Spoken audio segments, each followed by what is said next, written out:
his old guitar again.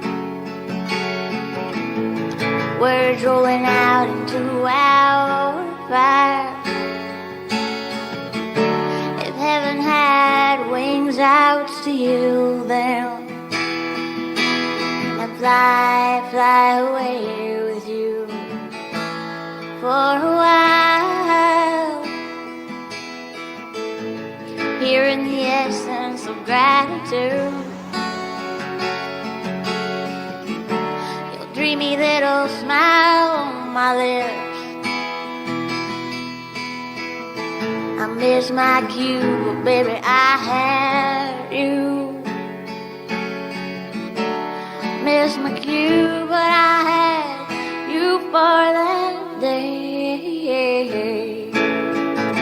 Here in the blue. Here in the essence of gratitude, I'm so happy to be here with you today. I'm not sure if my intro played because I noticed like my microphone was muted, so I don't know if you heard my intro. But happy Turkey Day, everyone. It's so good to see everyone here.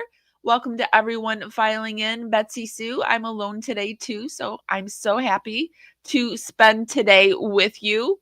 The song is by Serena Matthews. It's a friend of mine. She opened up most of all of my music that I play is by Serena Matthews. She opened up her catalog to me, and so I don't have to worry about copyright claims on her music. I used her songs way back when we first started, like in 2010-ish.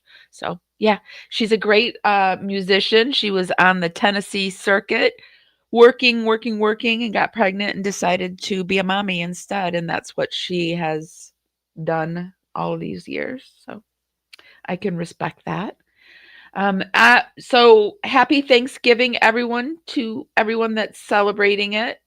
Today we're going to talk about HTC and all of the hidden faces that seem to be coming out. Before we get started, if we could just start that algorithm dance party that I like to do, just start warming up your fingers and dancing them right up to the hearts and thumbs up button helps me go out into the algorithm party out there, bring more people back. It's just a free way to help me out. Today we're coming to you on Facebook, YouTube, and Twitch. So hi, everyone. What do you think about all this new hidden true crime drama? I mean, it just keeps getting deeper and darker. It's very interesting to me that one of the things that she picks out is this plagiarism stuff. And whammo bammo, thank you very much, mammo. We get this plagiarism. And I was going to let this comment slide that went through my comment section, but now I think it applies to that. So I got a comment stating Lauren was all but ran out of her news market for this same, and this is all allegedly my research for entertainment and educational purposes only. We urge you to go out there and do your own research. But in my comment section, I was told she was ran out of her job market for this same very behavior. So we're going to take a little look-see at that. And Every Day with Jay caught a little video where she threw ChatGPT and compared Annie Elise's work to HTC's work, and it's very similar. And so I noticed they have another video out. They just keep doing the drops. They did like their views are way down, which they've lost another 1K subscribers. Their views are way down, and so they're putting out more videos. And so I was like, well, I wonder if Annie Elise did something like this. Well, lo and behold, Annie Elise put out a video on the same subject matter. So I thought, you know what? We're going to run those scripts through ChatGPT live, and we're going to see for ourselves, because let's just see what's going on. Let's just see for funsies, for Thanksgiving Day funsies. Okay, let me get my screen all together for you guys.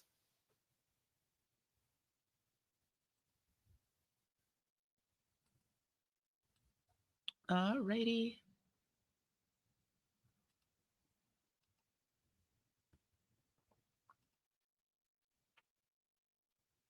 So we're going to start the morning over on Reddit, and I did see that they did lose another 1K subscribers. Here's a little screenshot, and they're down to 312,000 subscribers. 1K videos. I wonder if they've deleted very many videos. I just don't have the patience to follow all of that, but I'm sure somebody out there has, and I really appreciate those people that do have that patience. Okay, but moving on, let me get myself out of the way too. Like, big fat face right up there. There it is. They lost 1,000 subscribers, and they're down to 312K.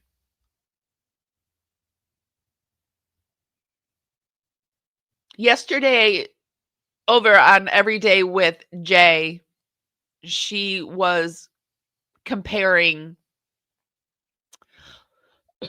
Lauren's new video, and she noticed that it was very similar to Annie Elise's video.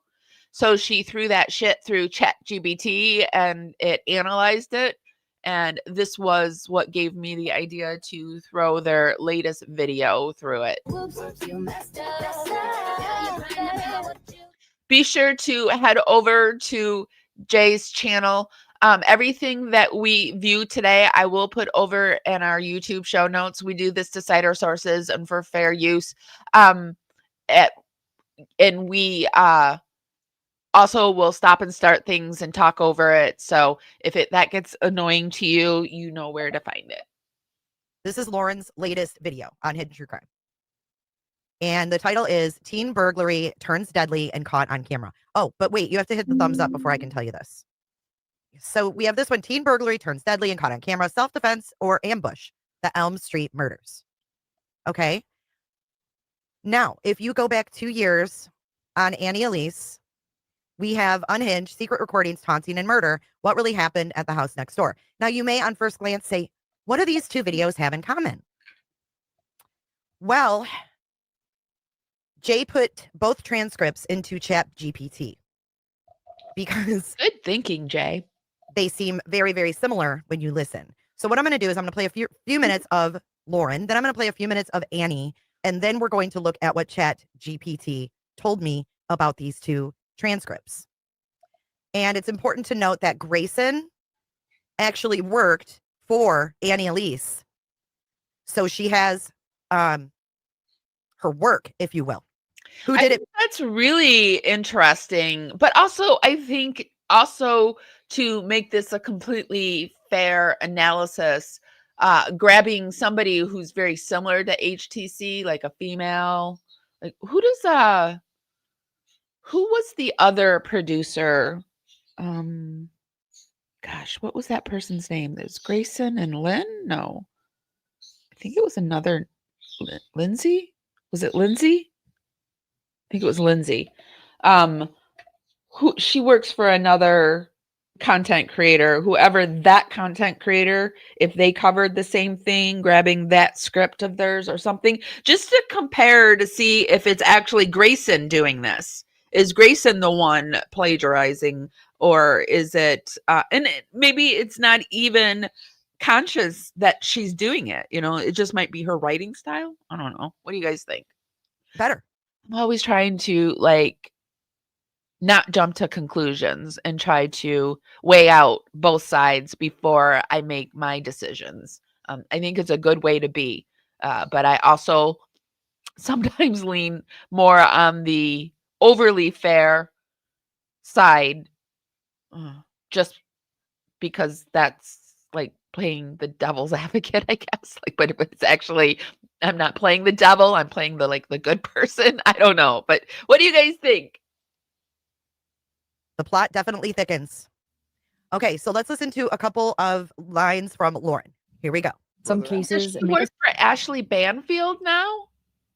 Lindsay. I think that's who I said, right? Yeah, Jay is.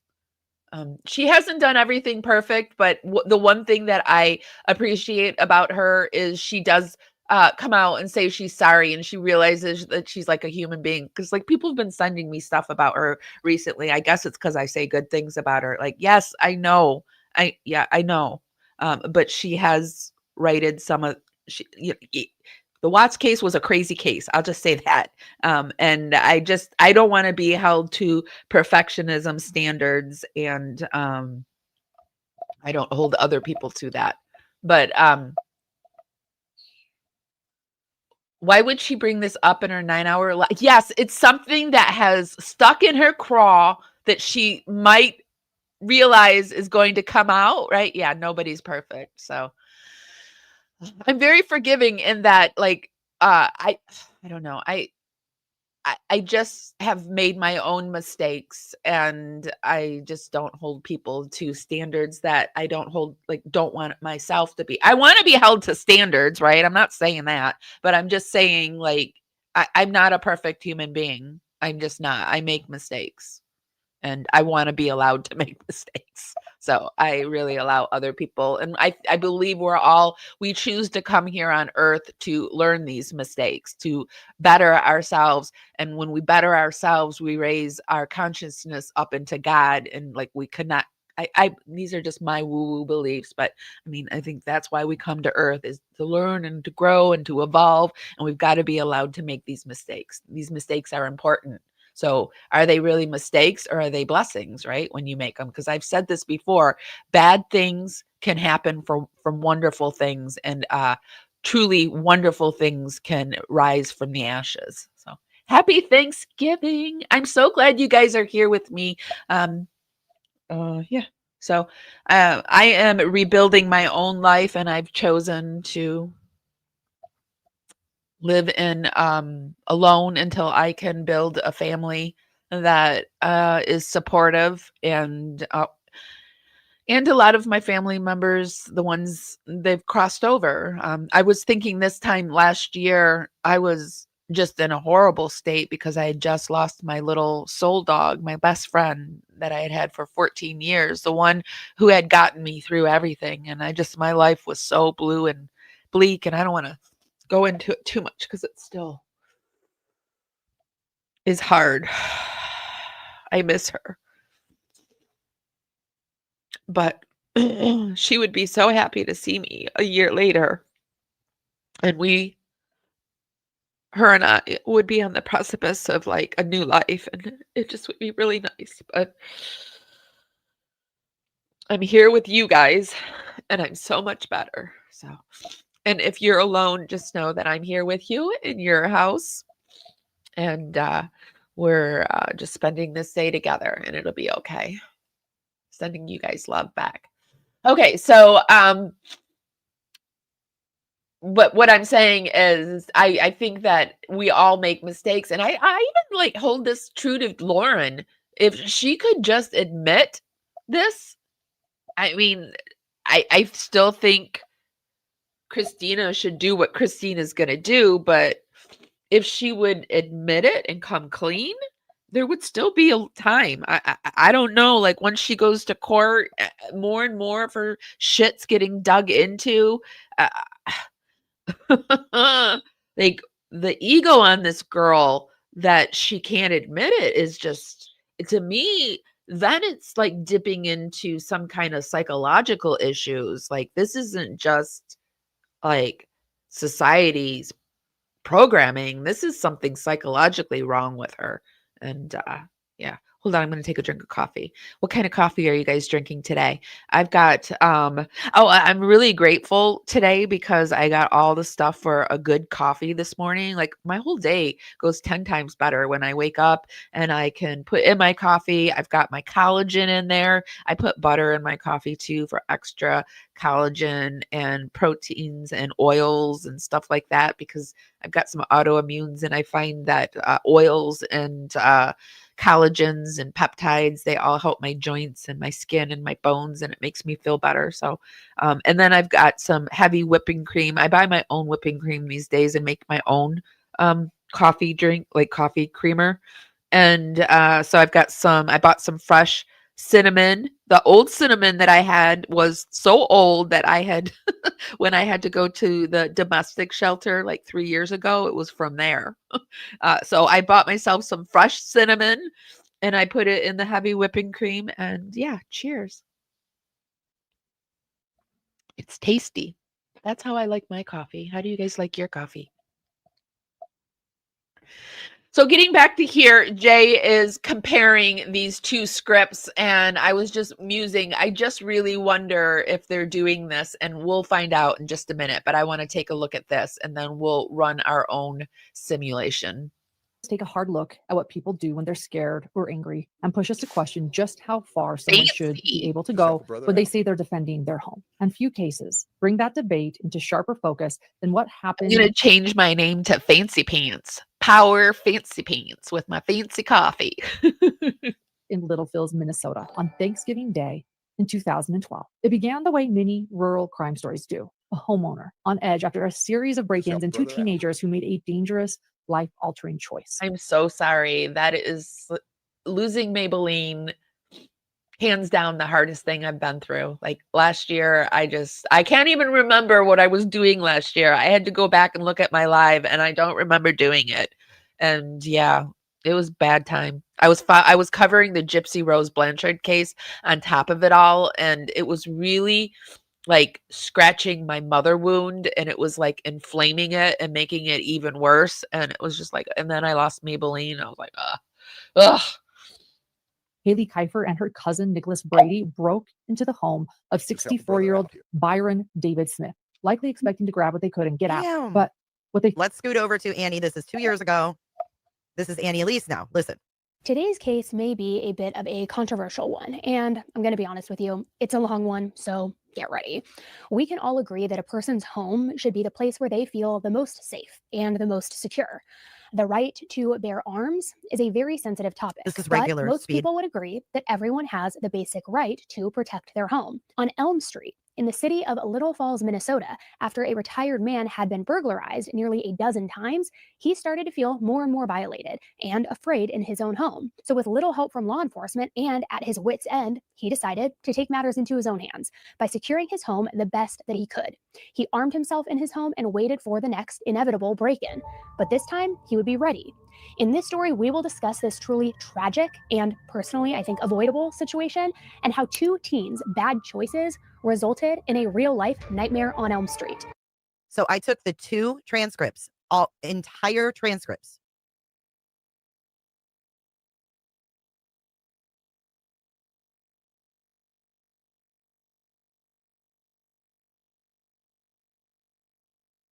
And put them into ChatGPT. And ChatGPT found the exact matches. Just help a brother out here. Okay. So we have exact match is going to be the yellow heart. Paraphrase or minor changes are the green heart. Unique, only one version, is the blue heart. So we're going to start and we're going to just, kind of go through this. This one is the intro of the case context. In the original, some cases make us take a hard look, ... Lauren's is going to be B, suspected copy. Some cases make us take a hard look, ... Exact match. Right here in the Littlefield's background. Here's the original. Quote, "It began the way many rural crime stories do." In Lauren's, same phrasing. Another exact match. Description of teens. Hailey Kyer and her cousin Nicholas Brady, ... Same exact match. Bryson's reaction and fear. Quote, "A man who would later say he genuinely believed he had reached his breaking point, ... Slightly reworded, same meaning. Paraphrased. Audio recordings and evidence. Prosecutors argued that this wasn't a split-second act. Same concept, wording slightly different. Paraphrased. The debate on self-defense. Quote, "Many people see it differently. Lauren's, essentially the same." Brian's history and military. Full biography of Brian, awards career. Almost identical phrasing. Exact match.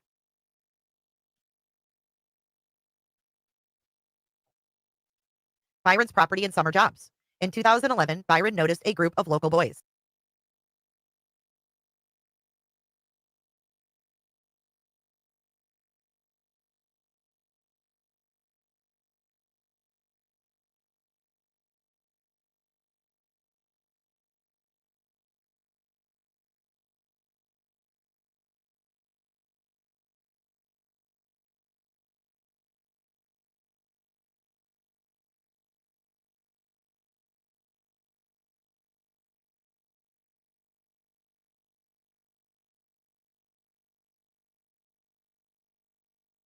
because it keeps muting out.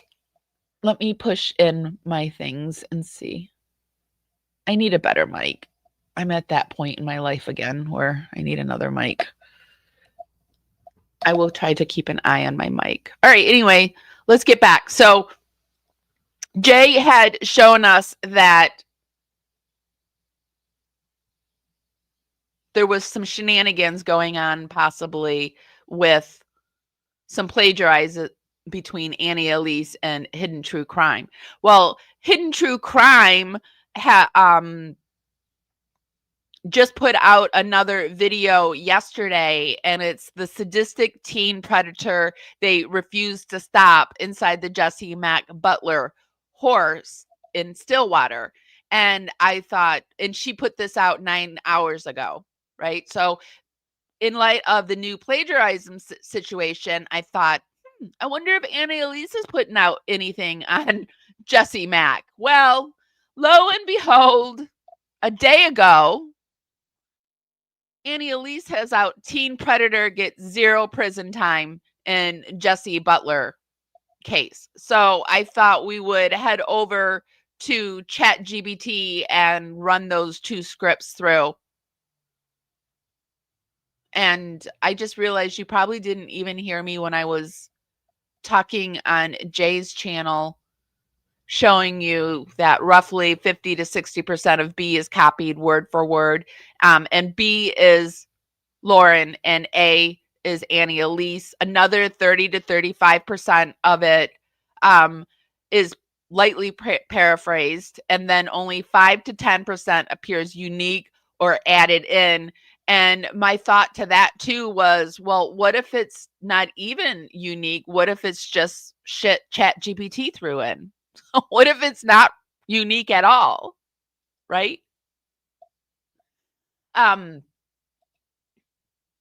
before we even got into it, I was reading to you a little bit about what the Jesse Butler case was about. So, who is Jesse Mack Butler? In 2024, Butler, then 16 to 17-year-old and a student at Stillwater High School, was accused of violently assaulting 2 female classmates. Charges included rape, battery, first-degree attempted rape by instrumentation, and repeated domestic assault and strangulation. According to police affidavits, at least one victim was strangled unconscious, while a physician stated she would have died if the strangulation had lasted seconds longer. There is also a report that Butler filmed the abuse and threatened the victim with death if she reported it. The legal outcome: Butler was initially charged as an adult, facing up to 78 years in prison across multiple felonies. In a plea deal during August 2025, Butler changed his plea to no contest. Now I'm worried like I'm going mute, so I just want to make sure I'm not muted. His legal status was changed to youth in a plea deal. His legal status was changed to youthful offender under state law, which pisses me off. Instead of prison time, the deal sentenced him to rehabilitation, more than 100 hours of community service. Well, that's going to do something, right? Strict curfew, that'll do it. Mandatory counseling, it'll just educate him. And daily check-ins until he turns 19, contingent on strict compliance. A part of the agreement, he reportedly will not be required to register as an ex-offender. So he doesn't even have to register.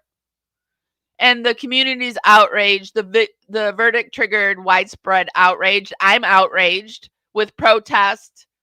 Up here, it talked about like nobody accidentally does that. Like you don't accidentally grape somebody.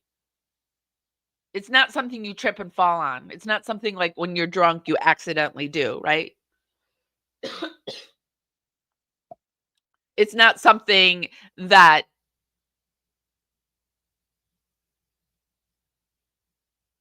you accidentally do. And I saw the other day, I don't know if it's true, I need to double check it, but I saw it was either in the state of Florida, I think you get a life sentence if you're found guilty for graping a child, which I think you should. I hate a child graper more than a schmurderer. And I hate saying these words, sorry guys, but YouTube is what YouTube is. But I hate it. And you steal a child's soul where they have to deal with that for the rest of their life. You need to deal what you've done for the rest of your life, in my opinion. And this guy here, if it's true, if he did this stuff, what a sweet little deal. But anyway, we're going to find out what he did. And we're going to go into comparing these two by putting the transcripts through ChatGPT. So let me get the transcripts and we'll throw it through.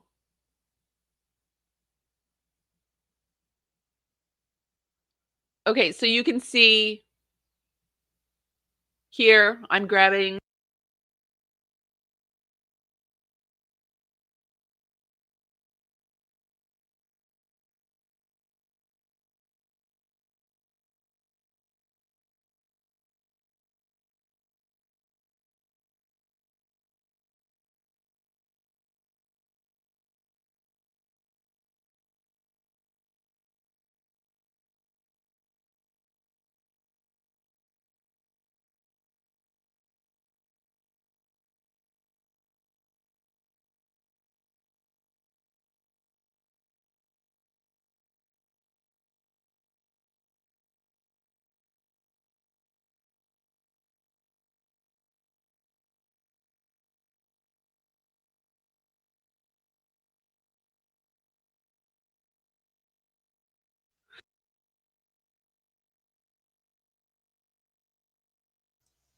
keeps muting my mic. How annoying.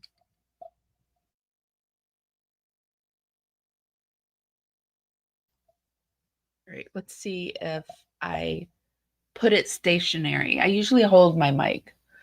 Let's see if I put it stationary, if it'll stop doing that. So, okay, so let's go over. Oh, shoot. Hold on a second. What's it telling me? I think it probably said there's.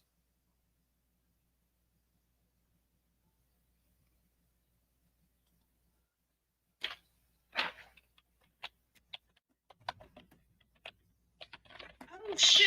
Was I muted that whole time? Okay, so hold on.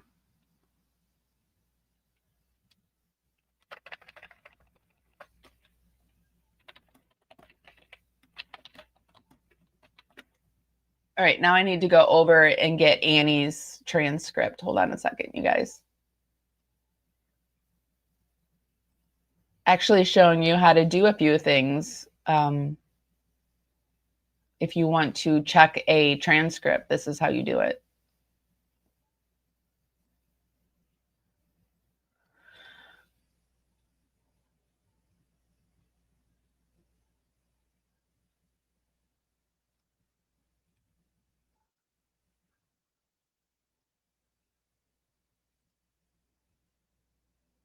Okay.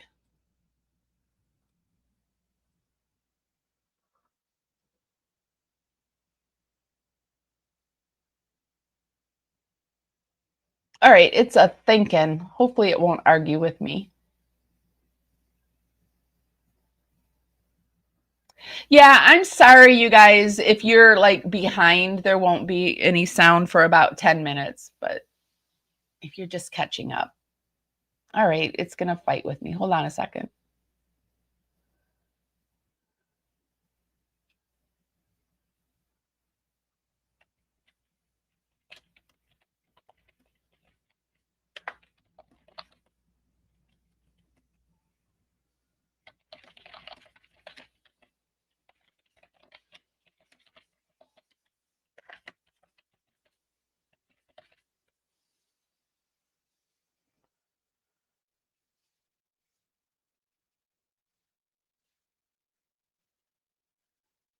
Okay, here it goes.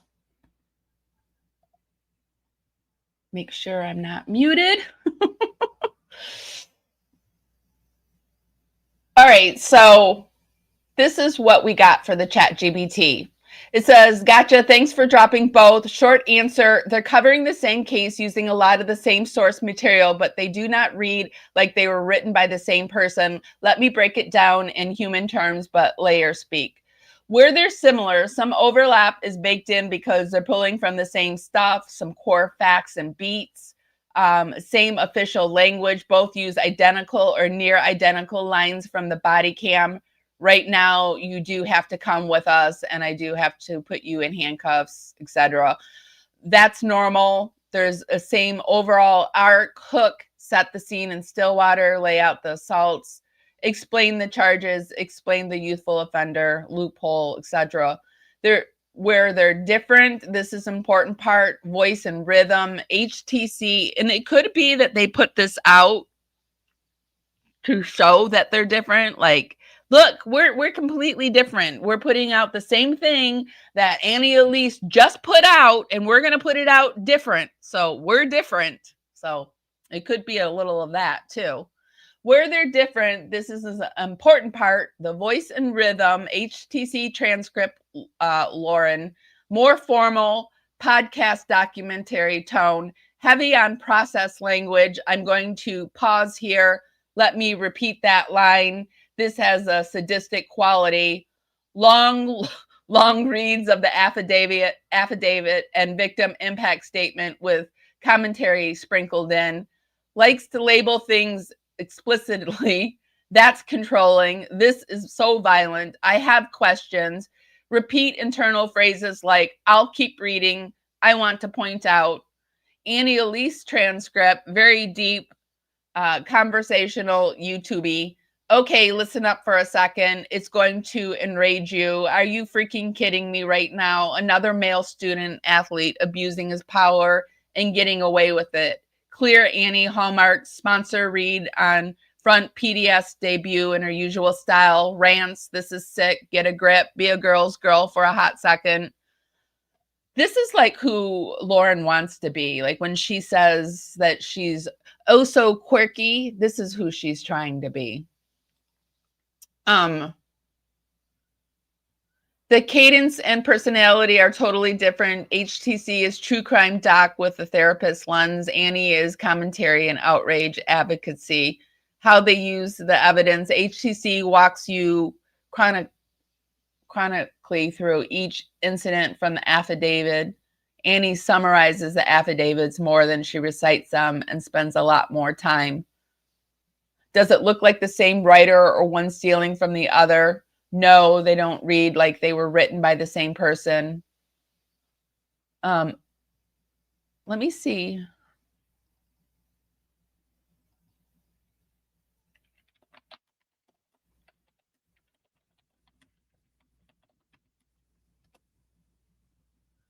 If there's any similar, I don't think. And if there's anything you want me to ask, you can put it in chat and I'll look over in a second and see.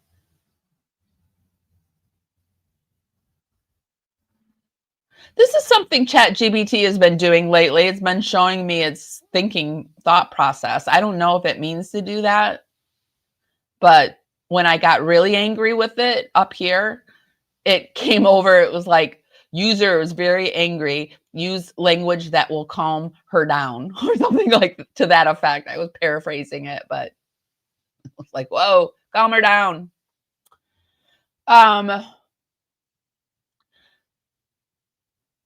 Yeah, there are some similar phrases, but almost all the overlap is where both of them are quoting or paraphrasing. So exact match, the arrest body cam quote. Both scripts use the word for word line. Right now, you do have to come with us, and I do have to put you in handcuffs, so turn around for me. That's literally what the officer says in the body cam. So it's not either creators writing. They're both transcribing the same footage.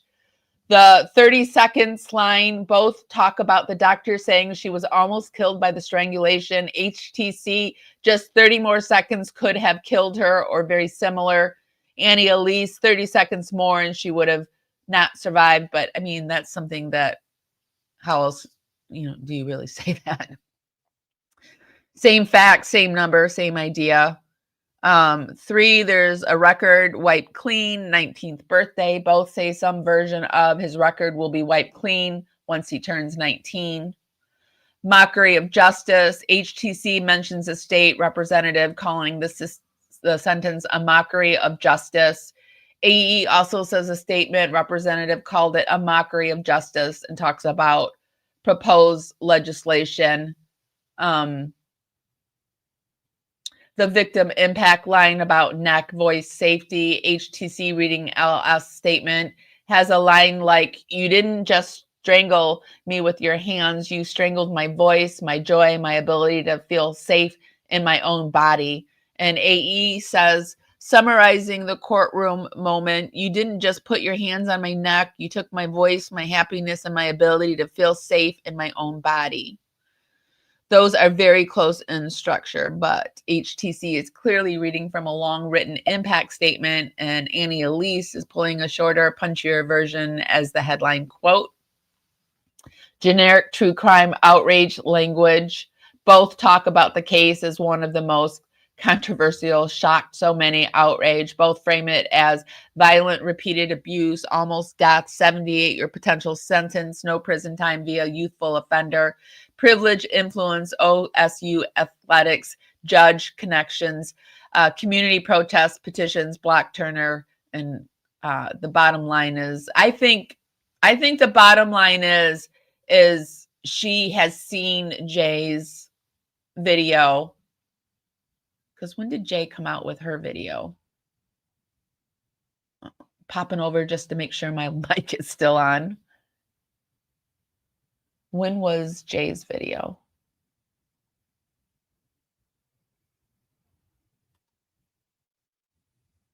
Jay put out her video 12 hours ago. So Jay's video comes out.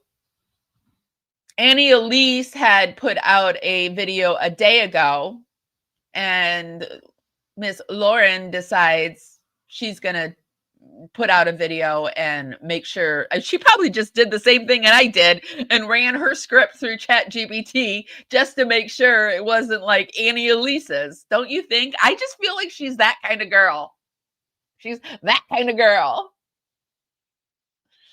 I'm a watcher from the bushes and don't comment much. I'm behind in the stream, but wanted to say happy Thanksgiving. Thank you. Thank you. And you're welcome. You're welcome.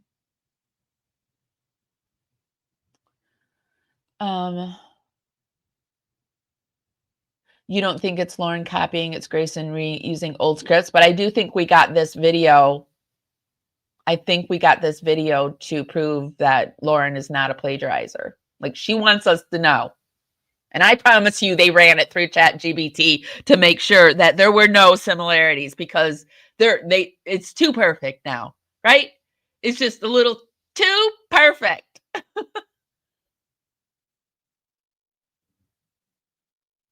Let me see what you guys are saying.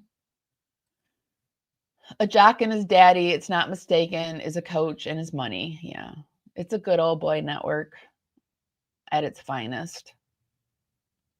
Anyone, did Lauren or Grayson once work for Annie A? Yes, Grayson did. Thank you for answering, Betsy Sue.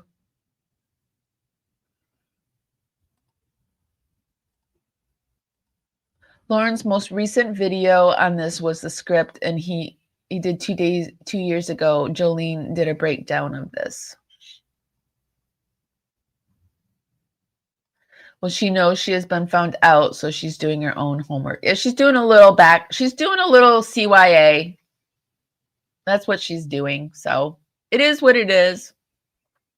Hi, Anderson Gustav. Or Anders Gustafen. I'm sorry, Lauren is aware of it. Her name is on the channel. Yeah, her responsibility. She knows. Lauren knows. Or maybe she didn't know that part. I don't know. I don't know how.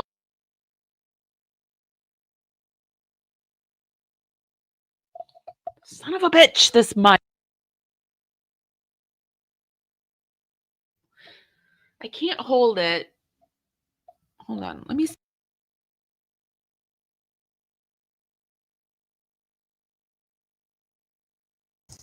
Let's see if that does it. Keeps muting, so now I'm paranoid. Thanks. Thanks, Lauren. Now you have me paranoid. I'm just going to blame Lauren for everything. You ruined my Thanksgiving, Lauren. I was about to do my best live ever, just like Dr. John.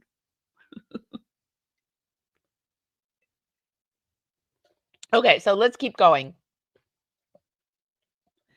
Now we're getting into very alleged. I wasn't going to show this, but I am going to show it now since we've got this plagiarism on the table. So in one of my videos, I had a comment that I wanted to show you that I thought was very interesting. But hold on.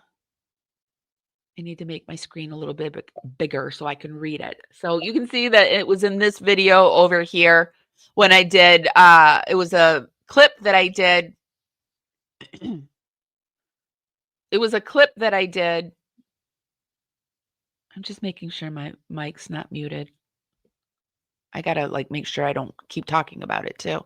But there was a clip from a live that I did, and I put Mormon stories drops bombshell comments about hidden true crime. And then somebody put this comment down there. And it's basically telling me that Lauren didn't decide to leave her news network. She was basically ran out of it for the same behaviors that she's doing now. Haven't been able to verify it. I did ask them to email me, and that hasn't happened.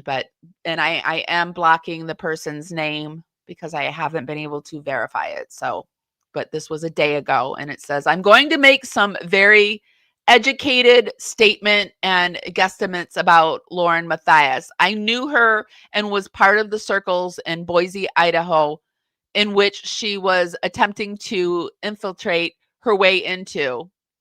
She has a significant addiction to drugs and self-image.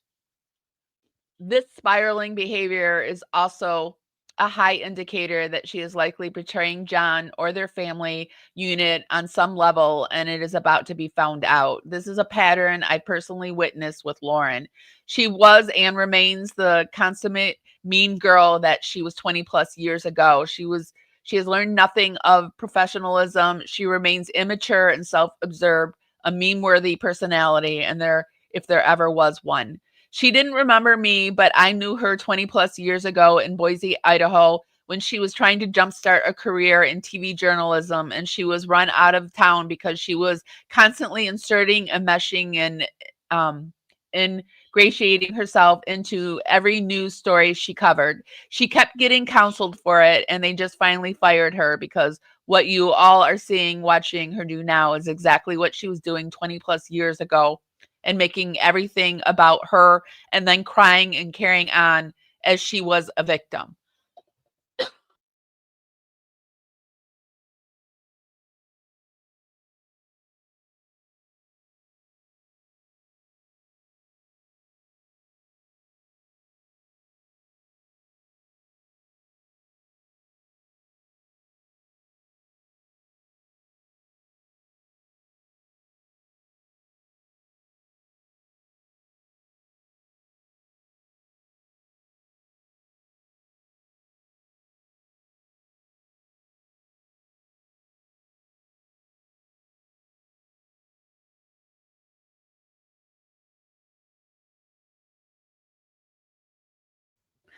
Beware.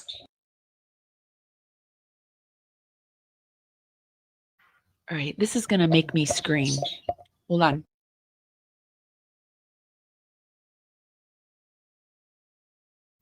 I'm going to build a tower for my mic so I don't move it. And so the thing, when did it,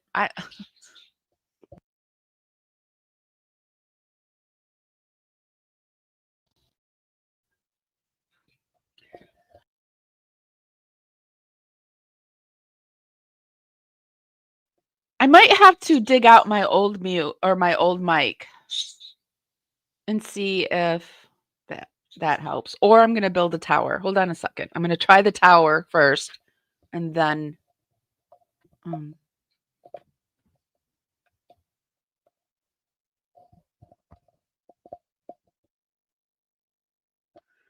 okay. When did it cut out? Can someone tell me, was I reading it? Did I read the beware part before it cut out? Because I think it cut out just as I said beware. Sorry, guys. Obviously, I need a new mic, right? How annoying. Thank you for sticking with me. Personality. Yeah, I think I read most of it and then it cut out right at beware. So I think that's what it was. God darn it. Now I got to get a new mic. It's so annoying. I just told you beware. Electronics are going to go kaplooey and then mine goes kaplooey. But thankfully it didn't go like completely kaplooey. It's just half kaplooed. It's kaplooed. It's kaplooed, not kaplooied.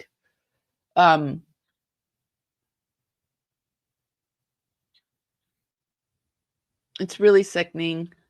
The last paragraph wasn't heard. Okay.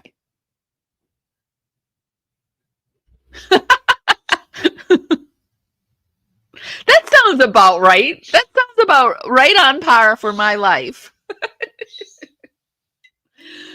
What do you guys think, though? I have been hearing murmurings about like our Miss Matthias isn't everything that she is telling us she is, because let's head back over to Reddit.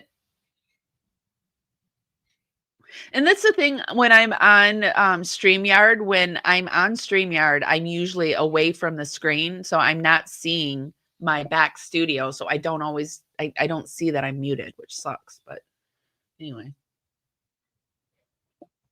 Shannon is my co-host on Sundays for Highly Strange Days. That's when we get a little more spiritual and paranormal and spooky.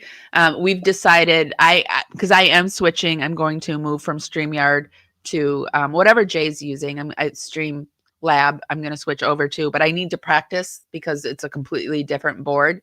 So we're going to go live throughout this, like tomorrow, and throughout this next week where I'm practicing, and we're going to watch some holiday movies that are old and copyright free. And we're going to have like a Christmas holiday viewing party where we're just going to watch funny holiday movies. Cause they're going to be like, I think one of them is Santa Claus versus the Martians.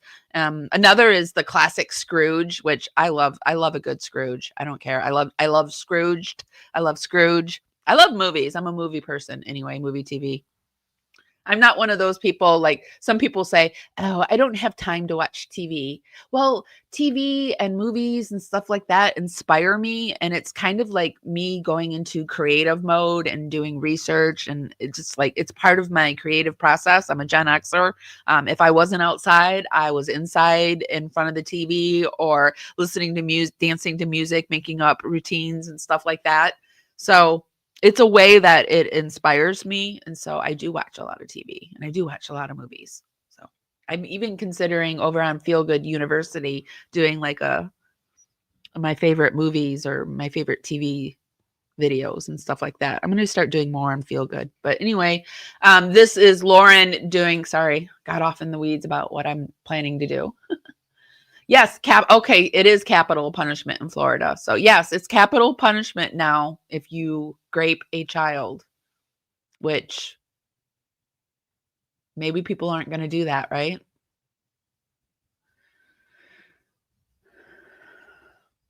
Dr. Outhouse is full of chit.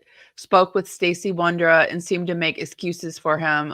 He makes excuses for everybody. And then when he realizes that it's not acceptable what he's doing, he changes his tune. It's like a wishy-washy mess.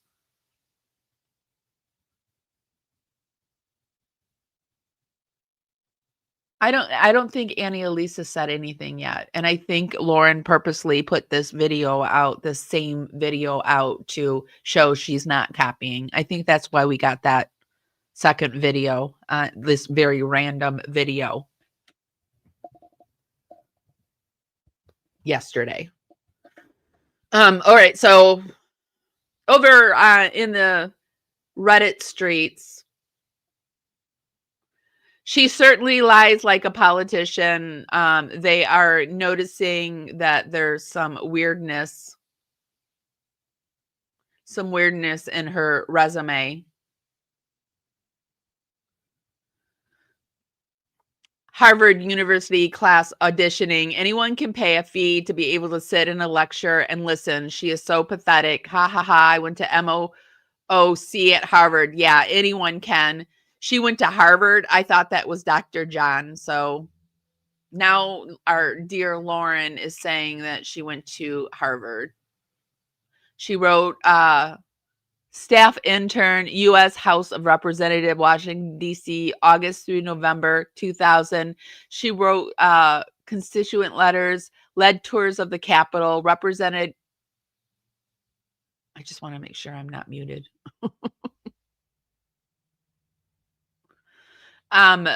Represented congressmen at political events, the White House, special office intern, the White House. I've never heard her say anything about this. This is news to me. Washington, but I don't, all of this is kind of news to me. She coordinated event attendance, greeted guests at events, open houses for the Clinton admission. Oh, interesting. That must be why they were siding with Amber Turd.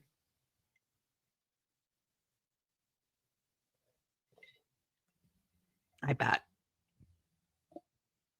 Noteworthy, award-winning Best Reporter in State 2015, Idaho Broadcast Associate Best Report. And keep in mind what we just read, what was put in my comments about her being ran out of her industry, not her leaving the industry.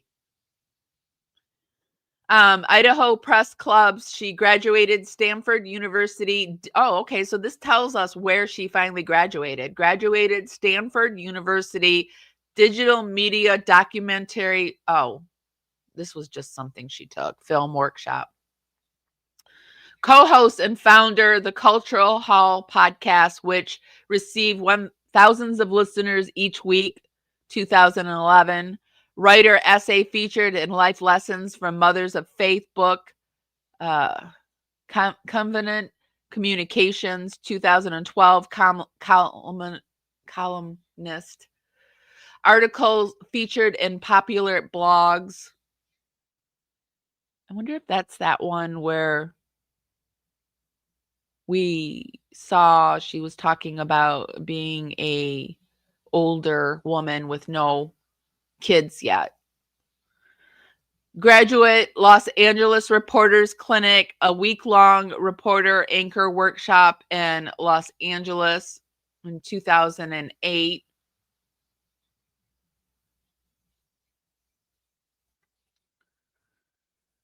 Nonprofit work, full-time travel with Komen Breast Cancer Foundation, gave media interviews. What was she doing with the Breast Cancer Foundation? Does she have a history with that? Service full-time 1.5-year missionary Church of Jesus Christ of Latter-day Saints in Cleveland, Ohio from 2002 to 2004. She was intern of the year for the University of Utah's outstanding intern in Washington, D.C. I think that's where she went, to the University of Utah. She's an adventurer, all 50 states, 18 countries, documentary in Thailand, living in Australia, and she's scuba dived in Guatemala. Her education, University of Utah, St. Lake City, Utah, in December of 2006. She has her BS in mass communication and emphasis in broadcast journalism. She studied in Jerusalem, Israel, Jordan, Egypt, studied history, religion, politics, and language. I wonder what language. And she has Harvard University, Cambridge MA. She has from 2013 to 2014 class auditing, op-ed column writing. So it doesn't seem to match up with what we're finding out about her. It feels to me like she's reaching.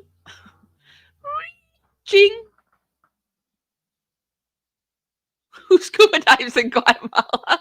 Well, our Miss Lauren Matthias does. Let me come over and see. I mean, growing up in a misogynistic household with a bunch of brother, no wonder she went wild with achiever addiction. She's a pick-me girl, for sure. I mean, we've all been, like, I don't care who you are. As a woman, you've all, because we were all, like, go through, as young girls or whatever, a pick-me stage. But hopefully you grow out of it and you learn that, you know, you choose yourself. Fuck the world if you want to pick me or not. But she's a real pick-me girl. This cracks me up. She's got a oceanfront property to sell us in Tennessee too. So you know how it goes with our Lauren Turd. I worked clinical and mental health clinics. Several doctors were in psych at all, one in history, one in education, but with some level of psych education.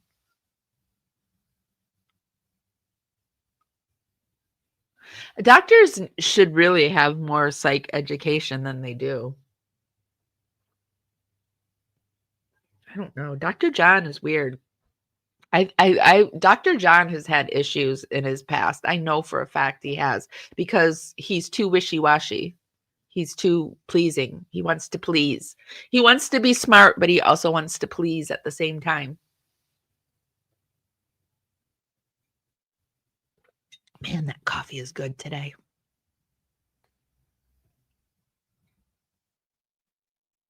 Yes. I went down into my darkness and I feel like God found me down there, whispered in my ear, told me he loved me and I needed to love myself. And I don't think that's been whispered to these people yet. Because when you get to that point, you don't want the world to change. You change and then the world changes around you. I don't know if anybody saw, I like to do my little quotes on my community page. I'll throw up what's happening, and then at the very end, I'll do like a carousel of pictures. It's one of my favorite things to do. I'm a mixed media artist. I love doing mixed media stuff. And today I threw up this. Selfishness is not living as one wishes to live. It's asking others to live as one wishes to live.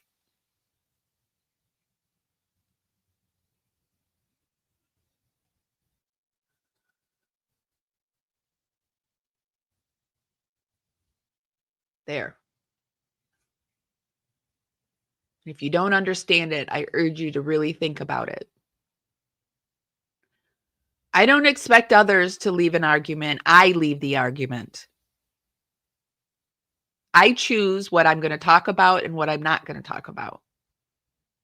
Don't let others do this to you. I don't expect anyone to change for me. I make the change.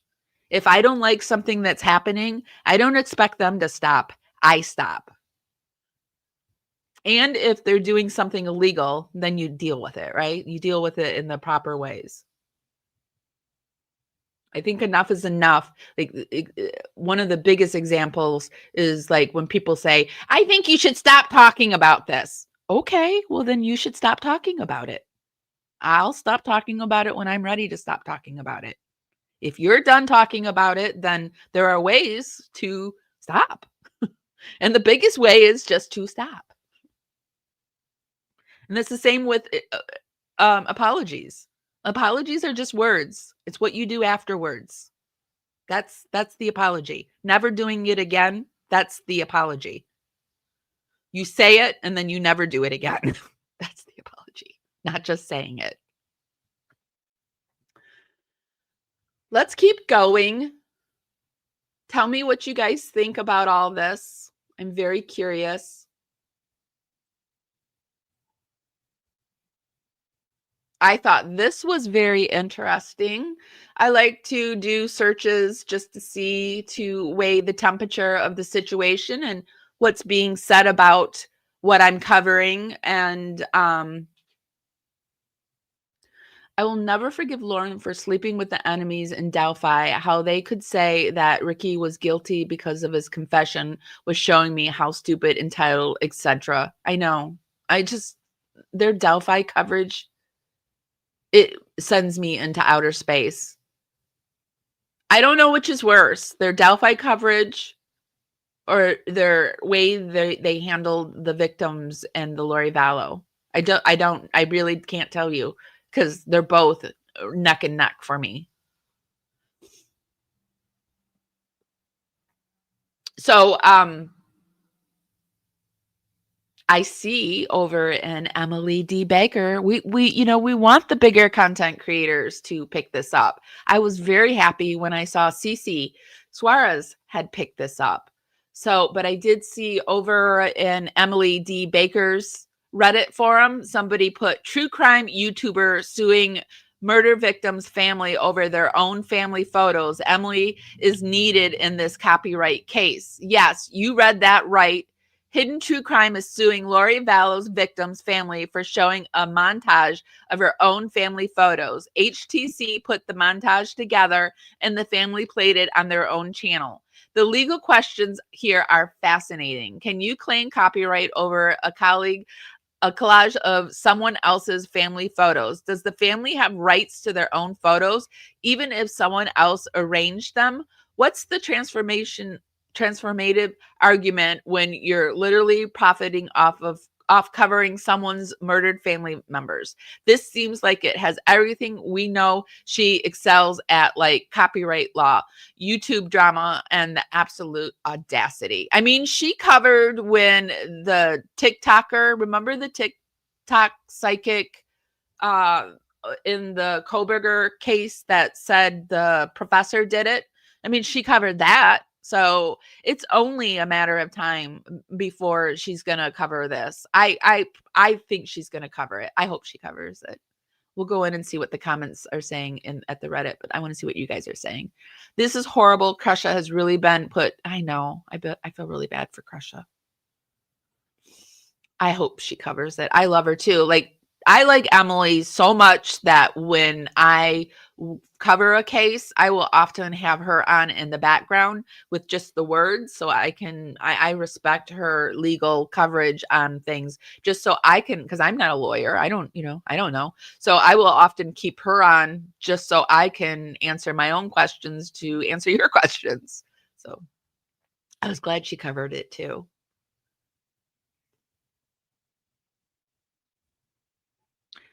Thank you so much, Amy. Happy Thanksgiving to you too. Thank you for the super sticker. Your support means a lot. I am going to email you this week, like I talked to you about. I've just got to get all my emails together. I would love to have you on talking with Krusha and the other people I'm going to invite. Guys, happy Turkey Day. I'd be so grateful if you gave this live a like and a share. Means a lot to me.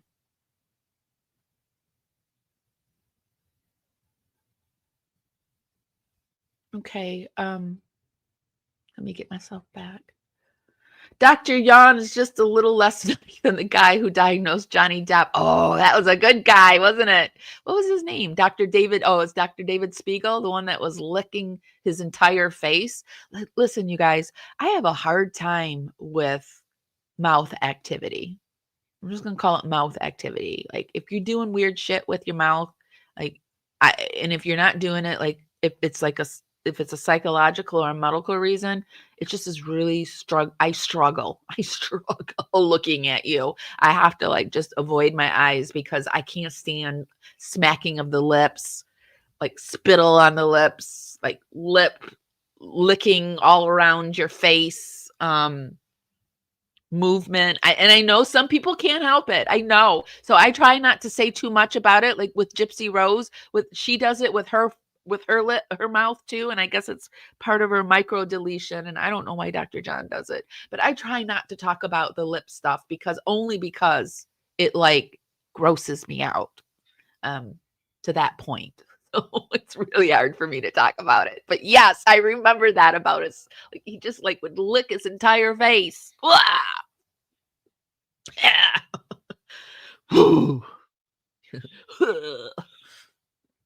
Make a few hurling sounds. Hold on, I gotta like not think about that for a minute. Anyway, yeah, drooling, spittle. It's just all so gross.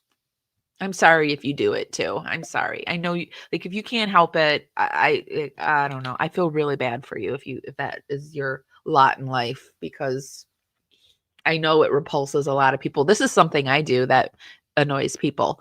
When I eat croutons or really crunchy stuff, I don't know why, but it sounds like I am crunching on a foghorn. It is so freaking loud. I don't know how to make and I chew with my mouth closed. So I don't know. It's just like a echoing hollow sound. So I try not to eat croutons in front of people, but they're so good. So it happens to all of us, but still it's just like the lizard tongue. I wonder why John does it. Is it like a psychological issue? I have noticed too with Lauren, she's changing up her. Let me make sure. She's changing up her brow game. Her brows aren't so pointed now. I think she got the message. You're doing too much to the brows, but they're still, but they do look better. They do look better. Yeah, so this is why I feel bad about it. I don't usually say anything about these type of things because I put myself in people's place and it would just be really bad. Like I have some teeth that aren't perfect and I'm very self-conscious about my own mouth, right? So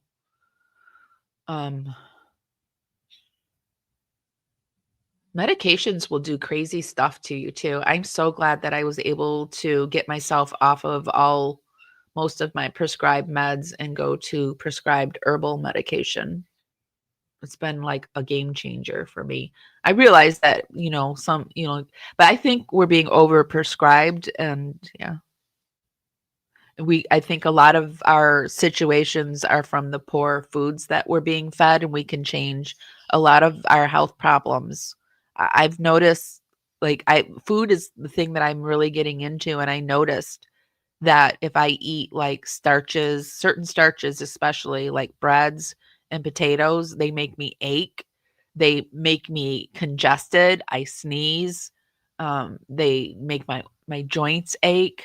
So just like limiting that kind of food has been a game changer, and doing it long term has been an even bigger game changer. It's just all little steps that we all have to make. Like we don't have to do it overnight, but just when I was really depressed, one of my goals was just to sit up in the morning and open my curtains. The goal was to open my curtains 3 times a week. Then it got to I had to open the curtains every day except Sundays, because Sundays were my worst days. Sundays have always been my worst days. I hate Sundays are hard days for me. Lots of stuff happened on Sundays. But so I just set little goals, and now every day I open my curtains. It's like I don't even have to think about it now. Now I have other goals. Like this week, my goal is to do my hair twice this week. Like I'm getting back into self-care and doing my hair, and because I found like when I do my hair, it kind of puts my day together a little bit better.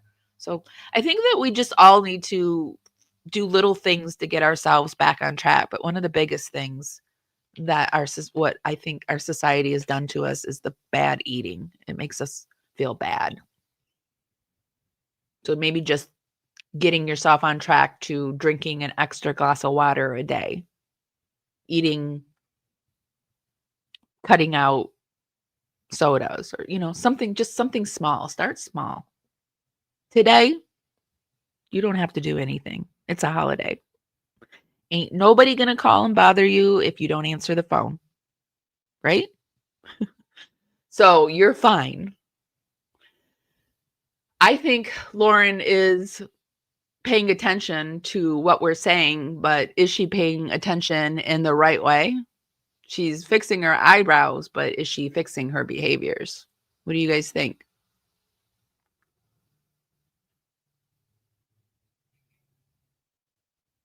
It's called tardive dyskinesia.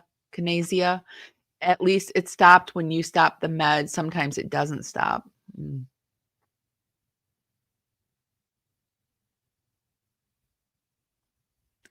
Maybe he is a reptilian. My husband says I smack when I eat. You're a lip smacker. Yeah, I'm a loud chewer too. I think it's something like the way my teeth are. I don't know. I've always been a loud chewer. Dr. John does that when he believes he is the smartest on the mic. When he's about to say his smartest thing ever. Don't interrupt. Oh, I think the little bird's winding up his shower. So if you hear screaming, that's here.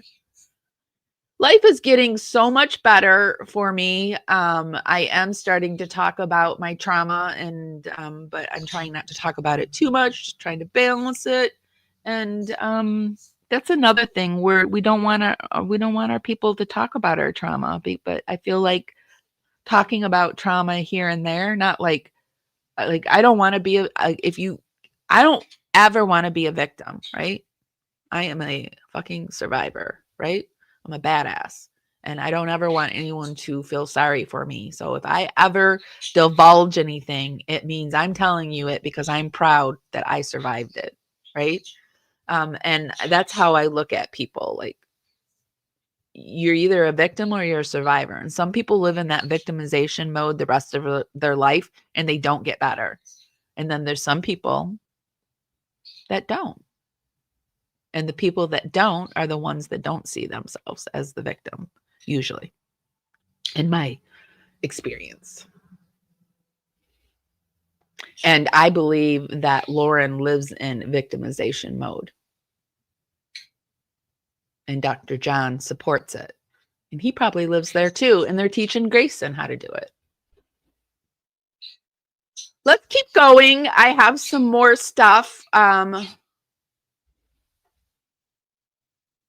Oh, I want to pop back over here and see what they're saying in the Emily D. Baker, because I am very interested. So Lauren from Hidden True Crime is truly insane. I unsubscribed from Hidden True Crime after the Delphi trial. The Delphi trial seemed to be a turning point for a lot of people. Hold on. I got to shut off the shower, and I need to turn on the air because it's getting hot from the shower.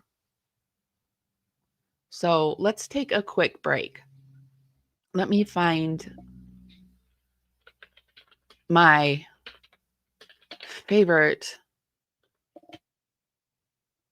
Hidden True Crime. It's an OG. It's my favorite. I know more has come out.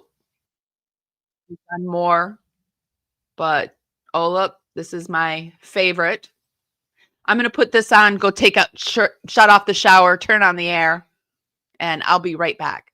Enjoy this banger, the Hidden True Crime musical, because she's just a limited personality.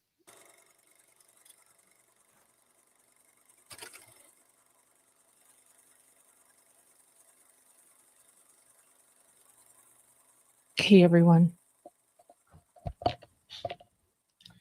I've never been more nervous for a life in my entire life, and I've done a lot of lives, and this is not a lie or a show that I ever wanted to do or ever thought I would have to do. And this has been ongoing for months, what I have been dealing with. This is not drama. Hidden True Crime doesn't get involved in drama. We stay very clear from that, and those of you that know us know that. So I hope that nobody calls this drama ever again. In fact, it's so real life. what has been going on with my family and with me for months, that I decided to go to where I felt would protect me, and that was the courts and legal. And I filed a civil stalking injunction. Somehow someone decided to let Wa and Quine know about my civil stalking injunction. Wa and Quine decided that they deserve to have cameras in the courtroom while I am explaining what my family has been going through for months. That Wa and Quine, I don't know, is it a slow true crime month? They thought that my family's pain should be live streamed on their trial channel. I am a limited public figure. I'm just a mom who has a YouTube channel. I'm not Johnny Depp, I'm not Amber Heard, I'm not Gwyneth Paltrow. I am a mother trying to protect my family, and I am a journalist who has never ever in my life heard of anyone streaming of civil stalking injunctions. Because of what Wa and Quine did, I had to dismiss my civil stalking injunction. And I find it disgusting that anyone would want to do that to me or my family. I wanted to keep this private.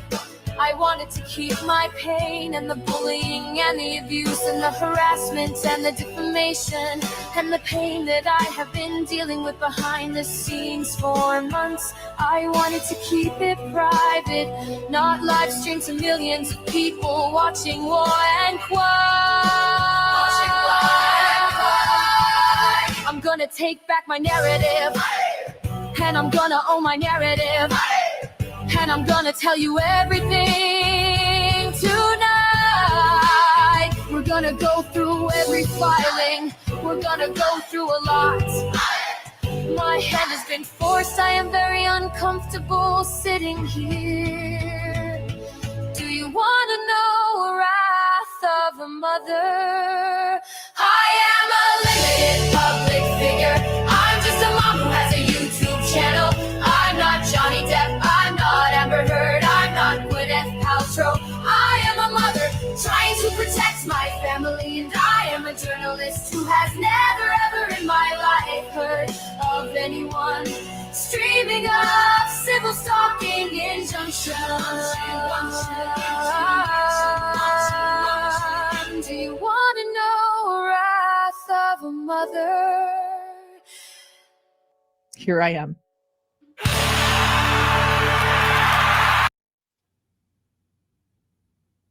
So I love that. It's a banger. I do know it word for word a little bit. I will. I am telling a true story. I am telling a true story.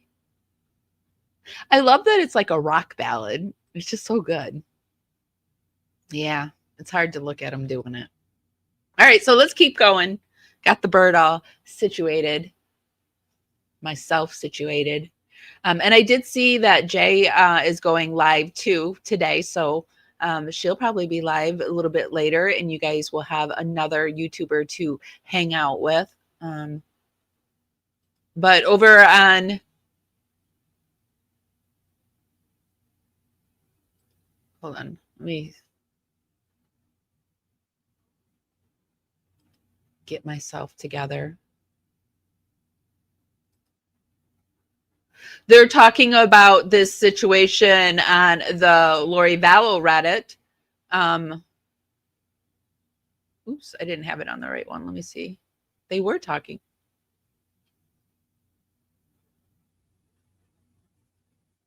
I didn't have it put on the right one.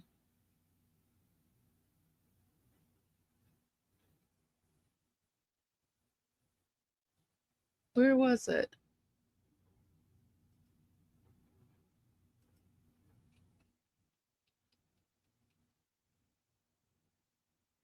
I didn't click on, hold on. It was this morning that I saw it.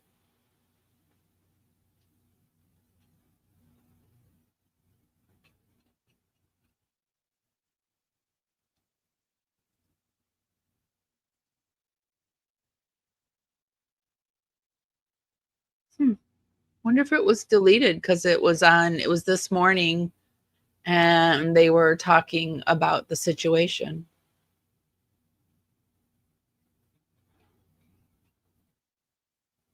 Must have been deleted. They were talking about it over in the Lori Vallow Reddit.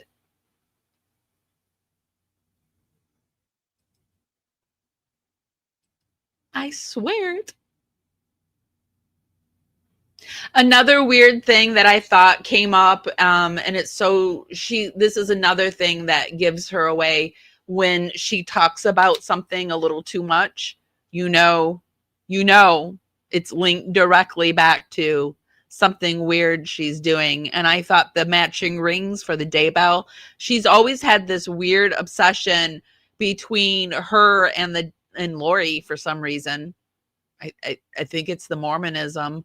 And I am getting that live put together for you on her, Lauren and her Mormonism, which fascinates me and is weird at the same time. But what do you guys think about the whole ring situation? Yet another face of hidden true crime, which for me, when I consider hidden true crime, I consider them just to be one and the same, right? Lauren is hidden true crime. Dr. John is hidden true crime. Grayson is hidden true crime, and it has a very female vibe to it. So I often call hidden true crime she or her. But and it sounds like I'm just talking about Lauren, but I mean, it's really the many faces of hidden true crime now, isn't it? And this is one of the faces. Confession time. Colette, I don't even think Colette knows this. I don't think anybody knows. Kay knows this. Kay knows this because Kay visited us. Don't show it yet. Hold on. I got to preface it. You guys saw that. Kay Woodcock knows this because she did us. Don't show it yet. Oh my God. Is that the same kind of rings that Lori and Chad had? What do you guys think? Is it both malachite? Her wedding This is photos. weird. Her wedding. And they talked about him playing. Her wedding photos are a lot like Lori and Chad's. It's weird. Chad's Is it a Mormonism thing? Hurt. This is weird. Okay, here we go. And they showed up a lot in the Dateline episode. They kept doing close-ups of the ring, and I kept saying, "Oh, yep, that looks like my husband's ring." John, show him your ring. Let's just get it out. John, show him your ring. Show a little bit closer. ring. Stop moving it. Stop moving Yep. it. What does that look like? There it is. We didn't purchase that on Amazon though. We did not purchase this it on was- Amazon, and it's not malachite. It is turquoise. Why And it would was you purchased? Right. It was yeah. Why would It's you? real So turquoise. every time you guys talk about their ugly wedding rings, just know what we're hearing. We were made to cool? cover this case. And what's the reason why you don't get a new one? What's the reason? Because of the Did wedding show ring. Kay when she was here. She's like, "Oh dear, yeah, that." Oh, Kay. Kay's a smart cookie. Kay's like, oh dear, that's fucking weird. Yeah, that does look like it. We and may then- have to get Liz on the case here to yeah, figure well, out you guys- to figure out if there's a connection. Liz? Why would Liz find out any connection? What does that mean? Who the fuck is Liz? here. She's like, "Oh dear, yeah, that does look like it." We and then, may have to get Liz on the case here to yeah, figure well, out you guys, Yeah, who is Liz? if there's a connection. well, if you guys think that's bad, do I have our wedding? I think I have our wedding certificate in this room. Not only that, again, It was a while ago because I thought Shane. they were just covering. They were, in the Lori Vallow case. So, I mean, her face has changed drastically within the last few years, and it is due to some of her filler migrating. I am very tempted to do something to ask my friend who we do skincare and suspects, and we talk about true crime and skincare. And we do things to our faces, her and I, and we talk about it. But we do very minimal things just to make ourselves look refreshed. And it might be a fun just to, look at her face and speculate what she might be doing to it. And maybe it would prevent other people from going down the rabbit hole our Lauren turd has gone down, because it's bad. But it looks like she's trying to do something, at least. to her eyebrows now. Was the Dateline It person. looks like she's even putting like, because you can change your nose. Even her nose looks different to me. It's not as pointed. Like, it's more pointed here. Let's pop back. In here, it's more rounded. Do you guys see that? Even her nose looks, because you can change your face with filler and certain procedures that will make it look different. You know, you can give yourself a liquid facelift. And the friend that I don't do my own, I don't put my own fillers in, but she puts her own fillers in. So she even knows like more about, only fillers I've ever put in my face were in my 30s. And I think I did some in my 40s. It was just maintenance. Cause I got jowls, like I got them really early. I've only done Botox twice in my life and I didn't like it. But I do threads. Micro needles, and micro dermabrasion. I do like a liquid type thing. I do red light therapy, stuff like that, just to, and I say this all the time, you have to make a decision. Are you going to grow old gracefully, just let it happen? Or are you going to do crazy stuff like Lauren? I just want to look refreshed. I want to look my age. I don't want to look like a 20-year-old because I think that looks weird when you're like 50 and you look 20. That's weird. And then your hands are a mess and your neck's a mess, but damn it, your face looks great. You know, one of the biggest things that I think, if you're like depressed, if your skin is sagging, if you want a little more glow, if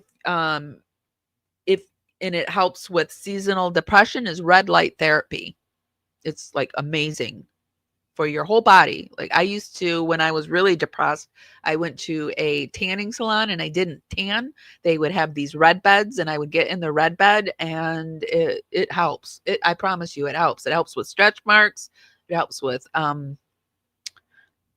cellulite. It helps with skin elasticity, and it helps with depression. So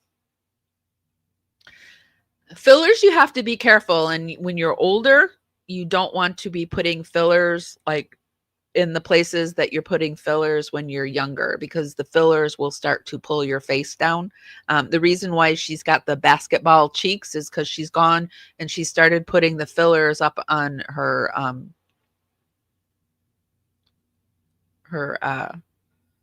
cheek line, and you raise that up and then it makes it so you don't have jowls. So that's why she's got the basketball. She's trying to prevent jowls. Anyway, if you guys want me to do that, let me know. I could contact my friend, content creator. You can like search through, we have a playlist, Skincare and Suspects. Angie is her name. Angie from Angie's Aging Essentials. We kind of stopped doing it because she went back to school to become a nurse and she's been busy becoming a nurse, but she's in her 40s and she has some pretty amazing before and after pictures. So yeah. Anyway, if you're interested, let me know.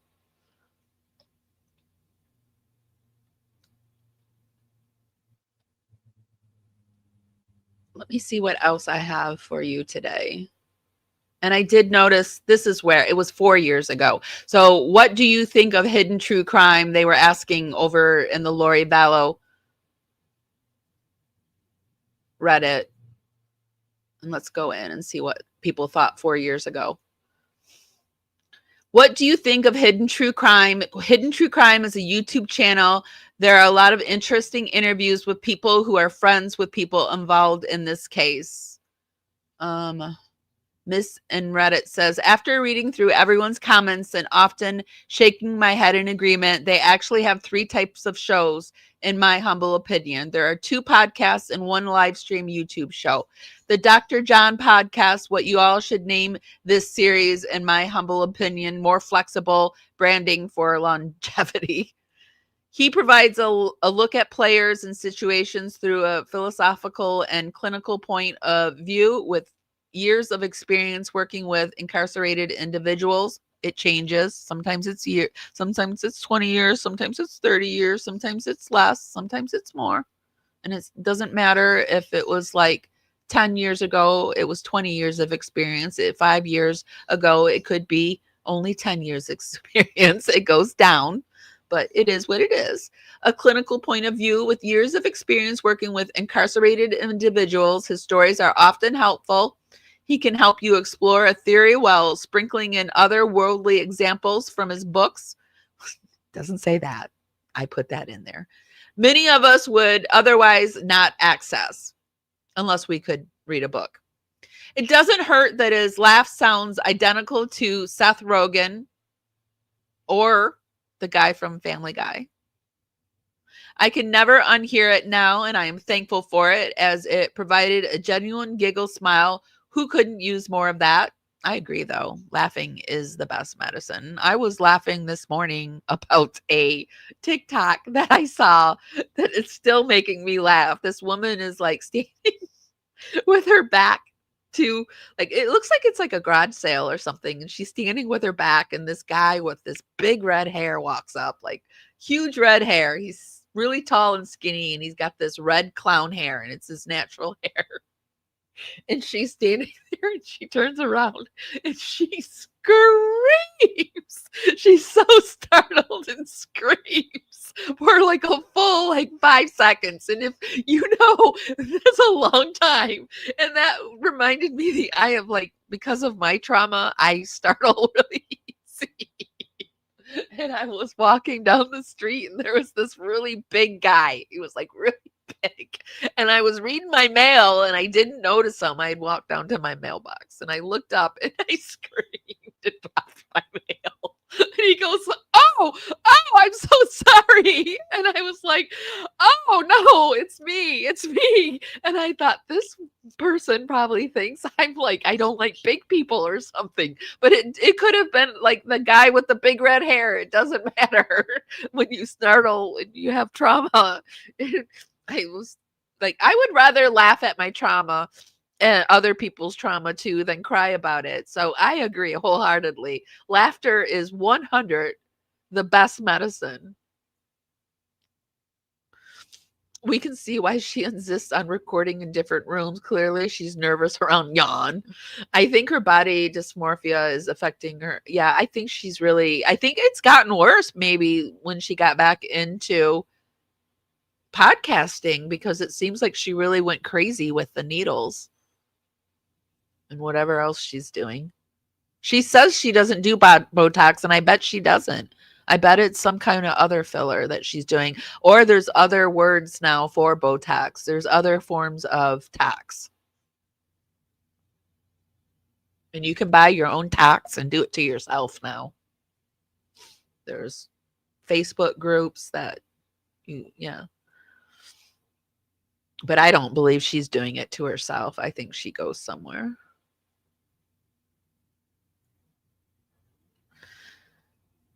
So this person goes on to say, Lauren's interviews are a second type of podcast. I appreciate the long format and space she gives people. Unlike conventional media where time is money, don't believe for a second that their time is not money. Quite literally, every second counts. MSM is very directional in content and context. This approach also means some content is not as captivating and consumable as others. I've heard that many people find Lauren boring. Is that what you're saying?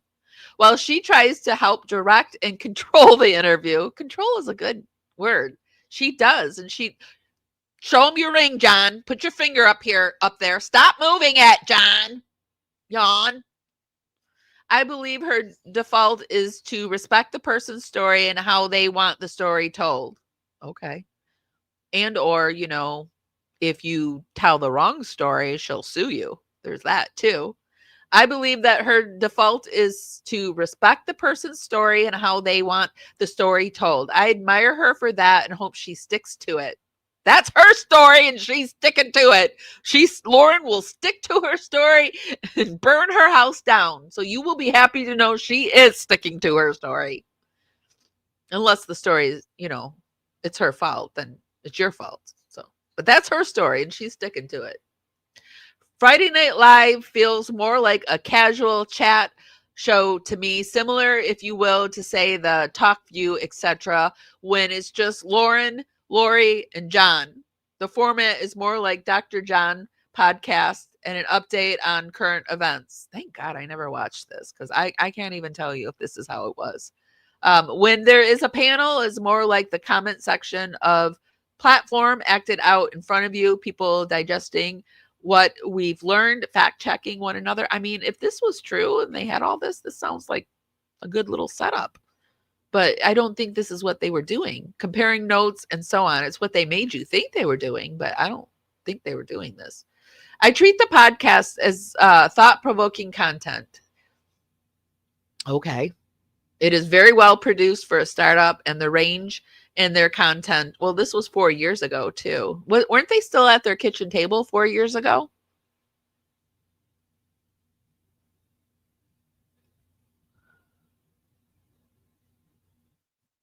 The original podcast from 2020 is better than anything else I've heard on the internet. I've listened twice so far. Dr. Jan is brilliant, and I love his stories, and he seems to wear his empathy on his sleeve.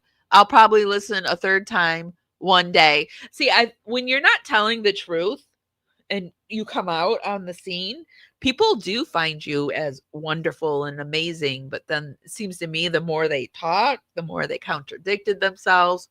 And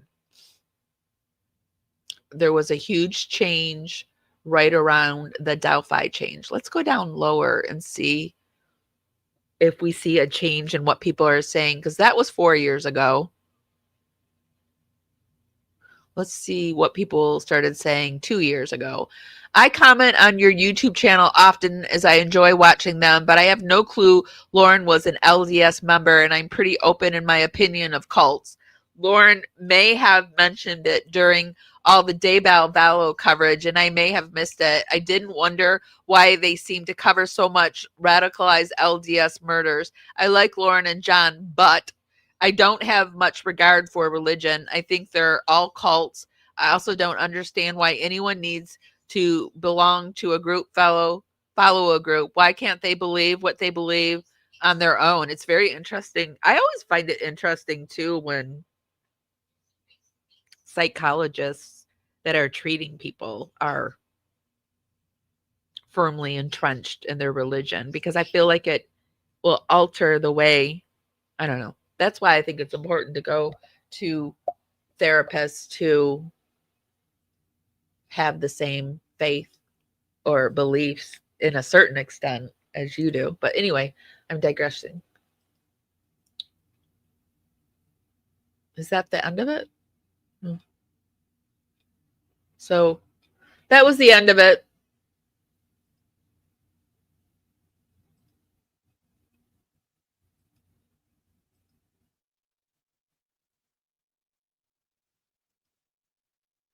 I think that's all I had. So I have one more option for you guys. Let me get myself back to where you are, though. If you guys want to hang out a little bit more, we can go and watch the latest 2 videos. The sadistic teen predator, they refuse to stop, inside the Jesse Mack Butler horror. We can watch Lauren's, and then we can also watch Annie Elise's. It would be Lauren's is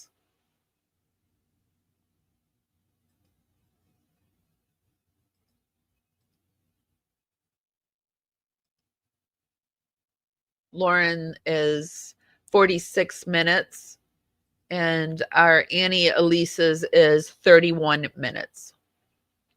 So it would give us like another hour or so together. I don't know if you need to go get ready for the holidays, if you need to start your turkey dinner, if you want to go watch the parades. I love watching the Thanksgiving parade. It was like a big deal when I was a kid, though. I grew up in the Detroit area, Metro Detroit area, and we even went to Detroit, downtown Detroit in the 70s and watched the parade. And Santa Claus, it's when Santa Claus came. Santa Claus made his big debut.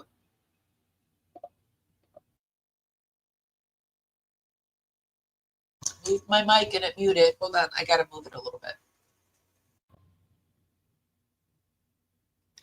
There is something strange that there isn't anything online about him. Dr. Yan, I think you can hire people to scrub the internet, and I think maybe he's done that. Got your turkey breast in the Instant Pot. Man, I wish I had a turkey today, but I'm gonna have hamburgers. I like hamburgers, and a way to make hamburgers, because I do kind of keto. The way to make hamburgers taste extra yummy is to put a little pat of butter on each one when you grill it, and some sea salt and garlic salt, and it makes it extra juicy. But I love turkey. Thanksgiving meal is one of my favorite meals. Yeah, I think he's had it scrubbed too. We know Lauren has lied about her credentials. We can't find anything on Dr. Yan except the university he works at doesn't seem to know him. And he's offended that people had the audacity to check out his credentials over on LinkedIn. They're just not used to people checking up on them. They're used to just being able to lie, and people call them brilliant. Oh, that's a brilliant lie, Dr. Yan. Is that now confirmed that he is a real psychologist? I can't say for sure. I think he probably is. I think he's just probably stretching. I think they're stretching their credentials. The sense I get. Ooh, that sounds good. Good morning. So I guess we'll watch the video, huh? You can't have coffee, my little friend. Little bird's over here trying to drink my coffee. No coffee for baby birds. Hi, sweetie. He's been telling me all morning, Mommy loves the bug. Melts my heart when he says that. He goes, Mommy loves the bug. Mommy's okay now. Mom, I say Mommy's okay now because he's saying I miss Maybelline. When I lost my little dog, I would cry. Well, I still cry really intensely, like really hard. And he gets so nervous. And I say, Mommy's okay. Mommy misses Maybelline. So now he tells me he misses Maybelline. Yes, I miss Maybelline too. And then he tells me Mommy's okay. Yep, Mommy's okay. Yep, Mommy's okay now. So when I would stop crying, I would turn to him and tell him, Mommy's okay now. And I would have to purposely make myself stop crying because when I cry, he plucks his feathers. We went through that. But I'm telling you, when I don't know if you're this type of person, but when I feel grief, I feel it. It makes my whole body sick. I feel it I really believe I've given myself these autoimmunes, because I feel things so intensely. And losing the little dog I just didn't know if I was going to ever come back from that. I've never loved something so much. Anyway, let's move on. Make sure my mic is situated. I don't even know if there's a Cracker Barrel by me either. I haven't eaten at Cracker Barrel in a long time, but when I was having to live in my Jeep, Cracker Barrel is one of those places where you can sleep overnight. They just ask that you come in the morning and like eat a breakfast or something. So it's one of those places that allows that. So. Okay, let's listen to, so in the beginning of this live, this is the latest.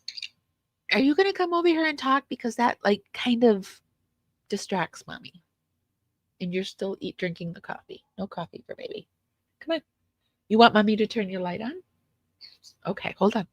I'm going to get this started and then try to get him engaged in the next activity. Having a baby bird, I call him a baby bird. He's going to be 2 in April, but yeah, he's a green cheek conure named Junebug. And having a bird is like having a child in that this bird talks to me and he understands things. He laughs. He says so many words. And it's all about routine. You have to keep them occupied. You have to have toys. We have treat breaks. He has a bedtime and a time he wakes up every morning. And it's a different kind of relationship because we can talk to each other. It's interesting. Anyway, let's get this started and let me get him on to his next adventure. This is Lauren's latest video. Annie Elise put out her video on the same subject matter, Jesse Butler. And then what? Just a few hours later, Lauren put out a video. And I think she did it to prove that she's not plagiarizing Annie Elise, because at the very beginning of this live, we compared these two and it says that they're not alike hardly. So I think this was done on purpose, which, okay. Okay, then. Right now, you do have to come with us, and I do have to put you in handcuffs. So turn around for me. You have to put you in handcuffs.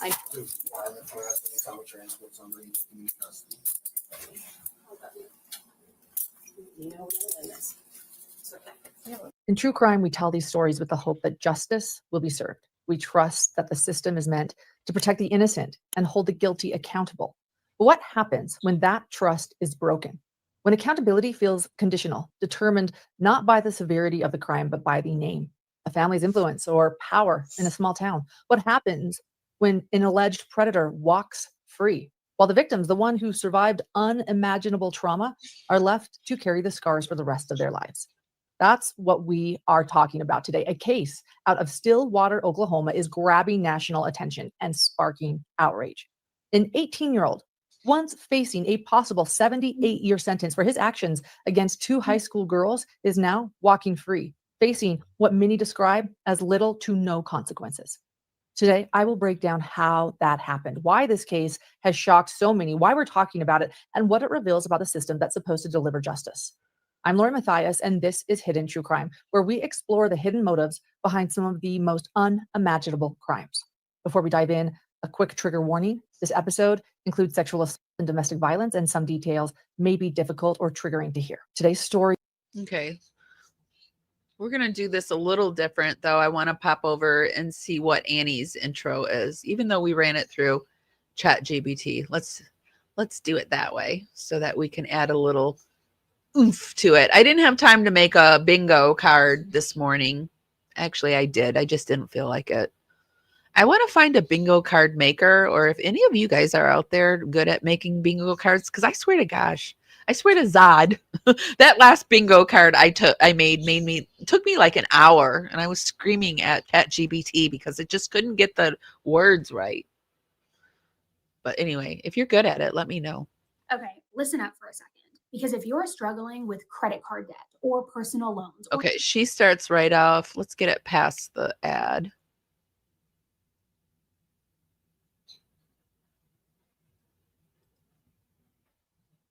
Go check it out and start taking back control today.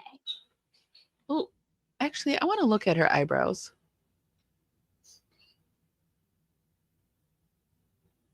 I want to look at Lauren's eyebrows. Like Lauren's trying to get a little more hair in her, like a little more movement in her eyebrows, like a little more movement, like Annie Elise's, you know, a little more hair action. For you. You're just 30 seconds away from being debt free. Get your free assessment and find the best option for you right now.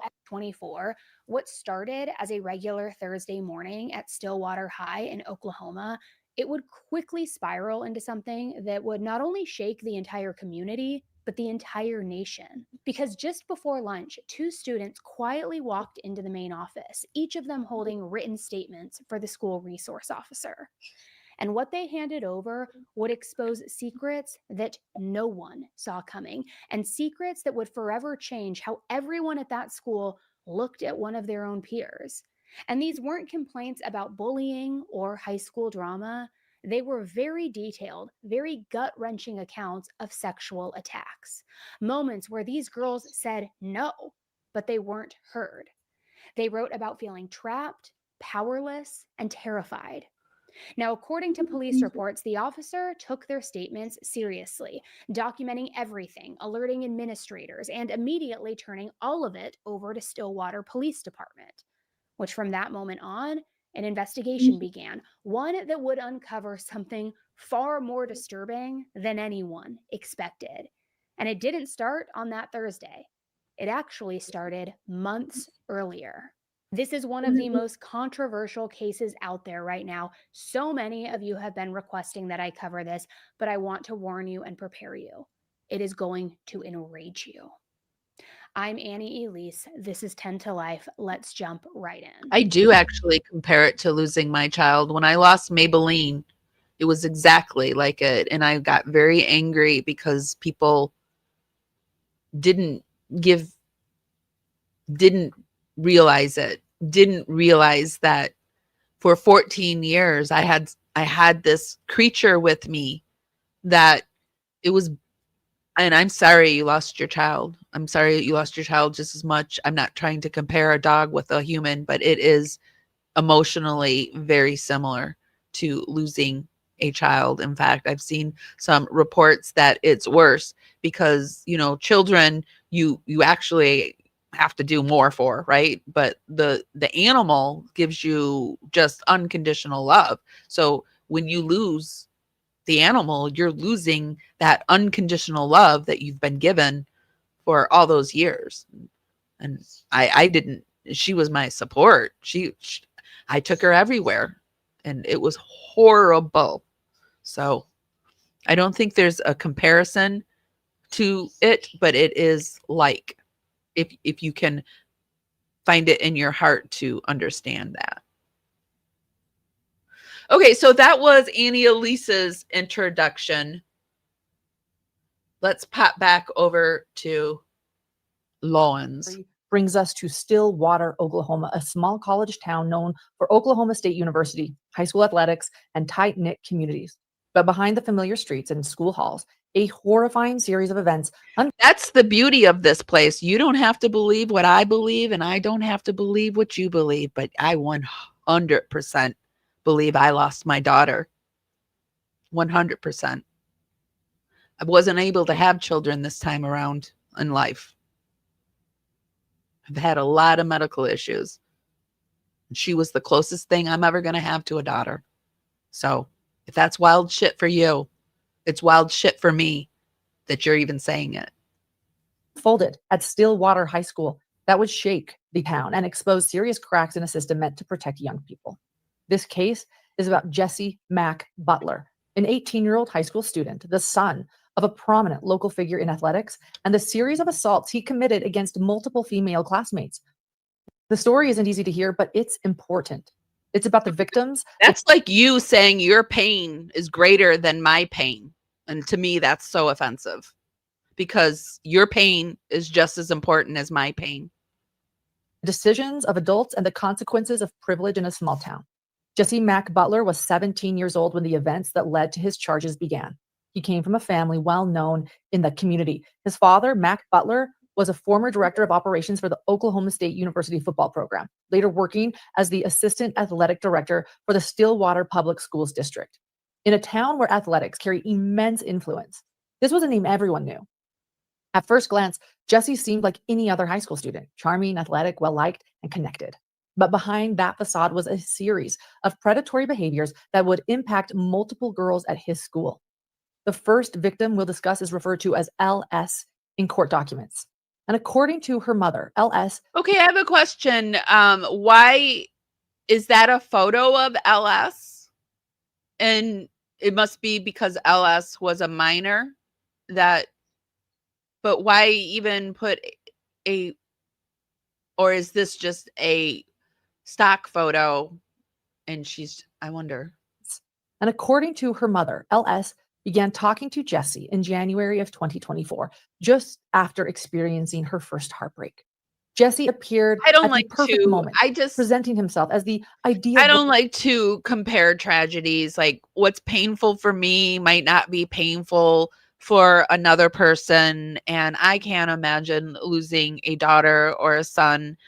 Just like I couldn't imagine losing my Maybelline, but it's happened. And my heart is broken. My heart is broken for you if you've loved something so deeply and you've lost it, whether it's a human being or an animal or whatever. It's just like somebody said, it, loss is loss, and it ripped my heart apart. And so I don't like to compare pain, because what might not be very painful for me might be extremely painful for you, and vice versa. And I was just a little taken aback, but I understand. I understand. Some people don't put animal life into like human life, but I think life is life. So boyfriend, respectful, fun, attentive, and involved in community activities like church and Bible study. In a Facebook post, LS's mother wrote, quote, "He walked into our home, looked us in the eyes, shook our hands, and came across as a respectful boy that we felt safe letting our daughter spend time with. He picked her up I and think took." he looks off too. Like even, but maybe it's just that I've seen what he's done, but he does seem off. Like this looks off to me. This, but also he looks like the brother of that girl from that really scary movie Hereditary, doesn't he? So maybe that's throwing me off a little. broke it off after finding out he cheated. She admitted she had wanted to break up for a while, but this finally gave her a reason she needed. End quote. In September 2024, LS learned from a friend at church that another girl Jesse had been dating reported abuse. They met, they compared experiences, realizing the horrors they experienced were strikingly similar. Multiple incidents. I'm really sorry for your loss. Holidays are really hard, you guys, and I'm glad that we're able to come and spend this together and talk about our losses, but also feel connected to each other. And, I've got my little girls. Oh, God.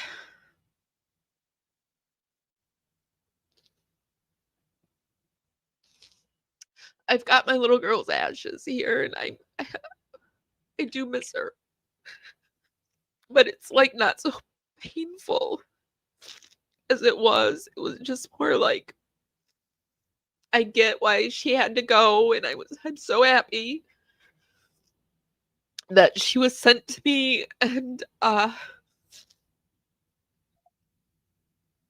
just miss her. And if I could, I would have her with me. That would be my choice. I'm sorry, you guys. Hold on a second. Of assault and battery, sexual battery, and strangulation until unconscious. Together, they went to the school counselor, then to the school resource officer, who eventually filed an official report. On September 20th, LS was forensically interviewed. In her forensic interview, she shared multiple events of being assaulted by Jesse. The first one being on February 2nd, 2024. And while I will be redacting some of the more graphic parts of the affidavit, I will read some of it, most of it here. It reads in part. I just don't want to be that person that sits here and cries online. So I'm sorry, you guys. It's just that it's the holidays, and I do miss her. So, and I'm sorry if there's someone or something out there that you're missing, but I do feel better this year, and I am really grateful for that, and I'm grateful for you guys. Quote, February 2nd, 2024. Butler parked his vehicle on the north side of Marble Slab Creamery, 229 South knob block following an OSU home wrestling duel that they attended together. Instead of getting ice cream, which is what he initially told LS that they were going to do, he forcibly removed her clothing, aggressively pinned her down, sat on top of her, touched her, bit her, and did other redacted assaults against her will. Butler also attempted to have intercourse with her in the vehicle.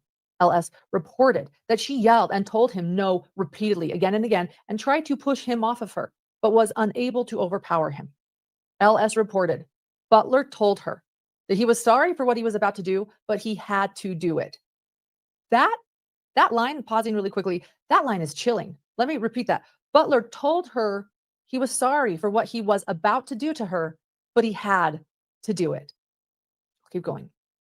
LS recalled hyperventilating because Butler intended to have intercourse with her, and she did not want to.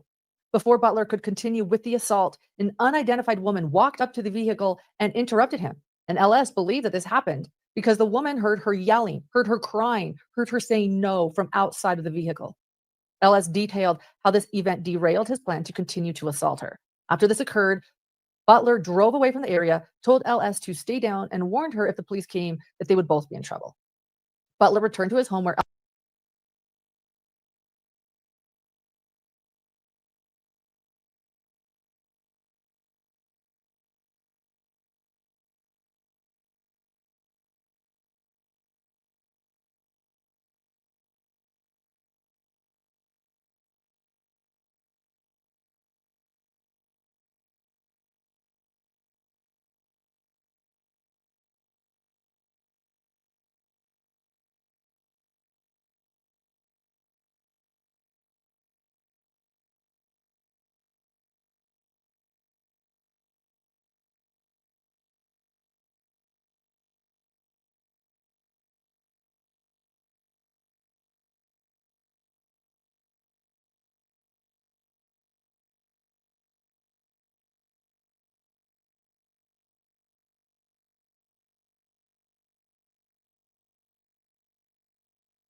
Sorry, I'm muted.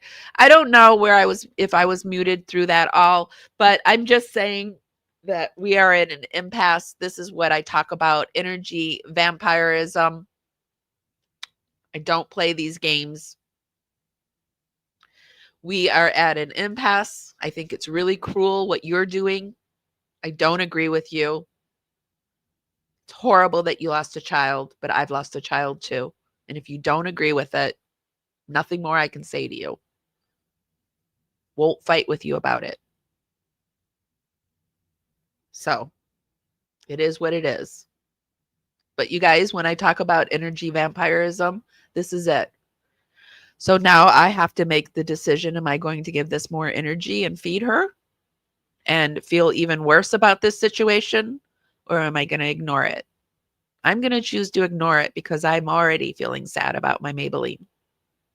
I'm not going to allow them to make me feel sad and put words into my mouth about their child that they lost. So this is a perfect example when I talk about energy vampirism. I'm feeling worse for this conversation, and this person's feeling vindicated, validated. Probably feeling bad too, because they've lost their child, but feeling a little bit better because they think they're making me feel bad. Don't let this happen. So I'm going to give you a timeout. If you want to come back, we're not going to be discussing this anymore. So there's the timeout. Crazy Aunt Chris, welcome to the Dragonflies. Thank you so much for joining our membership program over on YouTube. It's $2.99 a month. It's a way that I can give you a little extra content and a way for you to support me.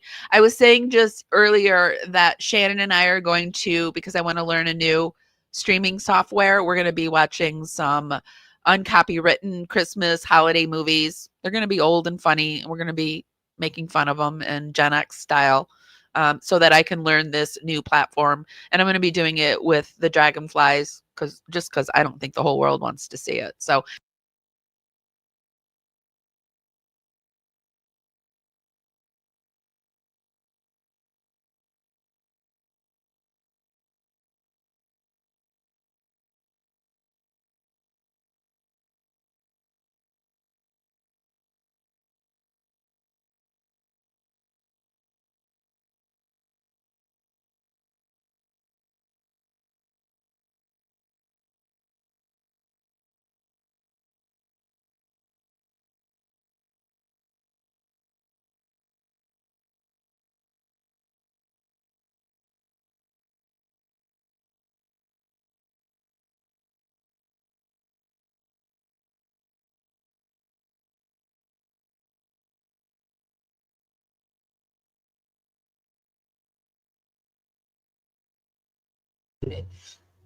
I was going to rehome Maybelline. I was an ex-social worker in Michigan.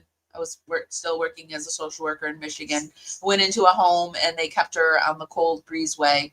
It was like below zero. They let her out. She ran down the street, snow and ice everywhere. And she came back. And I said, "Oh, is that a Chihuahua?" And they said, "Yes. She's for sale." I probably could have got fired, but I needed to save her. I'm here for the auditions. I'm here for the audition. Who are you? Ladies and gentlemen, my name is Sally O'Malley. I'm proud to say I'm 50 years old and not one of those gals who's afraid to hide her age, unlike some other gals. And I like to kick, stretch, and kick. I'm 50. 50 years old. 50 years old. 50, Yeah. 50. Okay, all right. Miss 50, 50 years old. let's stop yapping and start tapping. All right. All right, let's see. Line up a little bit. Here's a little, pay attention here. There's a little something that I call stepping on the raindrops, okay? Sashay, hip, sashay, and hip, prepare, turn, and pose.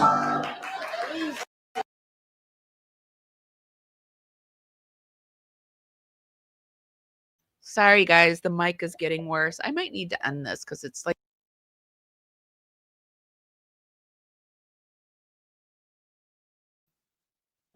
There.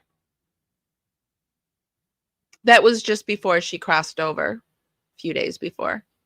But this is me over on TikTok. I put a lot of my animal videos and stuff like that over there. But when I'm sad, I make my Maybelline videos. Neurologists just discovered something that therapists have been hiding. Your brain literally rewires itself differently when you lose a dog versus a human. MRI scans show that losing a dog triggers brain activity identical to losing a child. But with one horrifying difference: it creates deeper neural pathways. Why? Because dogs access a part of your brain reserved for absolutely unconditional connections. Humans never activate this region fully, ever. Here's what the research found. Human relationships activate 147 neural pathways. Dog bonds activate 302 neural pathways, plus one pathway humans cannot create: unconditional acceptance. The darkest finding. Dogs release oxytocin, love hormone, in your brain at 5 times the rate humans do. When they're gone, you literally experience love withdrawal. Neurologists just discovered something that therapists have been hiding. Your brain That's my literally Maybelline. I feel horrible if you guys have lost a child, whether it's a human child or an animal child. My heart goes out to you.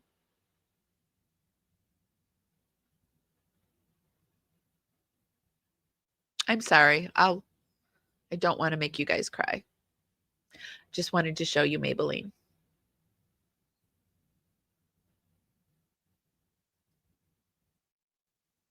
LS's vehicle was located. And once there, they remained in Butler's pickup, where he tried again to have intercourse with LS. LS told Butler she needed to get home, but Butler pulled her on top of him and told her, quote, "You're not going anywhere until I'm finished." Butler moved LS's body back and forth on top of his with their clothing on. Butler told LS, quote, "I want to have sex with you," end quote. But she refused and said she did not want to. LS was able to get out of Butler's vehicle and get into her own vehicle to leave. Butler got into LS's vehicle with her and continued to try to get her to have sex with him. LS described Butler putting his hands all over her, specifically between her legs, on her chest, and then he grabbed her by the neck. LS stated Butler also often pulled her hair during these incidents. I'm going to call them assaults, but in this affidavit's incidents. LS reported that Butler did eventually get out of her vehicle and was able to go home, end quote. Incident 2. Quote, early February 2024, Butler and LS were parked outside Planet Fitness, 805 East Virginia Avenue, inside LS's vehicle, the victim's vehicle. So in the victim's vehicle here, and Butler exposed himself to her and told her to perform redacted on him. LS refused by saying, and let's keep in mind that this fine little lad, this fine fella is out free now. no, and that she wanted to go home. Butler then forced her by grabbing the back of her head and her hair and forcing her to do this. LS began crying when he did this. She was crying, and while this was occurring, Butler's mother called. Butler told LS to be quiet, not to say anything, or else what would he do? He would hurt her if she said anything while he talked to his mom. He would hurt her. So he threatened her during the assault. And following the phone call, LS stated that she complied with Butler out of fear of what he would do to her if she did not follow his orders. LS did what Butler ordered her to do, and after this occurred, Butler exited her vehicle and they both left the parking lot. End quote. Incident 3. Thank you so much for your super sticker, Jessica Karenza. I think that's it. Jessica Karenza. Thank you for your $4.99 super sticker. Your support means a lot to me. Yes, she was beautiful. I'm sorry if I don't mean to bring you guys down. It's just a day that I'm thinking about her a little bit more, and then the little bird started talking about her, and then what happened in chat. I don't think human life is any less, or I think it's horrible if you've lost anything. I just do. But I also think it's horrible trying to minimize my loss just to make your loss feel more. Quote, early February, prior to February 14th, 2024, Butler and LS were at Butler's family home in an upstairs movie room in Butler's home when Butler pinned LS down on the couch by sitting on top of her. He forcefully removed her clothing despite her objection. He touched her body as she cried and asked him to stop. This incident ended. When did it end? As Butler was attempting to take his underwear off. You guys, I just realized something, which I think it's really funny, that I just realized there's somebody in here called Keep It Moving. And I thought some of you guys were telling me to keep it moving when I was talking about Maybelline. That's why I went really quick out of talking about it, because I thought you were telling me to keep it moving. And I think that's why I was getting so defensive about it. So I'm sorry, you guys. I was getting really defensive about it because I thought you were telling me to keep it moving. That's so funny.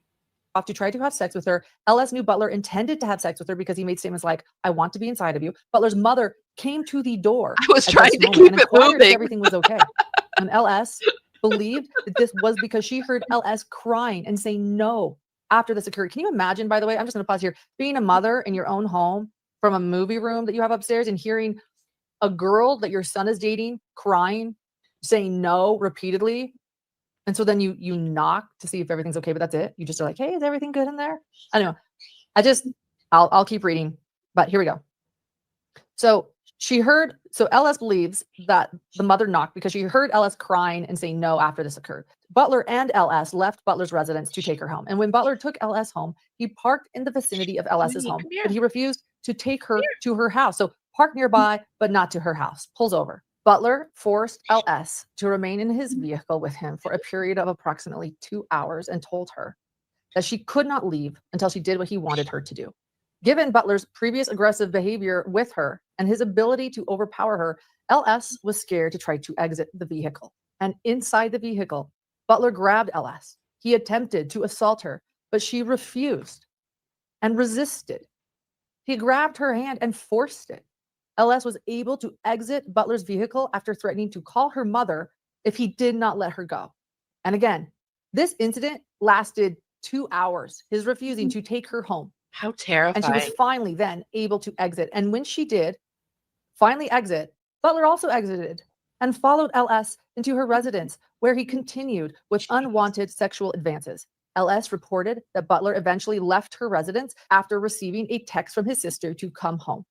End quote. Incident 4, quote, February 2024. LS and Butler were parked in her vehicle at 717 East Hall of Fame, the Hampton Inn and Suites parking lot behind Raising Cane's Chicken Fingers at 317 North Perkins Road. And then Butler instructed LS to get in the back seat with one of the seats laid down, and he removed her pants and underwear against her will. LS verbalized She did not want him to touch her, but he digitally assaulted her. And LS told Butler to stop and that he was hurting her badly. LS reported that Butler told her he was not going to stop until redacted, which he then did to her. LS moved around and tried to get him to stop, but he refused, and she was scared of him and could not overpower him. When LS got home afterward and went to the bathroom, she was bleeding. Bye, Lisa. End quote. Thanks for stopping over. Completely your right to leave. Think it's probably best that you do, because I am firmly in my stance that you don't compare your trauma to other trauma, not comparing it. But I think it's offensive that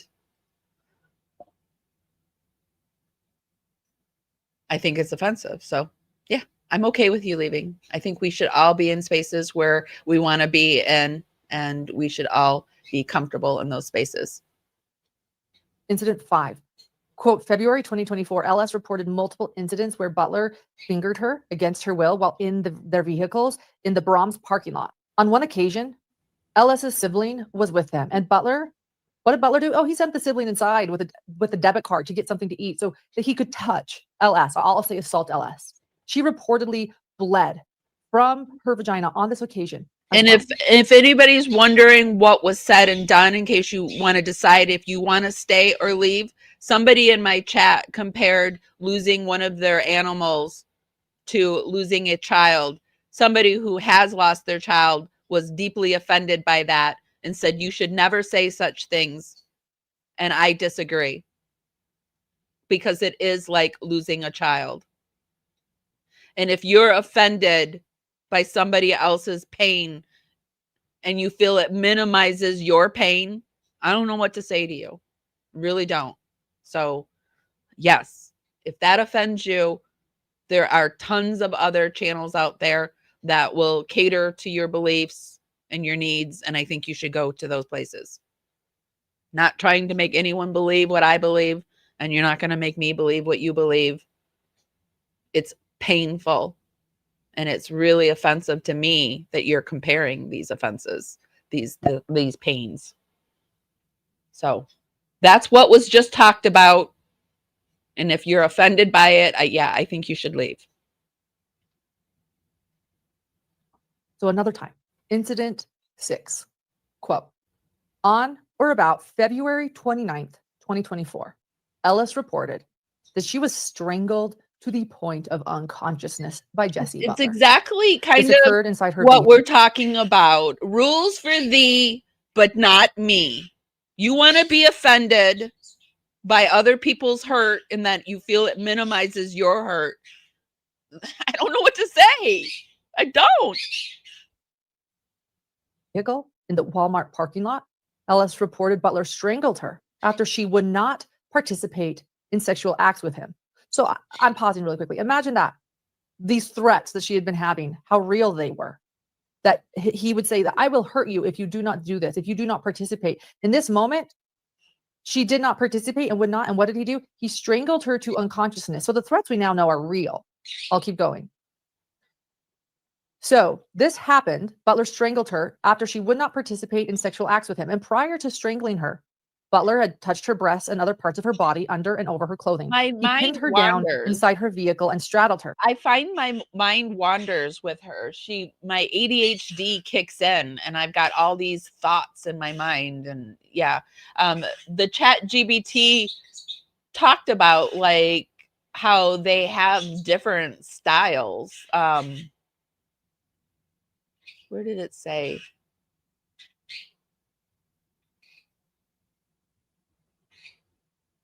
It talked about how Lauren has one style and Annie Elise's style is more like, hey, bestie, let's talk about this. And Lauren wants to be more in the Dr. Yawn type style. And it must be why I never really watched them, because my mind wanders. With one hand on her neck and another hand pinning her hands down over her head. Ellis was scared and crying. She told Butler no, but he did not listen. Ellis reported that she was hyperventilating and then recalled her vision being blurry and she was dizzy. She reported her head immediately hurt and she was confused about what occurred. She was scared of Butler, but Mercury retrograde is really hitting you hard. You've had 2 accidents out there door dashing. Somebody keeps hitting Kim's car, and now you're looking for your driver's license. when she regained consciousness, Butler was laughing at her. Laughing at her. Like this, I want to point out, laughing at her, this has a sadistic quality now. I'll keep going. Following this incident, Ellis reported she had a handprint and injury on her neck, end quote. The affidavit went on to say, quote, in addition to these specific occasions, LS reported that Jessie Butler would regularly slap her legs or squeeze her legs very hard. She reported it would hurt and that it resulted in a lot of bruises on her legs from Butler. LS had taken a few photographs of the bruises on her legs and on her neck with her phone. However, Butler regularly went through her phone. So she was afraid to document them in that manner. So that's controlling too. This is someone that is going through her phone. So a place where you would often document something, you know, take photos. He was going through her phone. So she was afraid to document them. That's controlling. And following the forensic interview, LS was seen by Brandy Watts, sexual assault nurse examiner at the Seville Center. And during the examination, LS provided Watts with a similar account of the incidents detailed in the forensic interview. She also reported to Watts that she had urinated on herself when Butler strangled her. Since the incident, LS has experienced times of substantial swelling, as observed by Watts through photographs provided by LS's parent, and discomfort in her neck, which she may not have experienced absent to the strangulation. Through her examination, Watts found that LS had been a victim of sexual and physical abuse. In the incidents involving LS, Jessie Butler demonstrated escalating physical and sexual violence as their relationship progressed over the term of approximately 2 months. Additionally, the Stillwater Police Department took another report of incidents reported by a second female juvenile in which Jessie Butler utilized threat, fear, intimidation, and physical force to make her perform sexual acts and participate in intercourse with him.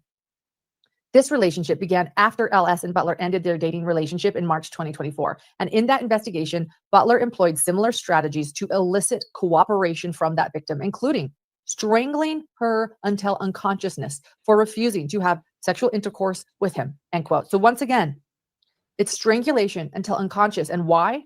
What is the motive? What is the reason? Their refusal to participate in sexual acts. Now, multiple girls stating this. And over the following months, LS and her family complied fully with investigators, surrendering her phone, which contained alarming evidence, photos, videos, and texts documenting the abuse. All of that was turned over to the district attorney's office. And then Assistant DA Deborah Vincent commented on LS's case saying, quote, how scary this young man was. No, I believe Grayson either lives with her parents when she's not living with Jan and Lauren Turd. I don't think she owns her own house. Believe he would not stop unless he was held accountable, end quote. Despite this, despite LS's experience at school, it remained traumatic. Why? Well, Jessie still attended classes, shared hallways, and even came to extracurricular events where LS was present. He would follow her parking spot, move near her in the stands, and constantly confront her, all while an active emergency protective order was in place. So in other words, you have an emergency protective order in place. And what is happening? He's showing up at the activities she's going to. He's standing close to her, moving near her, constantly confronting her, all while an active emergency protective order is in place. The second publicly known victim is KS. Her mother describes Jessie as initially. Do you think these are actually the victims, or are these is this just stock photography to keep that Grayson is using to edit it to keep it moving? What do you guys think? I can't decide. I guess we'll figure it out when we go over to Annie Elise. Welcome to the Dragonflies, Carolina. I thought you were a dragonfly, but welcome. I'm gonna update the emojis for the Dragonflies. Put some hidden true crime emojis in there. So I don't want you guys to think that I'm not upset when I lose subscribers. I mean, I don't want to lose subscribers, but I also have a sense of relief when I do lose them because of these reasons, because I don't want to me, it seems like they're trying to make me a certain way. And I'm very big on trying not to make people like say and do things, just like to live in your own truth. And so it's like a relief, because why would I say these things, live in your truth, and then allow somebody to make me feel or say something else, and then not be okay with them leaving? Like, I got a comment once where they're like, we know you don't care if you lose subscribers. Well, of course I care. I'm not like a robot, but I'm also very much into believing what I say. I am who I am, and I believe what I say. I'm not just here saying it. I don't compare people's pain. I think it's offensive when you do. Happy Thanksgiving to those who celebrate it. If it's just stock, why would they blur the faces? Well, to make it a little extra, like to show that, I don't know. Why are they showing them at all? It just like, it makes no sense to me. But it is hidden true crime, and a lot of stuff that they do makes no freaking sense to me. You'll check local news and see if, okay, yeah, see if the victims are blurred. Perfect. Said, quote, he was wonderful. He was so nice. He brought her flowers, brought her favorite tea. He took her to the country club, golfing. I can do it because over here, ChatGPT pulled up some news stories for me. So let's look. Oklahoma man facing nearly 8 decades in prison for the brutal sexual and physical abuse of 2 teenagers is instead walking free. 18-year-old Jesse Butler admitted to committing these horrific crimes against his 2 former girlfriends while he was also still a minor. He pleaded no contest to his 10 felony. Were they his girlfriends, though? It sounds like maybe they weren't his girlfriends, that he was just pushing himself on them. I lost where I was. Charges. This is body cam video of his arrest. It was. Let me see if we. Oh, well, yeah, their face is blurred there. Victims. Butler was initially charged as an adult, but in a stunning turn of events, so their victims' faces, they are being considered a so-called youthful offender because it happened. Gosh darn! Look at her. Look at these pictures, you guys. He was under the age of 18. So that means, in spite of his 78-year prison sentence, he is walking free, tasked with completing community service, counseling. He has a curfew, but by his next birthday, he could have his entire criminal record expunged, meaning he will never have to register as a sex offender. This is some bullshit. So here to break it down, I'd like to welcome in Oklahoma attorney James Worth. James, thank you so much for giving us some of your time. Thank you. This sounds pretty unbelievable. There have been massive protests there in Oklahoma, after a judge allowed Butler to avoid that 78 years in prison. Explain what happened here. Yeah, I think there's a lot of misconceptions about how the system works. Anytime we're talking about charging a minor of a crime when they were a minor at the time they committed it, there's protections for that individual as well as protections for the victim and the public at large. So the first interesting thing here regarding some concerns that maybe that there was a sweet deal that was done is that the prosecutor under Oklahoma law, this is maybe a sweet deal. There was a sweet deal. A sweet deal was done. Period. Only offense. That's the sentence. That's the statement. A sweet deal was done. Period. Not maybe. Rape in the first degree is the only offense where the prosecutor can decide whether to initially charge it as an adult or as a youthful offender. And in this case, they did decide to initially charge it as an adult. But that does give the defendant the right then to file for what we call reverse certification to be treated as either a useful. Mercury is in retrograde, you guys. It went into I'm a woo-woo girl. It went into retrograde on the 25th.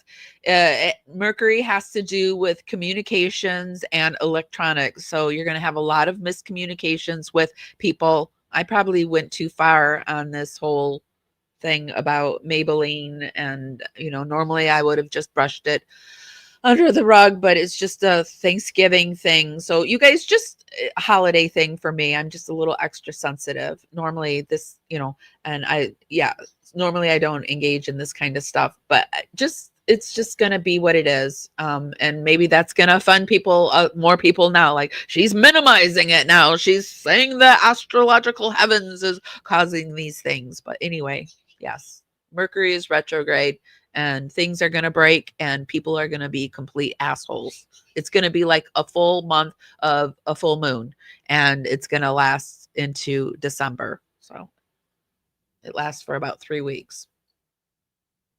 Full offender or as a juvenile.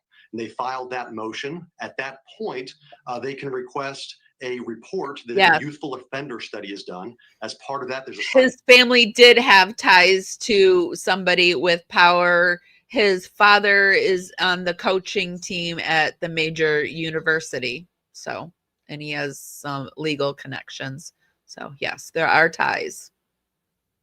Psychological evaluation, and there's 6 different factors that they look into when the court decides, based on Oklahoma law, whether they should be treated as a youthful offender or not. And that's based on the age. He's also on some, I think he was on the baseball team. He's a jock, so he also has coaches and whatnot that went to bat for him.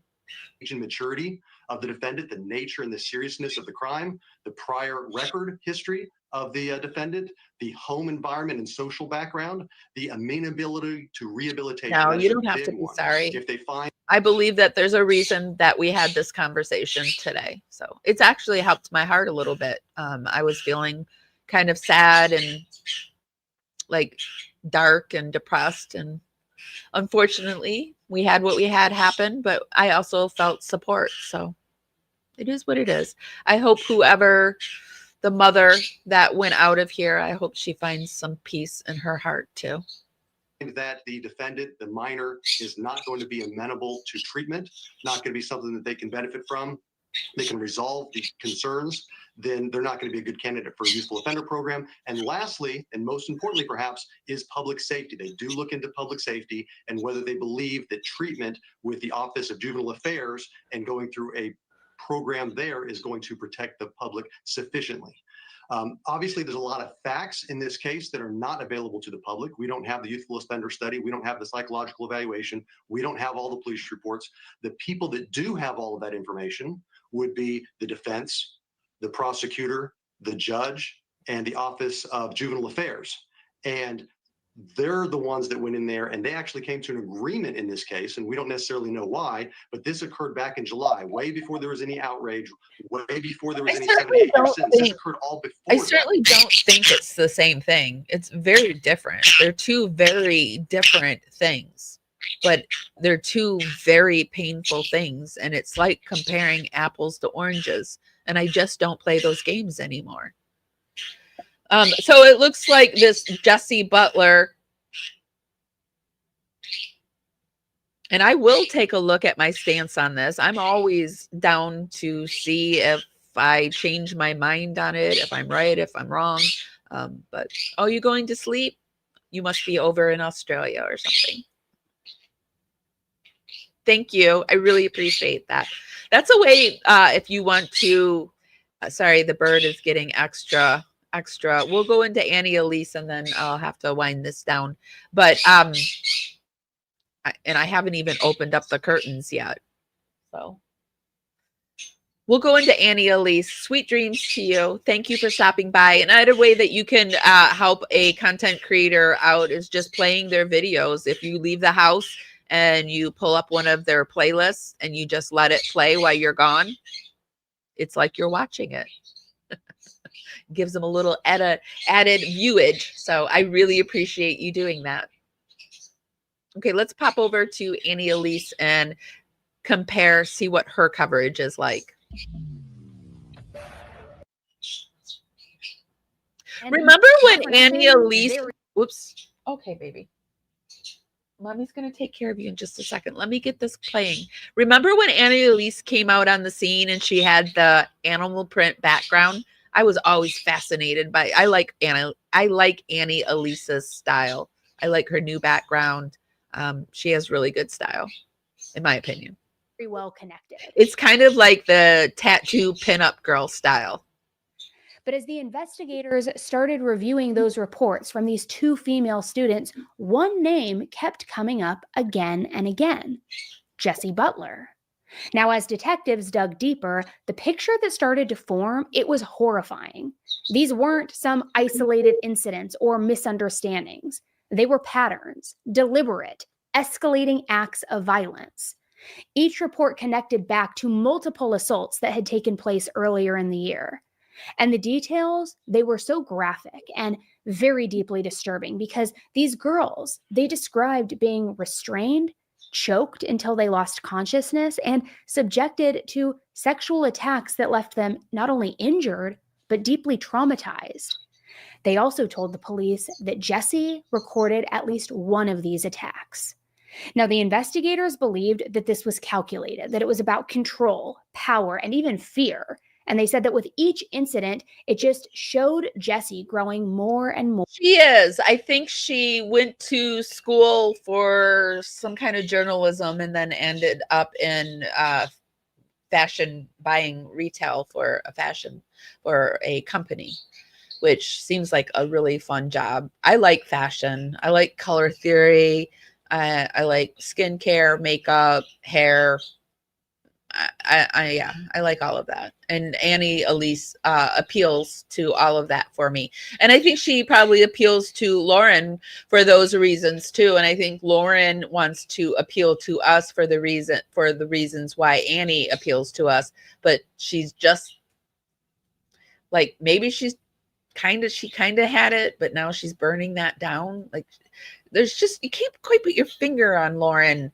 And like, the more you look at her, the more you notice you can't, like, there's just something not quite right. More violent. One of the girls, as a matter of fact, suffered such severe injuries that she needed surgery.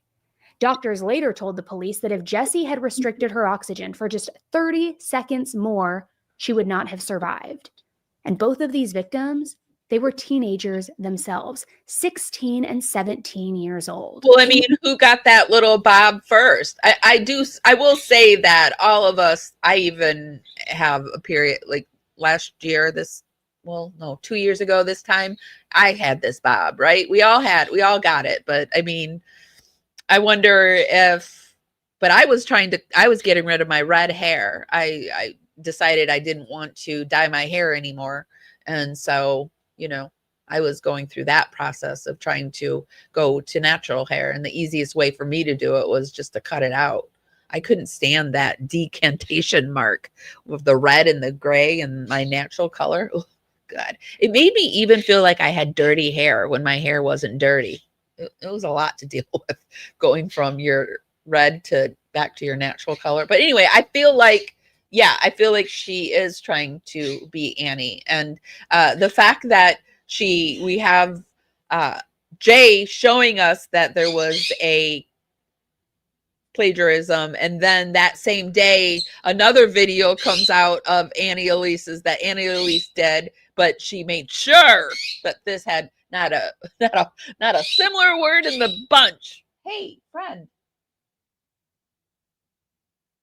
that's too much.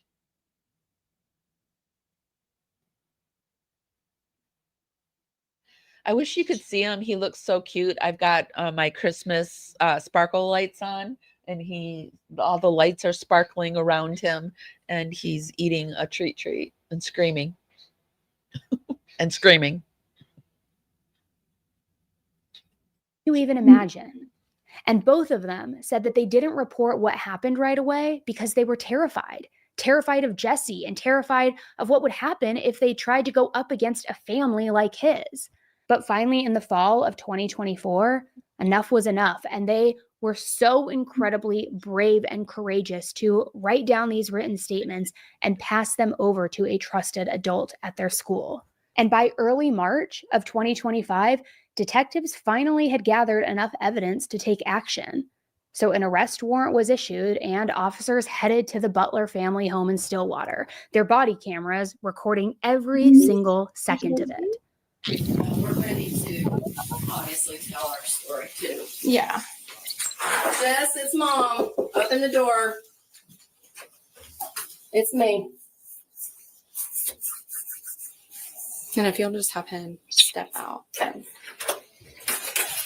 Give me your wallet and phone and stuff. So, okay. Your what? They're in the car. Well, okay, it's fine. It's not locked or anything. Okay. So, can you tell him what you just told me, or?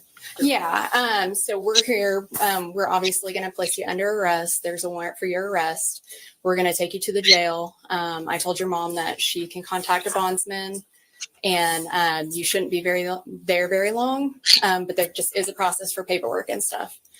But right now he doesn't look scared at all. His mom looks terrified, but he looks like, yeah.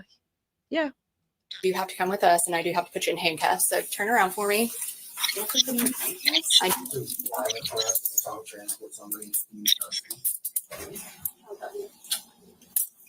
know what it is. It's okay. Yeah. I'll get you out for me. All right. Stay silent. Rick knows about this. Candy's on this. Dad's on his way. We're coming to get you, okay?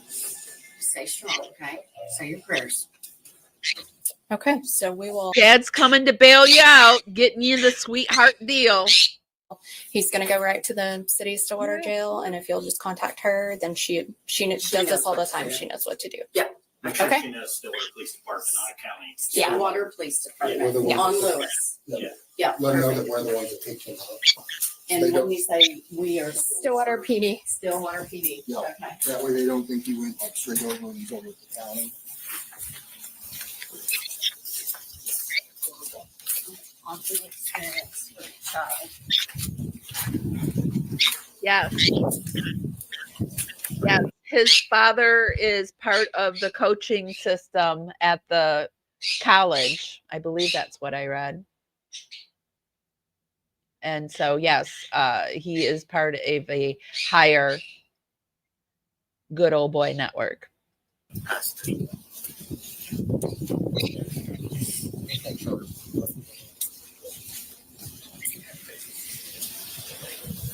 Pat you down, spread your feet for me.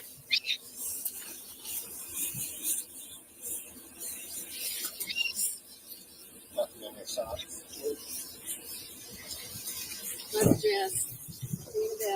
Now, I think we can all agree that that body cam footage says a lot without anyone needing to even narrate it. But what stood out to people immediately was how Jesse's mom reacted, because instead of shock or questions or disgust, she just jumped straight into defense mode, saying they already had somebody helping, that his dad was on the way. Then she even told Jesse, "I'll get you out."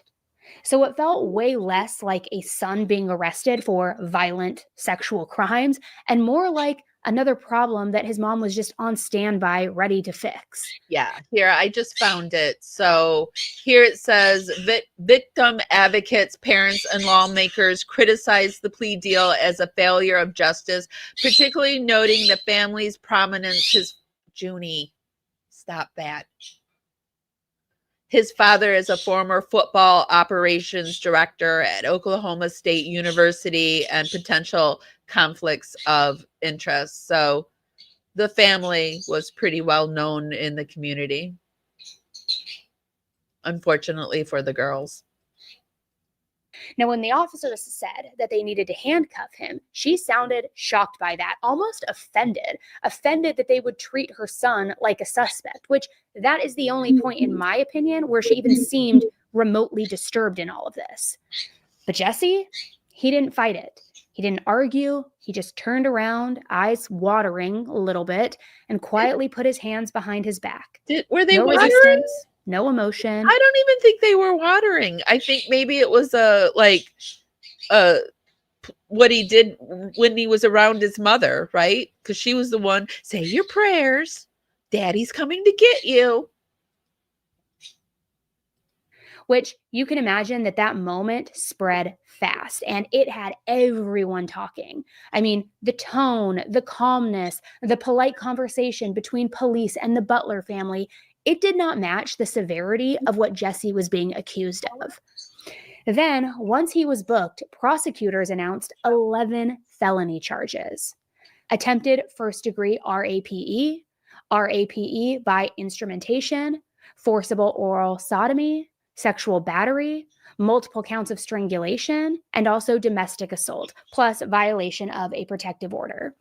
Now, because of how serious these crimes were, he was charged as an adult, even though he was only 17 years old when the assaults happened. But on paper, if convicted of all counts, Jesse was staring down 78 years in prison. The thing was, this case dragged on for months. Jesse pleaded not guilty, he posted bond, and he was released. However, under strict conditions. No contact with the victims, no stepping foot on school grounds, no attending events, nothing.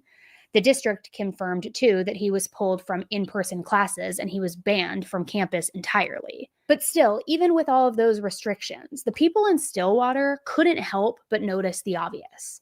If Jesse's last name wasn't Butler, would he really have ever even been released? Maybe, maybe not. I doubt Because it. for most people, I will say this, 11 violent felony charges don't end with you sleeping in your own bed at the end of the night. They end with you in a jail cell. But Jesse, he was living a pretty cushy situation. Then, in August of 2025... You know what it sort of reminds me of? The Murdaugh case, Paul. Paul was out free after driving that boat into the dock and killing that one girl. It reminds me of that.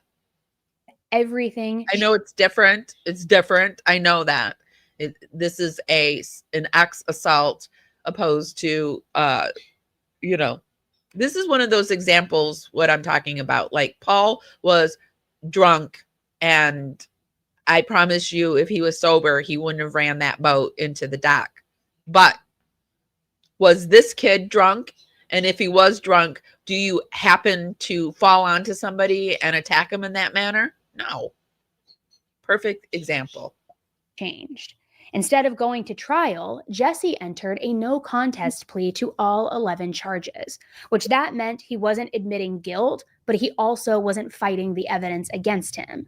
And that one move alone, it completely changed the outcome of this case.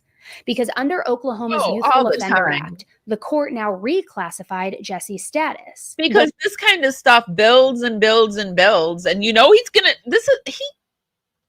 what he did to these two girls, he can't stop this. He can't stop it, and he got away with it. He's emboldened, empowered, and blazed. Jeez. Law allows defendants between 15 and 17 years old who are charged with major crimes to be prosecuted as adults, but with a supposed focus on... It also reminds me of that kid from the riots that was running around shooting people, and he got off. Remember that guy? I can't think of his name. Kyle something. It reminds me of him too. Rehabilitation instead of punishment. So on August 25th, the judge announced a sentence that at first sounded harsh, 78 years, but almost immediately after it was revealed that the sentence was fully suspended because of the youthful offender designation. Meaning instead of prison, Jesse was ordered to complete 150 hours of community service. Yeah, him. It reminds me of him. Yes. Are we going to see Jesse doing the talk show circuit now? He also had to attend counseling and treatment, follow a strict curfew, stay off social media, and check in regularly with the Office of Juvenile Affairs. But here's the part that left people stunned by that, and I'm sure you as well. He only has to do all of that until his 19th birthday. Jesse Butler was arrested back in March on 10 rape-related charges involving 2 underage girls. Investigators say the crimes happened over multiple... I actually would like to find a lawyer to see if there's anything they can do to, like, this guy's going to be free. Is he already 19? When did this happen? When is this? This happened August 25. So he's not free yet, but he's about to be. I mean... What the actual F? months in 2024 when Butler was around 17 years old. Victim statements from both girls say Butler forced them to perform sexual acts, and both say Butler strangled them to the point of unconsciousness. The case now sparking outrage online after prosecutors reclassified him as a youthful offender despite initially charging him as an adult. I talked with Kimberly Jantz with the Tulsa County DA's Juvenile Division about how that process works and what factors can lead to such a decision. This is an area of law that is incredibly complicated. The biggest factors are what was the crime and what is the age of the defendant. Jantz didn't speak specifically about Butler's case since it didn't happen in Tulsa County, but says the most significant change that can come deals with sentencing. Butler originally sentenced to 78 years in prison. That changes as a youthful offender, or YO. Wanting to do the YO aspect gives you the possibility of rehabilitating yourself before having to serve a long sentence in the Department of Corrections. And he was already 18 years old when that sentence was handed down, meaning if he checks all of the boxes, that's less than a year of supervision. No prison time whatsoever, too. And once it's over... Okay, so I bet you he's getting close to being 19 years old. At this, his entire record will be wiped clean. Now, some attorneys who have weighed in on this case say that Jesse's plea deal may have been a strategic move by prosecutors, a way to ensure that there was some level of accountability without forcing the victims to relive everything out in open court. But others argue that the court might have genuinely believed that Jesse could be rehabilitated because of his age, because of his family's influence. And so I Googled it, and probably because he was a minor, his birth date isn't being released. The fact that he didn't have a prior record. But for a lot of people in Stillwater, this didn't look like rehabilitation. It looked like protection, the kind of second chance that they're convinced. My first question automatically goes to, is there anything that can be done? I mean, can we put the genie back in the bottle? Is there any legal recourse? And the only attorney I know right now who's not an attorney is ChatGPT. And this is what ChatGPT said to me. Make sure I'm not muted. Good question. Yes, some lawyers are speaking publicly about Jesse Mack Butler's case, or more broadly about the law that let his sentence be suspended. And yes, there are things some attorneys and critics say could be done, though the window appears narrow. Here's what I found. Attorney and legal analysis with Worth Law Office and attorney James Worth have publicly commented on the case. Worth pointed out that the way the court treated Butler under the Oklahoma Youthful Offender Act shows how the law can be applied to very serious crimes, including force acts and strangulation. According to Worth, that possibly legally exists under current statute. Several news legal analysis outlets covering the case discuss how the plea deal and sentencing reflect broader issues and how Oklahoma handles juvenile young offender prosecutions, which amounts to a kind of informal public legal commentary. So yes, there are lawyers and legal experts discussing the case. Some are framing the verdict and sentence as emblematic of structural failure and how youthful, we all know that. What can be done? And that's what's realistically limited under current law. Possible actions, accountability mechanism, violation of the rehabilitation plan. Because Butler's sentence is suspended under youthful offender status, he remains under, but he's probably going to be out any day now, which is so easy. Just counseling if he misses any check-in breaks, curfews, or whatever. The full adult sentence, the 78 years, can be reinstated. So, but I mean, I guess if they were out to get him, they could. Public pressure, community oversight. Many local community members, victims, right advocates, and state lawmakers are calling out perceived injustice. This includes public protests, media scrutiny, and calls for transparency around why the youthful offender designation was used. Legal reform. Some legal advocacy groups are pushing for changes or at least raising questions. Sounds like nothing's being done. Where the limitations lie, as of now, the legal structure in Oklahoma allows serious felonies, even violent ex assaults, to be prosecuted under youthful offender laws. I mean, shouldn't it be looked at really extensively? Because how close to 18 was he? Because by the time this went to court, they said he was 18. This means the court's decision was legal, even if many believe it's morally wrong or displays systemic bias. Unless there's a legal challenge to the plea deal or a violation of the rehabilitation plan, there's no obvious do-over. Reform, statutory change, while possible, would likely require substantial political effort and many take time, so it doesn't look like anything's going to be done. I feel so horrible for the girls. Okay, let's go back to Annie. Nobody else would have gotten in this situation.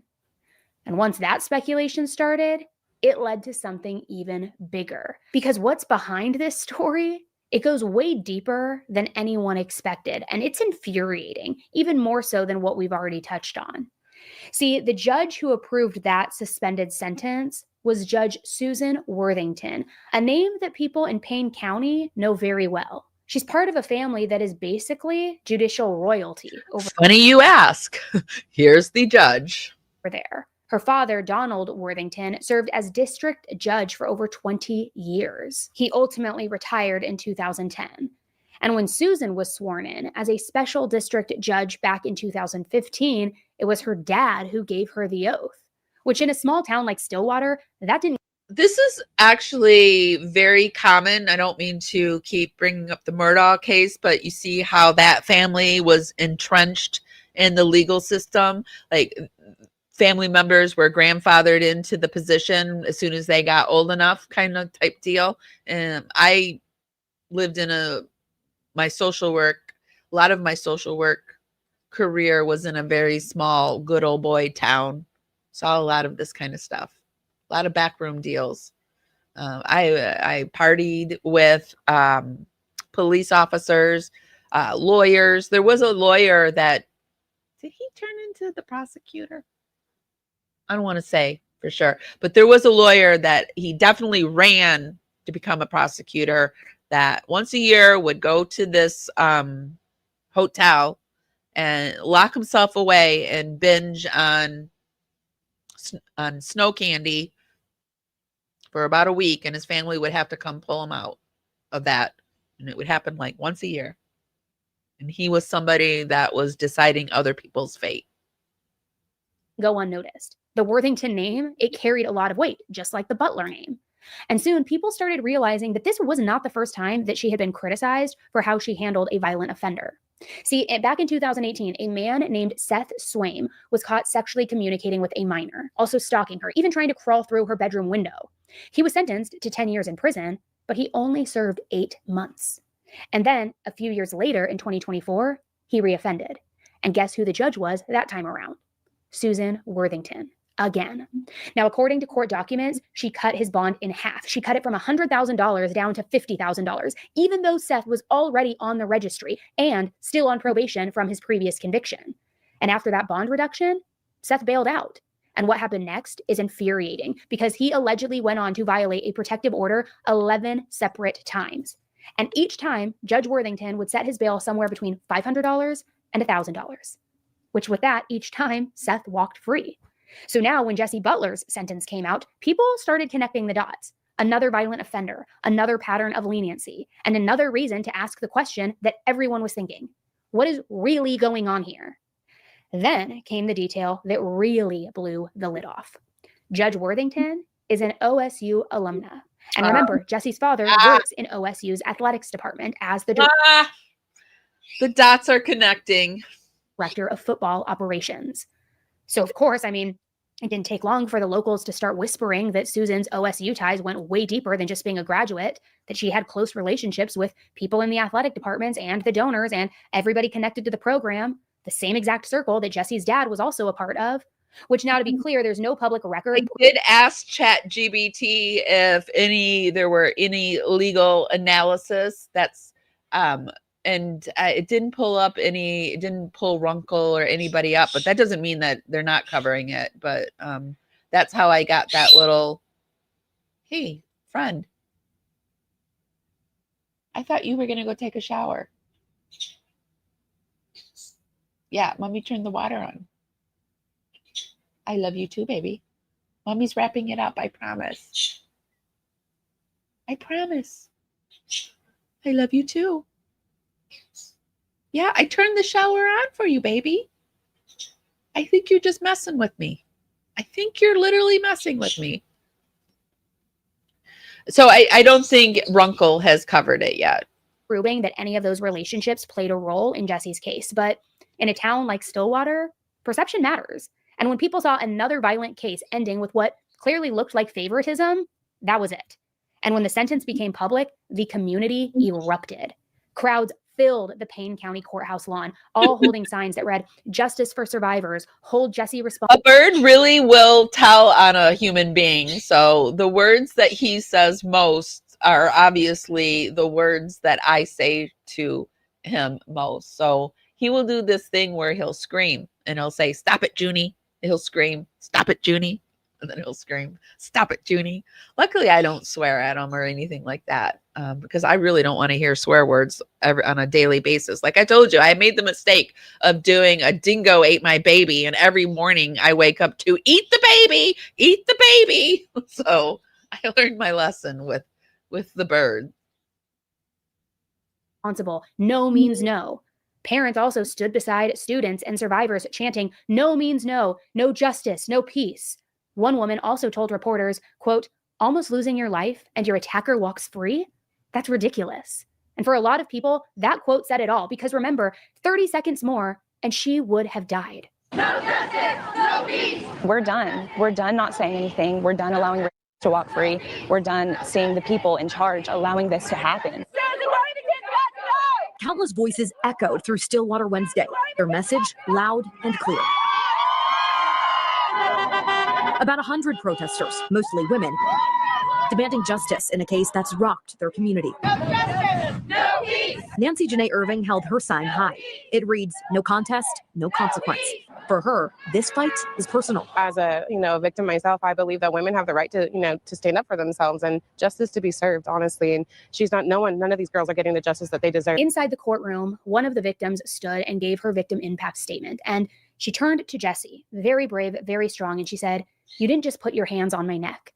You took my voice, my happiness, and my ability to feel safe in my own body." Her words became truly the emotional centerpiece of this entire story, just repeated across headlines, shared online, and echoing in every single conversation about this case. Not long after, an Oklahoma State representative. So let's pop back over to Lauren in Hidden True Crime, and she's got us right up to the point where they're going into court, and she's going to talk more about the victims. I am more of an Annie Elise person. Before this all started, I watched Annie Elise. I didn't watch Hidden True Crime. So I have to say, I don't know if I'm biased because Annie Elise, the way she tells the story, it keeps my attention because it's more pop culture-ish.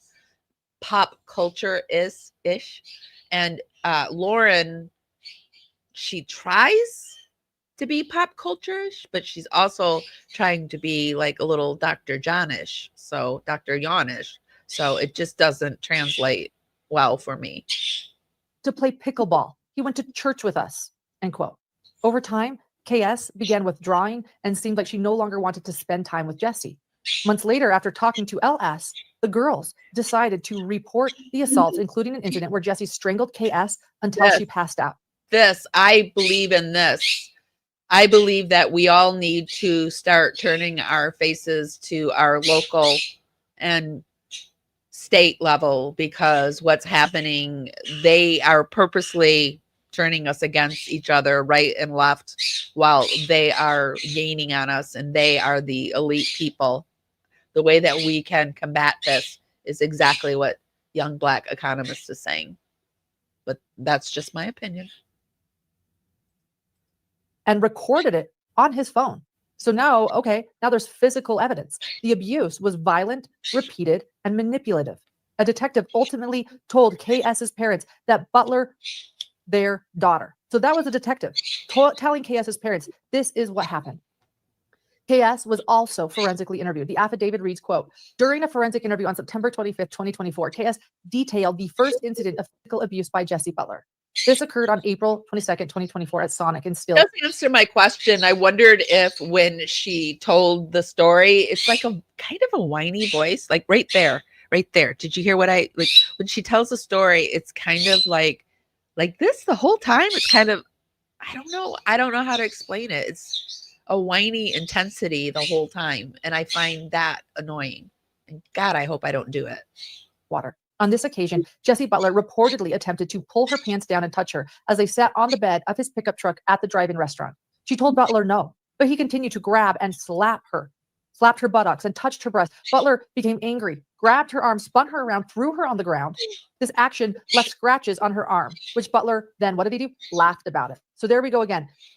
I love Kendall. She's one of those people that stands in her truth, and I really respect Kendall for a lot of reasons. Don't agree with everything she does. I don't agree with everything anybody does, but Kendall Ray, and Kendall Ray would be a good person to compare scripts with Lauren with, actually, now that you say that. Being physically violent with her, throwing her on the ground, it leaving physical marks, scratches. What did Butler do? Laughed about it. I mean, I don't know about you guys, but the laugh. And I especially love that I can find admiration in younger women, like women that I see that are younger, that are just, I feel, doing it right. You know, it's exciting. It's so exciting to see. After hurting someone physically, you know, he makes the other victim bleed, laughs. Now he's thrown this victim on the ground, has left marks, and he's laughing about it. What is this about? Yeah. This incident demonstrated to KS that Butler would use physical force on her if she did not comply with his sexual demands.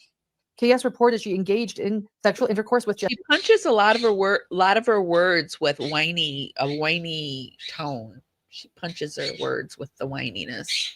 Jesse Butler throughout the term of their relationship, and did so, why? To prevent physical aggression from him. So she was coerced to do this because of threats. And when KS told Butler he was hurting her, he did not care and would not stop. So again, I'm just wondering, and you know, Dr. John Matthias, my co-host, is going to weigh in on this, a criminal psychologist. This is Kendall Ray. True Crime with Kendall Ray. She also does the sesh with her cousin, and she also does Mile Higher. It's a podcast with her husband. And her husband also does a podcast called Lights Out. They are very Mile Higher. Yeah, it's Mile Higher. They're a very successful couple, but she was the one started out doing true crime. I like her stuff. I don't watch the sesh as much as I watch this, but is the sesh up here? Yeah, here's the sesh. And I think her cousin is like if you're into people who are very smart, her cousin has a master's in something.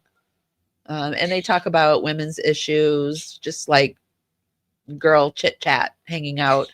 And if you like paranormal stuff, her husband does it used to be with his cousin, but I don't know who he's doing it with now. But I don't watch his stuff as much because he does a lot of scary stuff. Like if you want to be scared, watch Josh in his Lights Out podcast because he does the scary stuff. But yeah, if you're looking for They're young, they're bright, they're very goal oriented. Kendall's pregnant again. She's having her second baby. Kendall has some autoimmune issues that she's healed from. They're 420 friendly. So yeah, I just enjoy watching them. And yeah, they're younger, in their 30s, but they were in their 20s when I first discovered them. So little Kendall Ray plug there for you. Let's head back. You I have so many questions, but this when the girls are being hurt and he doesn't care, he laughs. I have questions. I'll continue. And because of his aggressiveness, she was scared to tell him to stop. She expressed she was scared not to do what he wanted because of how physically violent he had been with her. KS reported Butler had left bruises on her hips from squeezing her so tightly. KS reported that the intercourse was extremely aggressive, but she reported that she quickly stopped fighting it because Butler would overpower her and hurt her to get his way. KS explained that she learned to do and not to do to avoid being hurt by Butler. And according to KS, Butler would pin her down and she was physically unable to get him off of her. KS stated that this would often lead her to hyperventilate, which Butler thought, again, was funny. So when these girls are afraid, when they are fearful and they hyperventilate, what does he do? He laughs at them. He thinks it's funny. KS described an occasion in July 2024 in which she house sat for a family friend. The dates that she stayed at the residence were July 27th, 2024 through August 3rd, 2024. And while she was there, Butler came to the house. Butler expressed a desire to have sexual intercourse with her at the house. KS reported she did not want to do anything at the house. Butler, he became angry and he came up behind her, put his arm around her neck, and strangled her to unconsciousness. So again, another pattern I want to point out.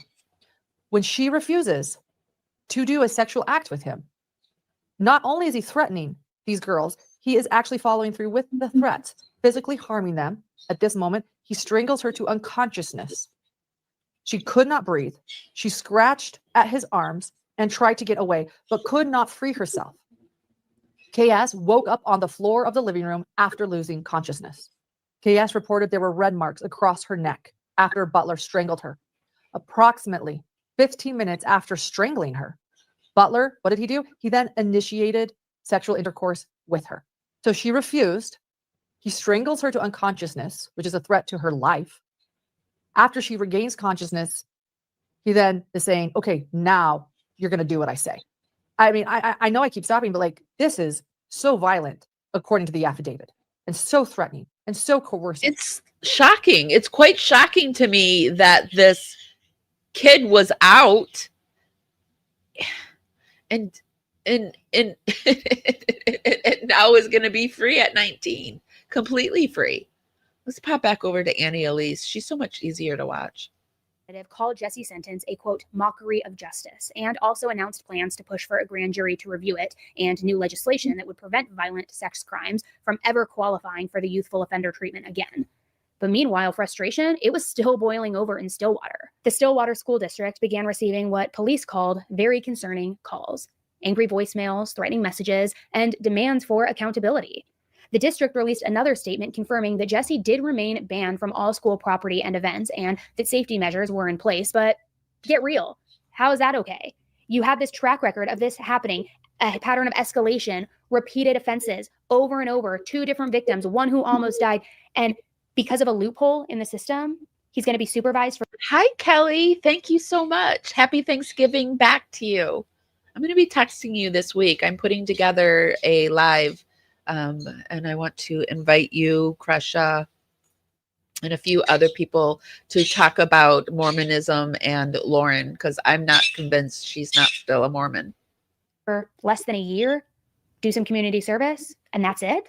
That's all? Because today, Jesse Butler is still under youthful offender supervision. No prison, no bars, just daily check-ins and treatment and monitoring until he turns 19 years old. However, if he breaks even one rule, the judge can reinstate his full 78-year sentence. But if he doesn't break any rules, he walks free. And tell me how that at all equates and is just, because if your sentence is 78 years in prison because of how barbaric your crimes were and the evidence against you, and you even said you plead no contest because you know the evidence against you is damning, and so damning that it warrants a 78-year sentence. And no contest means like, you got enough evidence. I'm just saying no contest. And Annie Elise is just so much easier. Be sure to head over to Kelly's channel, What's the Obsession. She's been deep diving, Lauren as well. So she's got a lot of good stuff over on her Patreon too. She's got all of the legal stuff from the court case. So if you want it all in one place, she has it over there too. So it's a good channel to go to. And I don't know. Maybe it's just a preference thing too, because I know there's a lot of people that were ex-hidden gems, and it's just how you like your content delivered. But yeah, Annie Elise is easier for me. How on earth is there any world in which that can totally be flipped into a full 180 to probation, to community service? How do you go from 78 years all the way down? I'm not convinced that John isn't LDS too, because he's supposed to be atheist, but I mean, he's wearing, and for all intents and purposes, a Mormon ring. I don't care if it was turquoise or malachite. It looks just like Lori and Chad's, and there's a reason for it, and there's photos of them in their marriage ceremony that is very LDS. I saw a comment on Lauren that just 2 years ago she was LDS, so I don't really believe that she's not LDS at this point. Down to walking free. And that's not only what has me pissed off, but what has people in Stillwater very divided. Many people believe that Jesse's OSU connections made this outcome possible. Something impossible to prove on paper, yes, but very difficult to ignore. Others point to the Youthful Offender Act itself, arguing that this law is designed to rehabilitate kids who make mistakes, and it was never meant to shield someone accused of these horrific acts and assaults. Because if Jesse finishes the program successfully, remember, his record gets wiped. Yeah, Lutheran is what I grew up in, the Lutheran faith. And actually that does make sense because, yeah. But I don't know, because look who there's, didn't Charles take on the LDS faith for Lori? It seems to be a very common thing that a spouse will take on a certain faith if they're not strong in their faith. Clean. He gets to rebuild. He gets to start over. But the two girls... And I'm just speculating here, guys. This is just my opinion. I'm speculating. This is not a fact in any way. It's just what I am noticing, and I would like to have a panel and a conversation on it. Walked into that main office back in September 2024, the ones who spoke up when no one else did, they don't get that same reset. They live with what happened to them every single day, and in the exact same town, surrounded by the same... Hey, Amber, Into the Weeds podcast is another one to go to. They're not covering the Lauren case, but if you're into the Gypsy Rose case, supreme coverage.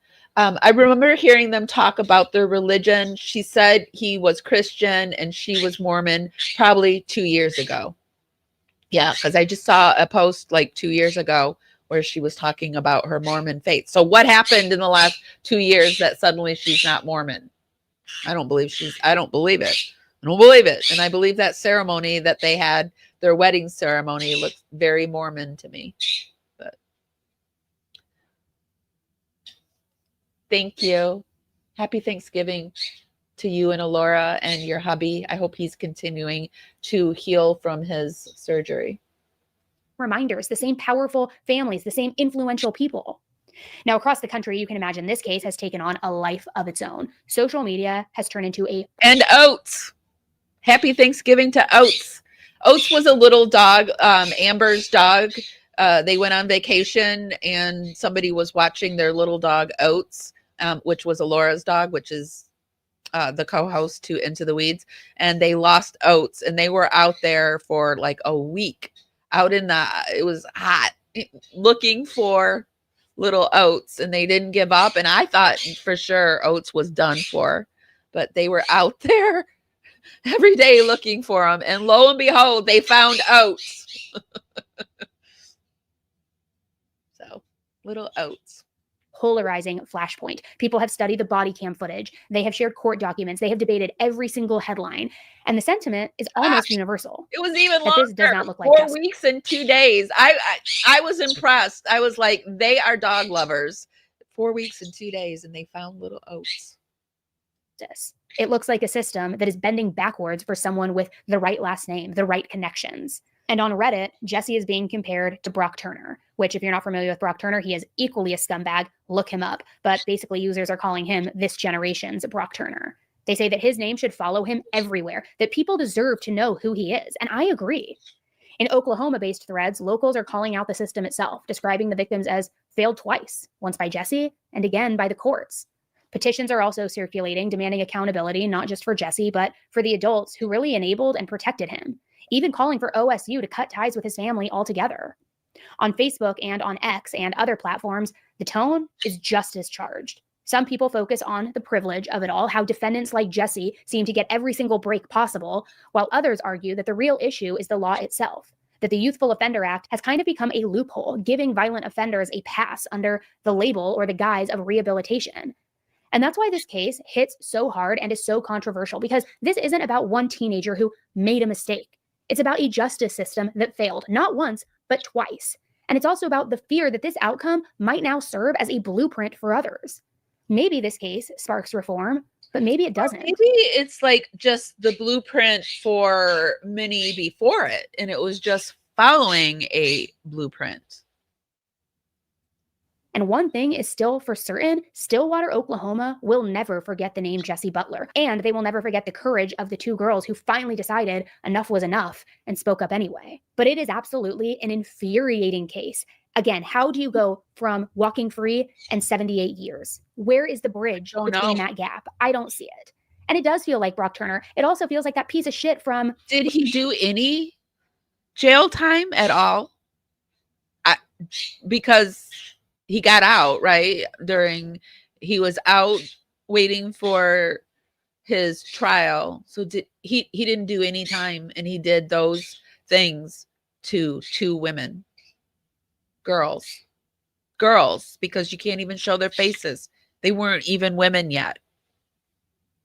Is it Utah or Idaho that I recently talked about that got off? And it was both areas. Another male student athlete abusing his control and power and getting away with it, working the system to his benefit. And like, what about the victims? And again, I'm not trying to harp on this, but I'm trying to make it so that you understand how impactful and important this is.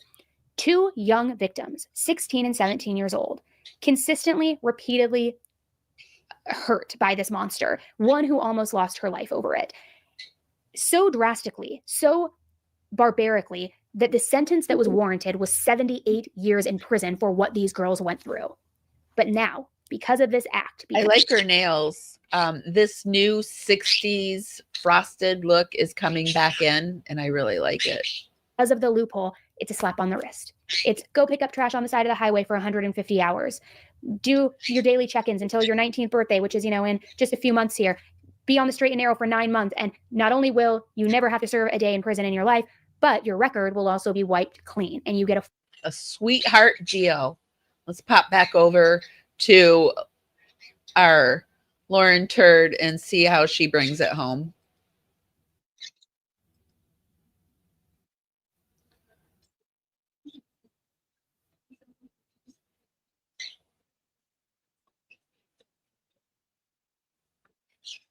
Says 3 or 4 times this is going to happen. KS complied out of fear that he would strangle her again or hurt her. Makes sense. And KS reported that Butler strangled her on a second occasion during that same week. She complied with him out of fear of him. KS stated Butler told her he wanted to strangle her so he could film it on his phone. Butler got on top of KS to watch her pass out. He set up his phone to record it so he could watch it later. And what happened? KS lost consciousness on this occasion as well. And who is this guy? I don't know who. Let me look who Brock Turner is really quick.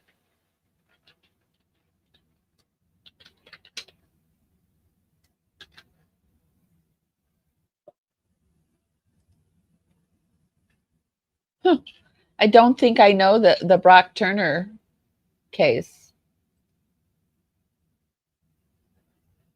Brock Turner is a former Stanford University student. Oh, is this the one where they have the video that set him free? A university student and competitive swimmer who was convicted in 2016 of 3 felony counts of assault for the assault of an unconscious woman, Chanel on the university campus in 2015.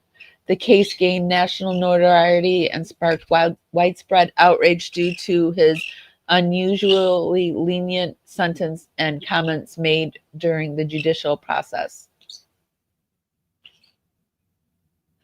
In the early hours of January 18th, 2 Swedish graduate students witnessed Turner assaulting an unconscious and partially naked woman, later identified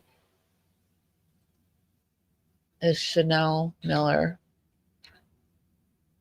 behind a dumpster. So he did do it and he got off really easy. There's one that just came out recently where he didn't do it and there was video that vindicated him. Turner was arrested and charged with 5 counts of felony sex assault, which were later reduced to 3 assault with intent to commit rape of an intoxicated unconscious person. Jeez. I'm not going to read those things, but you can read them. He pleaded not guilty, maintaining the encounter was consensual. In March 2016, a jury found him guilty on all 3 remaining charges. The sentence and public outcry sounds like another one of these cases. A 6-year prison sentence, but the presiding judge, Aaron Persky, sentenced Turner to just 6 months, and also he got some jail time. Did this guy do any jail time? Let me look and see.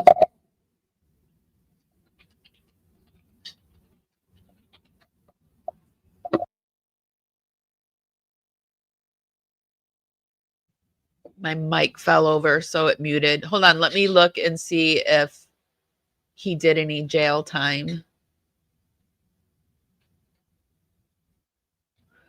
It says, if you mean Jesse Butler, yes, he was arrested and convicted. He wasn't convicted. However, and this is controversial, he ultimately did not serve prison time, though originally facing as much as 78 years. His sentence was suspended under the state's youthful offender law. But did he do any jail time?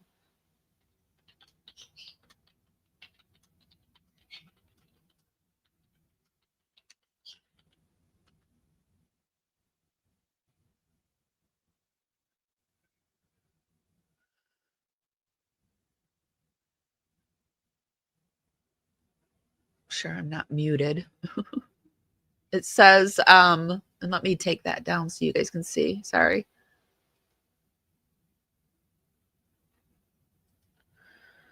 I found public reporting on Jesse Mack Butler that may help answer, but I did not find any credible sources that say definitely whether he spent any time in jail overnight. What is known, the police body cam video shows Butler being arrested. He was charged. What is not clear, none of the major news reports or official statements available say that Butler was held in jail overnight or served any definite time in jail. Instead, they report that he was released for time served, or more precisely, that his sentence was suspended under youthful offender. So I don't think he even spent a night in jail for what he did.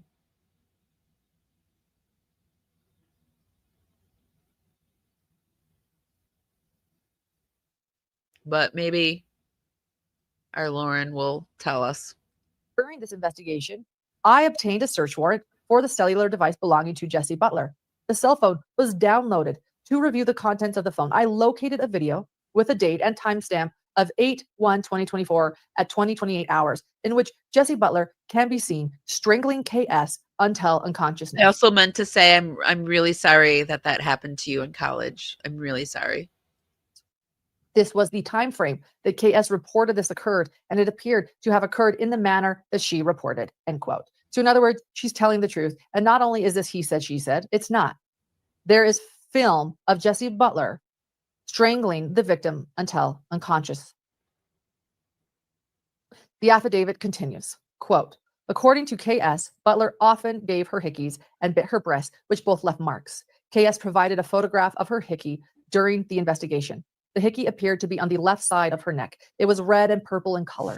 KS reported that Butler gave her the hickey during the week she house sat. KS reported that Butler wanted to have sexual intercourse. You feel like the eyebrows have moved? Have they moved? I feel like they're up higher.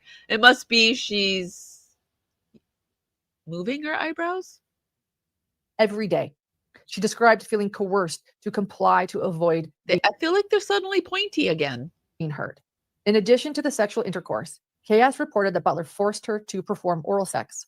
He forcefully grabbed her head and pushed her down. He forcefully moved her head up and down in a way that she had no control over her own head. KS stated that because of his violent aggression toward her, she did not attempt to fight him. KS didn't. I never wanted to get old, but now that I'm old, I am so grateful I'm in this old mentality. Like my old brain is so much better to me, treats me so much better than my young brain ever did. I'm so much more self-secure in myself. I just wish that I didn't have to have an old body. Like I wish my body felt okay. Like I wish I didn't have to do certain things just to keep my body feeling okay, because now my soul is feeling better and now my body hurts. And when I was younger, although I've always had a lot of body aches, and I've always had older people's issues. Like I had body aches from a very early age and migraines, and I would go to doctors and they would say, you're too old for this. Like when I started having pulmonary embolisms in my 30s, I was told I was too young. Well, yeah, but it's happening. So, but at least my body didn't ache all the time like it does now. Yeah, I'm 35 in my mind too. What am I saying? I still sometimes am I'm like a 13-year-old boy. I'm gonna be honest. I'm like in relationships. I'm like the dude in the relationship. I forget important dates. I railroad over feelings, but I don't try to. And I like bathroom humor joke. It cracks me up. Tell me a good fart joke and you'll have me rolling on the floor. Show me somebody falling down and I'll laugh. Like I'll make sure they're safe, but like it's very funny to me. So I'm very Gen X. And in my mind, I think that's the way to stay young, though, is to keep your mind young and amused. Not provide specific dates or locations for these occasions. As she stated, it was a frequent and regular occurrence throughout their 6-month relationship from March to September 2024. In addition to the forced sex, KS reported that Butler also aggressively digitally her. And in one specific occasion, she reported was after golfing at the Stillwater Country Club that she reported Butler fingered her so aggressively, it again caused her to bleed. KS stated, quote, no matter what I told him, it did not change his mind. She described holding her skirt, trying to prevent him from accessing her. Butler forcefully pulled her skirt down and assaulted her. KS described Butler as jamming his fingers so much so that she began to bleed, which Butler— And I can hear the Good Old Boy Network being like, well, why didn't she just leave him? Let's move forward to when he was arrested. See how his mother is acting. Open the door. It's me. And if you'll just have him step out. Okay. Give me your wallet and phone and stuff. So, okay. Your what? They're in the car. Well, okay, it's fine. It's not locked or anything, is it? Okay. So, can you tell him what you just told me, or? Yeah. So we're here. We're obviously going to place you under arrest. There's a warrant for your arrest. We're going to take you to the jail. I told your mom that she can contact a bondsman, and you shouldn't be very long. But there just is a process for paperwork and stuff. But right now, I had a breakdown when I turned 30. Like I did not want to get old. Like I had a literal breakdown because I thought 30 was old. And I remember when I was 16 years old, I had this astrological reading, and the astrology person, because I'm Scorpio and I've got like tons of planets in Scorpio. So it just means if you don't know anything about astrology, Scorpios are noted to be very intense people. So being Scorpio and having a lot of planets in Scorpio makes me a little extra intense. And he said that if you don't drown in your own waters, you will be a very powerful person in your old age. And so when I turned 30, I was like, well, I'm old. Where's the power? Where is it? I had about another 20 more years of misery, and now I feel more powerful. You do have to come with us, and I do have to put you in handcuffs. So turn around for me.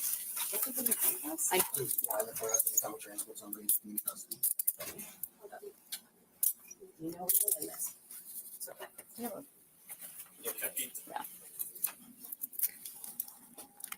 I'll get you out. All right. All right. Stay silent. Rick knows about this. Candy's on this. Dad's on his way. We're coming to get you. Okay.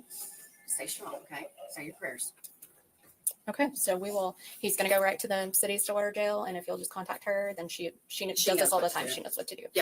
The pulp culture was actually geared towards the adults. It was very adult oriented with adult jokes that was put so that it was above our heads. But I mean, we weren't stupid. We got the jokes. If you look at all the cartoons and the stuff of the time, it was very adult oriented. So and yeah, and I was thinking we were left to our own devices out there, Gen X and millennials. We were left to our own devices. So of course, we were exposed to adult humor. So we just, yeah, very intense people.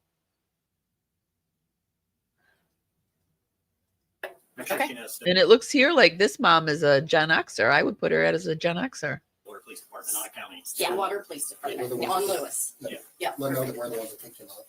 And when you say, But she could be one of those people who I've noticed people who do too much work on their face. Even when they're young, they look really old. Like I've noticed there's like some 20-year-olds that look like 40-year-old women because they've had so much work to their face. Or I don't know if it's because 40-year-old women are doing work to their face to look like 20-year-olds. I don't know.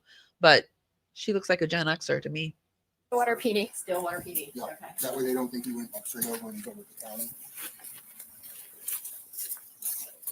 And I don't see any tears in his face.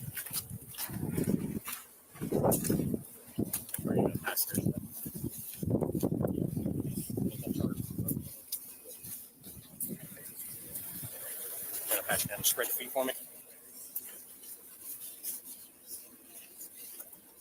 Even the commercials, like Love's Baby Soft. What was that?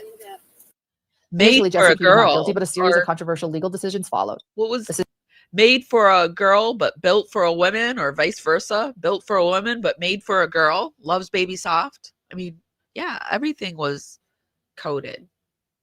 That's why I say it's very fun to have nostalgia and look back fondly at our youth, but there were definite issues going on in the 70s, 80s, and 90s, like definite issues in the world.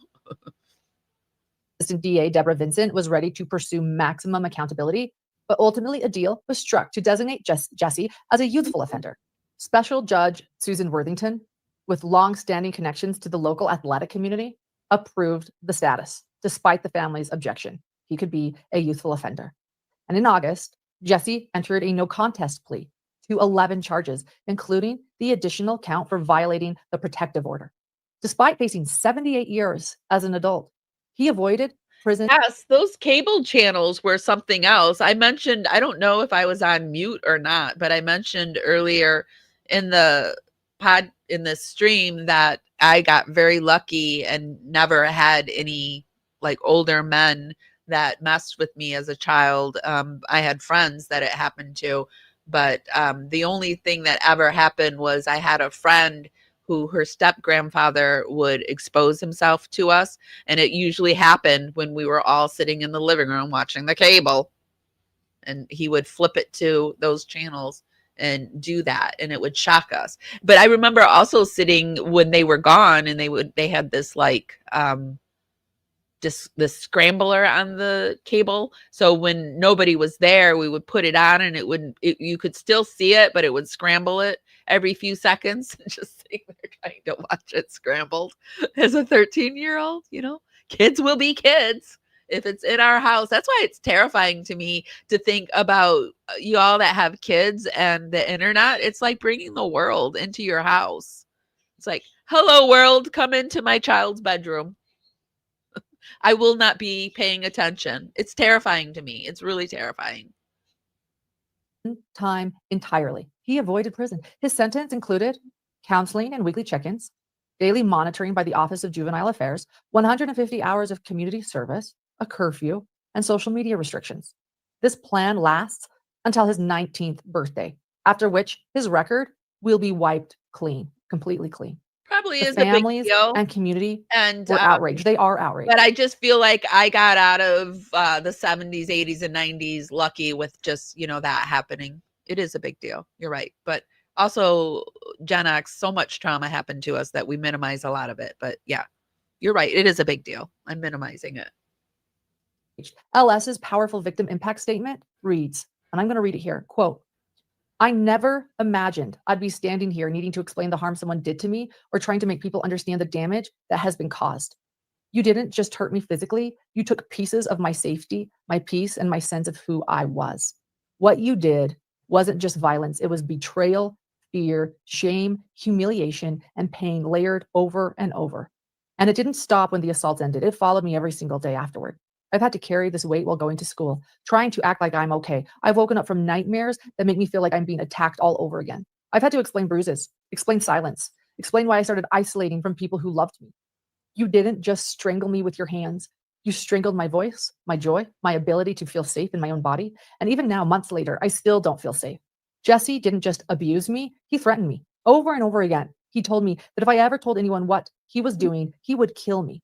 He would kill my family. He would kill himself. Well, He I even think threatened to about hurt or it. kill his own family. Do you know? When I think about it in terms of my friend. She never said, but I just think like that's what he was willing to do in front of her friends. I just wonder, what it's like to live with that kind of fear at 18 years old, to walk into your house wondering if today's the day someone follows you home, to be afraid that opening your mouth could cost someone else's their life. Those threats silenced me just as much as his hands ever did. I was terrified. Every time I thought about telling someone, I heard his voice in my head reminding me that if I spoke up, he would be there to silence me, and I believed him.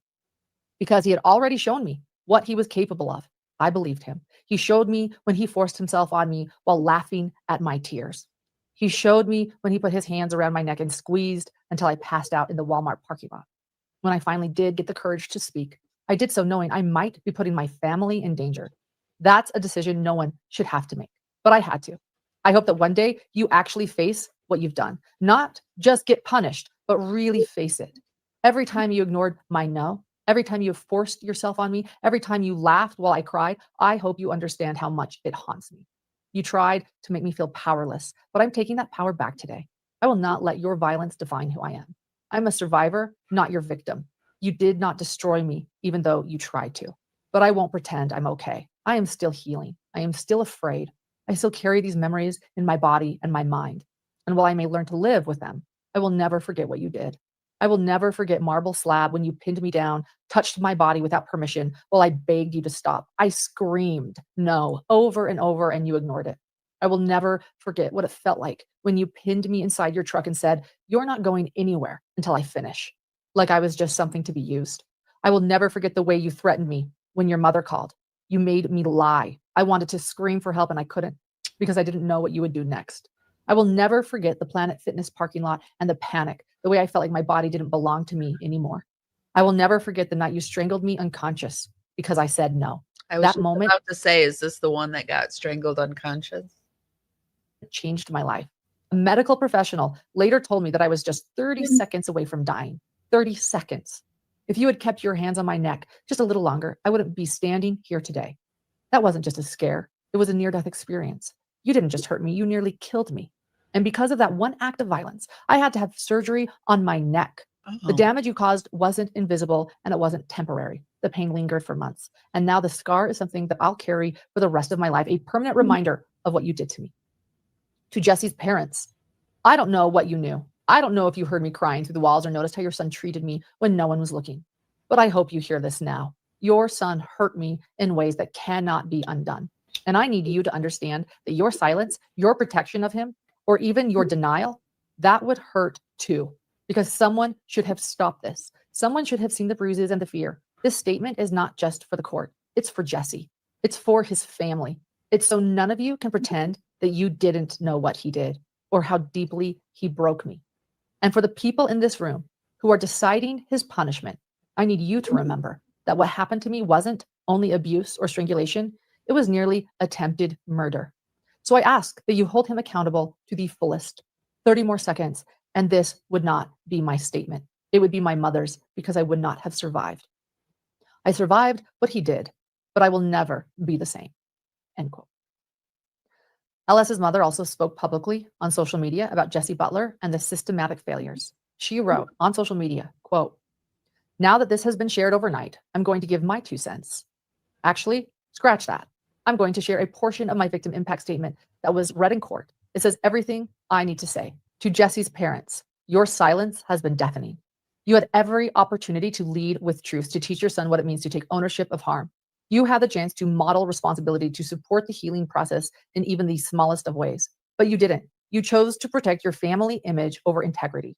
Your silence sent a message to my daughter that the truth didn't matter as much as appearances, that your son's reputation mattered more than her reality. That is not parenting. That is enabling." End quote.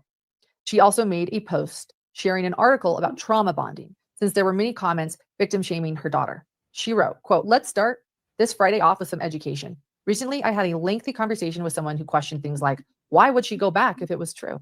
And why did she wait to report? Now that my blood pressure has returned to normal and the mama bear in me got a little sleep, let's address that publicly. Because according to this individual, these are common questions being asked. I get it. It's confusing, but let me be clear. Just because you don't understand something doesn't make it untrue. And the narrative you've created to fill in the gaps doesn't make it factual. Let's talk about trauma bonding. It's real. It's confusing. It's gut-wrenching. It's not two people bonding over chips and salsa talking about their rough lives. Trauma bonding is a deep psychological attachment formed with an abuser. It creates a cycle of control, dependence, and confusion that is extremely difficult to break. When this article was shared with me last year, I read it with wide eyes, followed by a lot of tears. I could check nearly every single box when looking at my daughter's story. It was like reading a manual for the parts of this journey the public doesn't see. I highly encourage everyone to educate themselves on this, especially if you're on a platform, quote, speaking the truth without knowing the fullest story. It's very hard for me to listen to her read things. I'm posting because it seems no one else is willing to hold Jesse Butler accountable. SHS parents, I urge you to talk with your daughters. Over the last couple of weeks, my daughter has really making me rethink, like, I'm going to go back and listen to the way I read things, because I hope I'm not whining out things the way she does, because it just comes across very whiny. Received multiple screenshots from SHS. I always find that when things annoy me that somebody's doing, it's either something that's done to me or something that I do myself. And so I really try to, when something annoys me, evaluate why.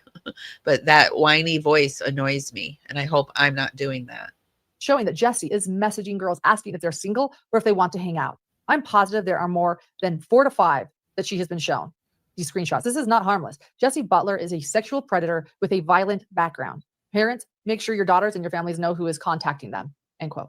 The details of Jesse's plea and sentence were devastating to the families. Again, no jail time, just community service, counseling, a curfew, and social media restrictions. Despite pleading no contest to 11 charges, including attempted rape by instrumentation, sexual battery, and domestic assault by strangulation. Is it fake outrage I'm hearing? I just can't quite put my finger on it. It's not quite right. The punishment was minimal. Victims, advocates, and community members decried the outcome as influenced by privilege and connections, noting the influence. Also, I'm going to get really, really catty here, but of Jesse's no, mother. I'm not going to do it. No, should I? No. And the judge's longstanding. I can't stand looking at her tongue. That her tongue even looks like she puts some kind of her tongue looks big. Ties to the local athletic community. Maybe well, that's been officially why she's having problems talking lately. Is just anyway confirmed. But that means I really can't stand somebody when I can't even stand looking at their tongue. suggests there may be a third victim, someone who's been too afraid to come forward, particularly after seeing the leniency Jesse received in the first two extremely violent cases. In other words, there's now a chilling effect. Another victim that was possibly going to come forward now might be afraid to. The possibility of another survivor stepping forward has sparked some debate, though. If a new case were brought to trial, could it finally result in meaningful consequences, including actual jail time? I don't know. Community members and advocates are also calling for accountability beyond Jesse himself. Somebody did tell me the other day that I sound and look like Jay, which I'm not offended by that. I'm okay with that. I would be, yeah. I think maybe it's just that we're both from Michigan, but yeah, I might be a little hurt if I actually sounded like Lauren. Like, I'm going to investigate it because I do not want to be delivering my voice, my readings in that annoying voice. Good God. Many questioned the role of the judge, the prosecutors, and others involved in securing such a light sentence, arguing that this decision not only failed the victims, but also sets a troubling precedent, especially for violent crimes committed by minors in high school who have been. Okay, Lauren's about to bring it home. Bring it home. Oh, look at that's a good hey, we got to get that screenshot there. That's perfection. This is my Gen X humor right there. Family influence or status. Online, the public outrage has been palpable. A Facebook group and multiple petitions have emerged, giving voice to victims, sharing their frustration with the system that appears to prioritize privilege over justice. Maybe supporters are. Maybe she is tongue-tied. Maybe she did have to have her tongue clipped or something. And I'm making fun of a disability. Oh, geez. I hope I'm not. Demanding that Jesse be held fully accountable in the way that truly. Also, what is this right here? I noticed, is she got a cool sore right here, or is this always there? Is this just a discoloration? Is this from needles? What's that? Did anyone else notice this? Let me take a screenshot of that.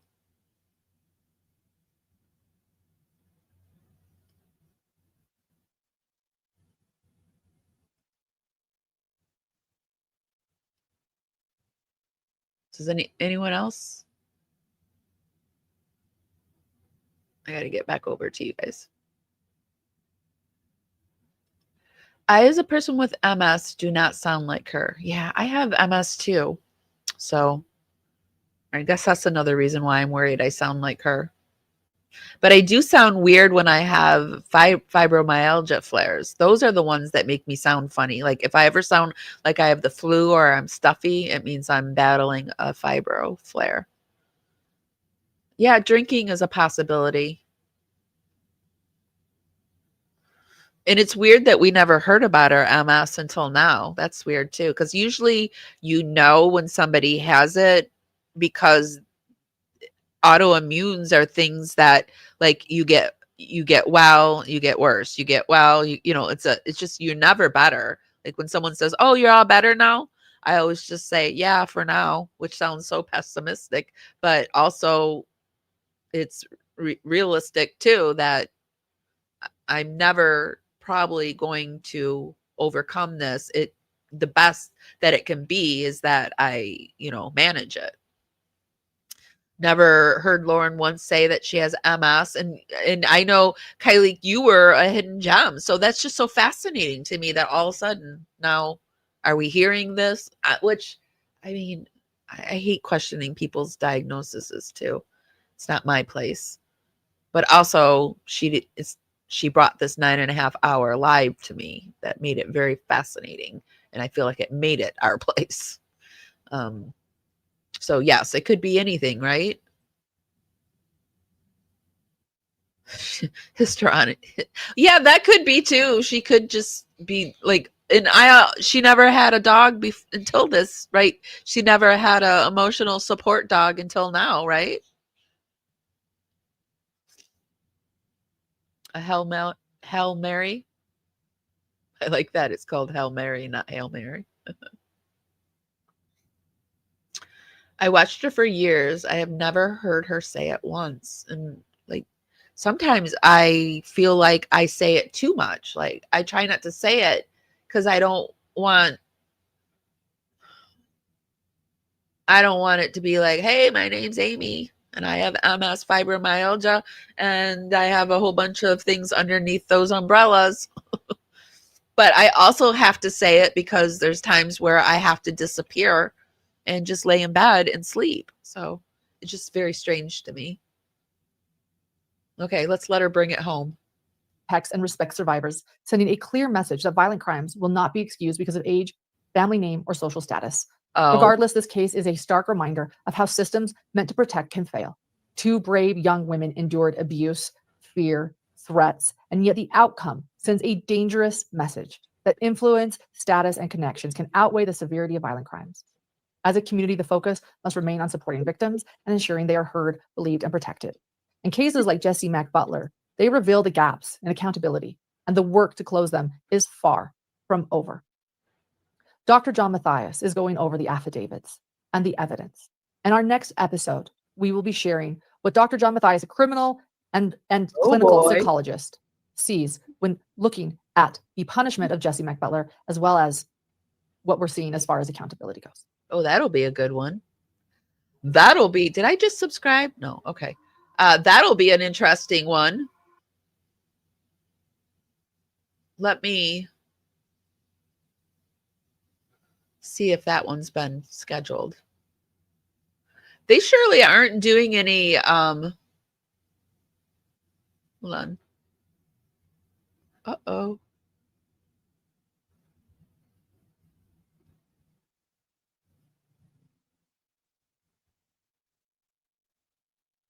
What happened? I feel like the little bird. He'll say, what happened? What happened?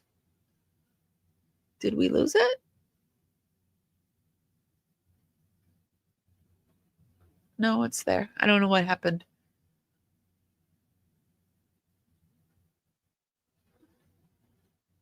Wait. Oh, they did another? Oh my gosh, they did 2 yesterday. They're putting out 2 videos a day. It looks, oh yeah, this is the one I think that Jay covered yesterday. They're putting out 2 videos a day, it looks like, because they're not getting the views. Even these 2 videos don't even equal to.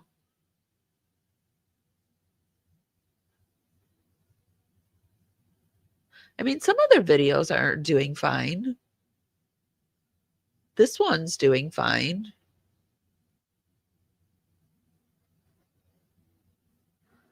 But a month ago, what were they doing? Yeah, I guess it was a hit or miss because there's one that's only 14, 20. Well, no. They were doing much. Oh, 120. Yeah, no, they were doing much better. Ooh, wow.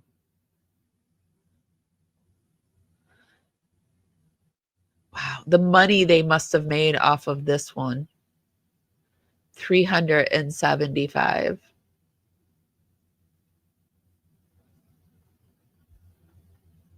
Just as a little example, I don't mind sharing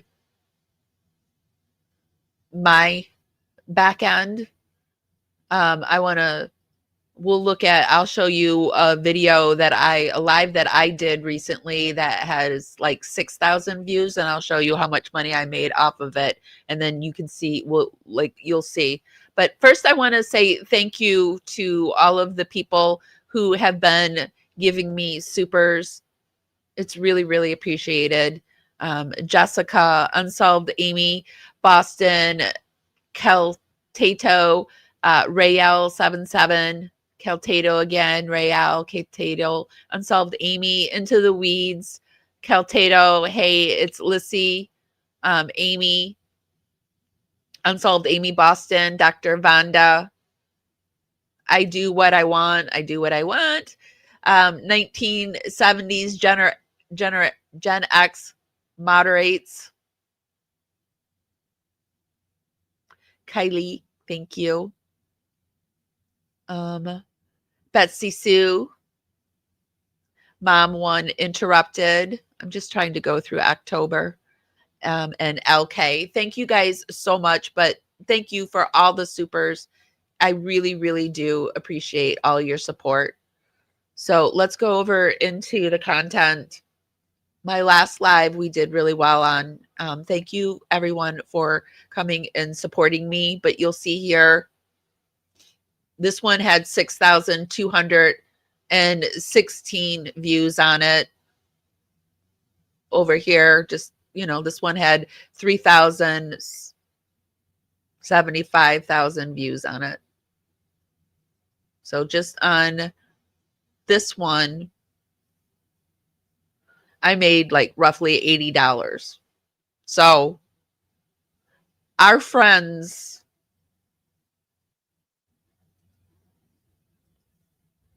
there's on this video, we made roughly almost $80. So you can imagine what they're making off of a 375K video. 111K. Like, they are taking a hit. I mean, they're basically making what I made on this video. I don't know why I think it's so funny. But we see over on Hidden True Crime that today they're down to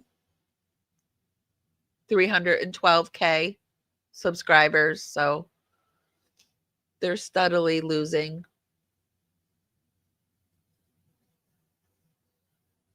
And I think they could make it all stop.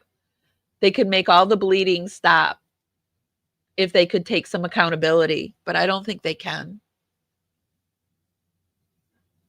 I really don't think they can take accountability, take a step away.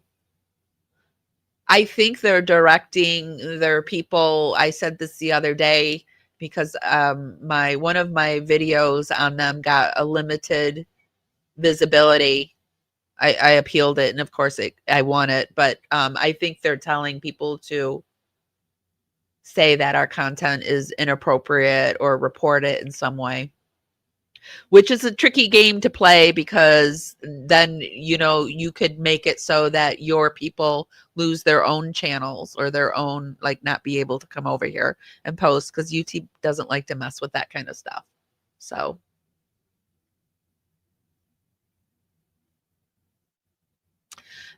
thank you so much, Joel Roberts. Here's another one. Happy Thanksgiving. Thank you for answering your emails about the meds. No problem. Very happy to share with anybody. I've been considering talking about my recovery from being on a ton of prescribed medication and transforming off of that. It was like a 2-year process. When I say I was on a lot of medication, I was on a lot of medication, and they were all prescribed. And I've transitioned off of it to, it's all prescribed, but it's the, you know, more natural herbal way of life. And it suits me much better. I was bedridden and now I'm not. That's all I know. And thank you so much for the super sticker, and no problem. I hope you figure out your situation. I think that we all need to listen to one another and then just try to apply it to our own bodies, because our bodies aren't, you know, one body suits all. Like, what might work for me might not work for you. But maybe some of the stuff that works for me might work for you. And yeah, and I'm happy to share it, because I've said this before, like, helping others isn't a selfless act on my part. It makes me feel good. I feel good when I help you. And therefore I realize it's not a selfless act, but I do enjoy doing it.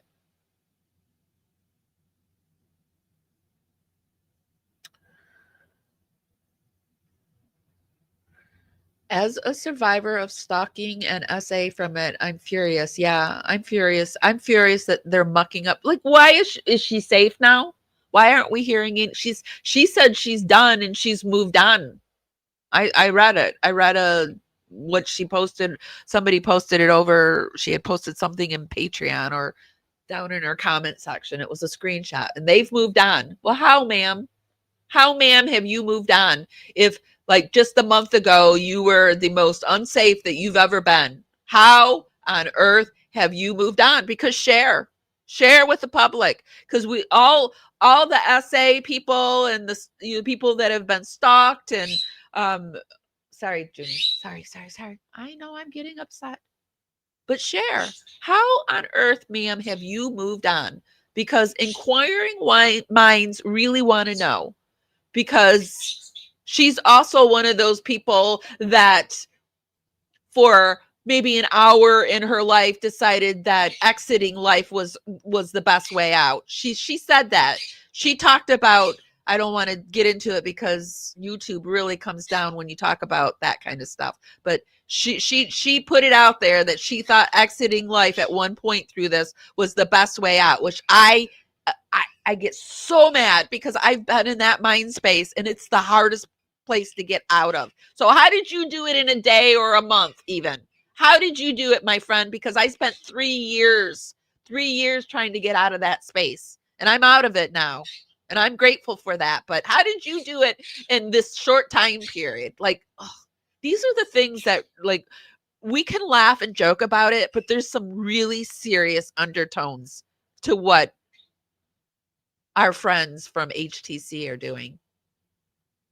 Anyway, you guys, I'm sorry I got sad about Maybelline. I don't like crying in front of people, and I'm sorry if I brought anybody down today, and it actually is going to weigh on my heart that that lady is feeling pain about losing somebody, and now for whatever reason is feeling extra pain, although I don't feel like I put that pain on her.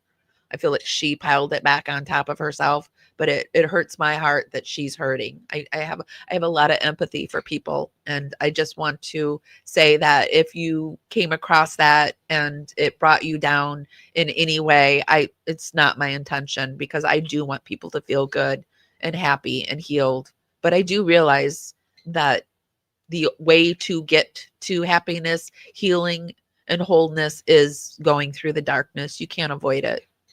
So, but I don't want to, on this day, bring any darkness to anybody. Only light. But sometimes truth is a very tough pill to take. Sometimes truth isn't comfortable.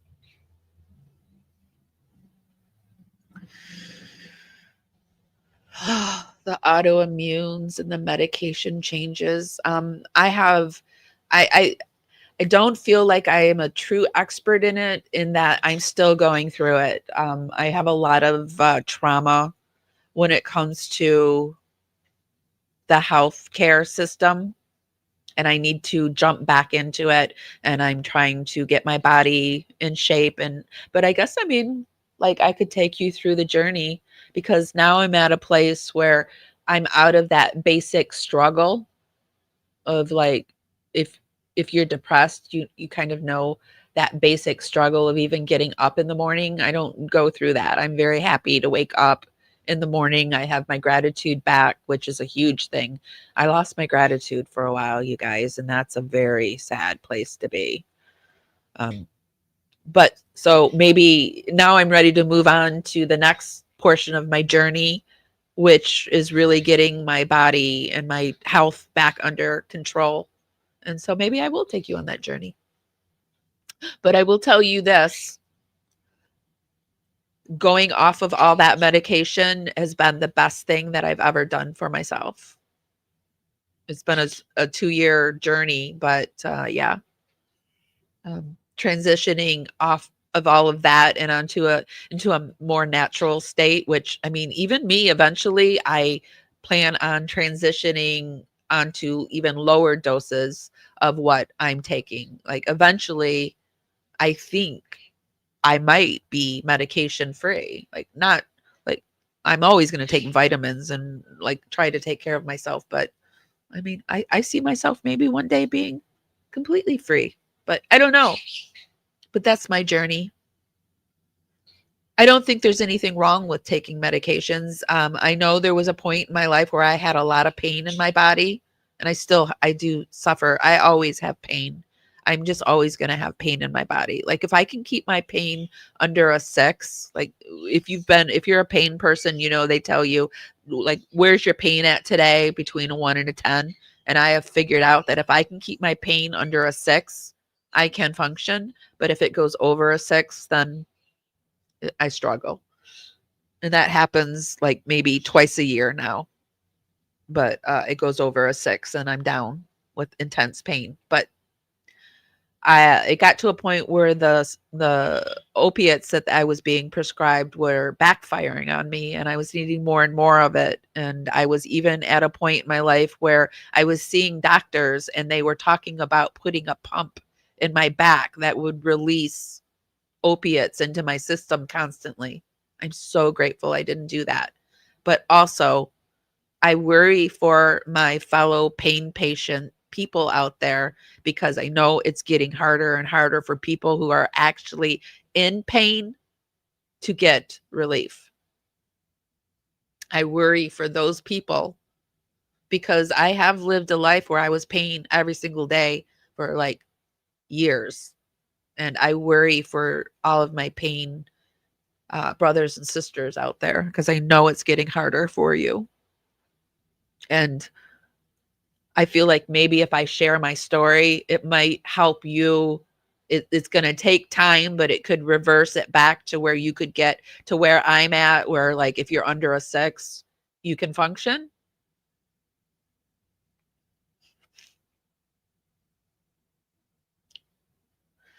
I'm exactly the same, weaned off of opiates last year, nerve painkillers now. Yep. Yeah, I went off of the opiates and then I focused on the gabapentins, and then I went after the psych meds that they had me on. So that was the order I went in, but I overlapped it with the other herbal stuff that I took. And yeah, so there is a company called Joyous that I work with, and I just call it microdosing. And it's been one of the biggest helps. It helps me with my pain. It's helped me come off of the pain meds. It's helped me come off of the psych meds. It's just, it's helped me realize that I am a child of God just as much as you're a child of God. And I matter just as much as you matter. And that sounds so basic, but it's made me realize that. And when you're depressed, you don't realize that. Like, other people's opinions matter for some reason. And now it's just changed me. I'm a different person. I'm a different person from last year. So I'm going to be a different person next year. Maybe next year I won't come on here and cry. But I'm a human being. I just don't want to cry anymore, you guys. I've cried for so long, for so many years, and I've gotten back into laughing again, and I just would rather keep it that way. But I realize sometimes I have to let myself cry and let it out. I'm a human. I'm a human. A human. You're welcome from Alaska. So I am winding this down. Yeah, they're making it very scary for doctors to prescribe. They're making, even pharmacists are like, I'm so glad I'm off that. Oh God, I am so glad I'm off that monthly re-prescribe, having to get it every month and feeling like a substance addict, even though it was being prescribed to me. Like the questions and the comments that from the pharmacists, or just from people in general, it was just yuck.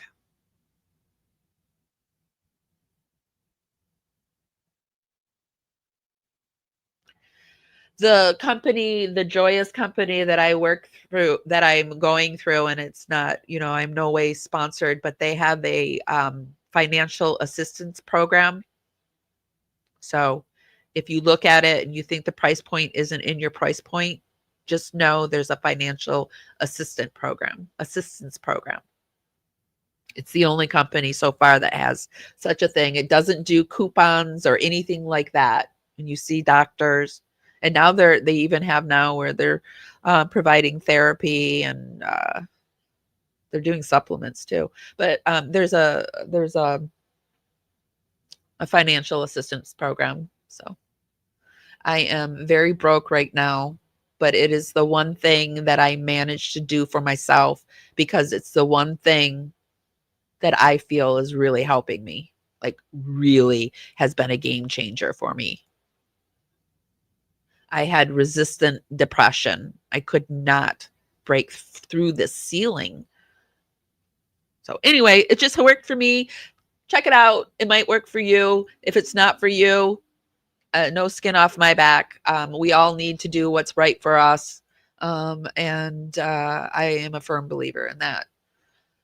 What do you guys think about the mini faces of our Lauren? What other things are we going to find out about her? We've talked about like things that what people are doing right in front of their faces. What must they be doing in the shadows? Again, with Lauren, the question goes back to, what is Lauren doing in the shadows? What is our hidden true crime? Grayson, Dr. Yan, what are they all doing in the shadows? I don't know. I'm going to go make Junie and I some Thanksgiving. What is it now? Lunch? Brunch? Thanksgiving brunch. Maybe see if I can catch a parade and see Santa. I got my holiday lights out this year. This is the first time I've been in this apartment for 3 years now. First year I've taken out and put some Christmas lights up. So progress is progress. Next year, I bet you I will be with a family or friends. I bet you. What are you going to be doing next year? And what are you grateful for this year? I'm grateful for you guys. I'm really grateful for you guys. I've said this before. You are watching a person heal. I am healing. I'm healing, and I'm healing at 55 years old. It's proof that you're never too old to get your life back on track. If you're sick and you think life is never going to get better and you've had prolonged illness, it's never too late. And also, I know just because I did it doesn't mean that you're able to do it or you will do it, but it just means that I hope it for you. I hope you can do it. And I'm your cheerleader, and I'm here for you.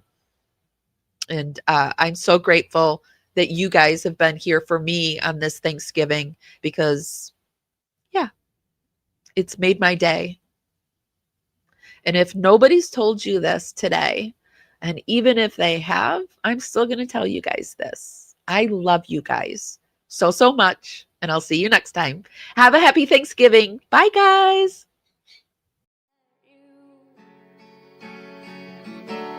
Miss my cue, but I had you for that day. Here in the blue, I'm falling deep into you.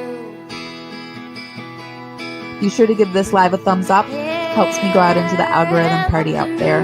Bring more people back to the party. It's just a free way to help me out. With you tonight, and it feels fine. Feels fine.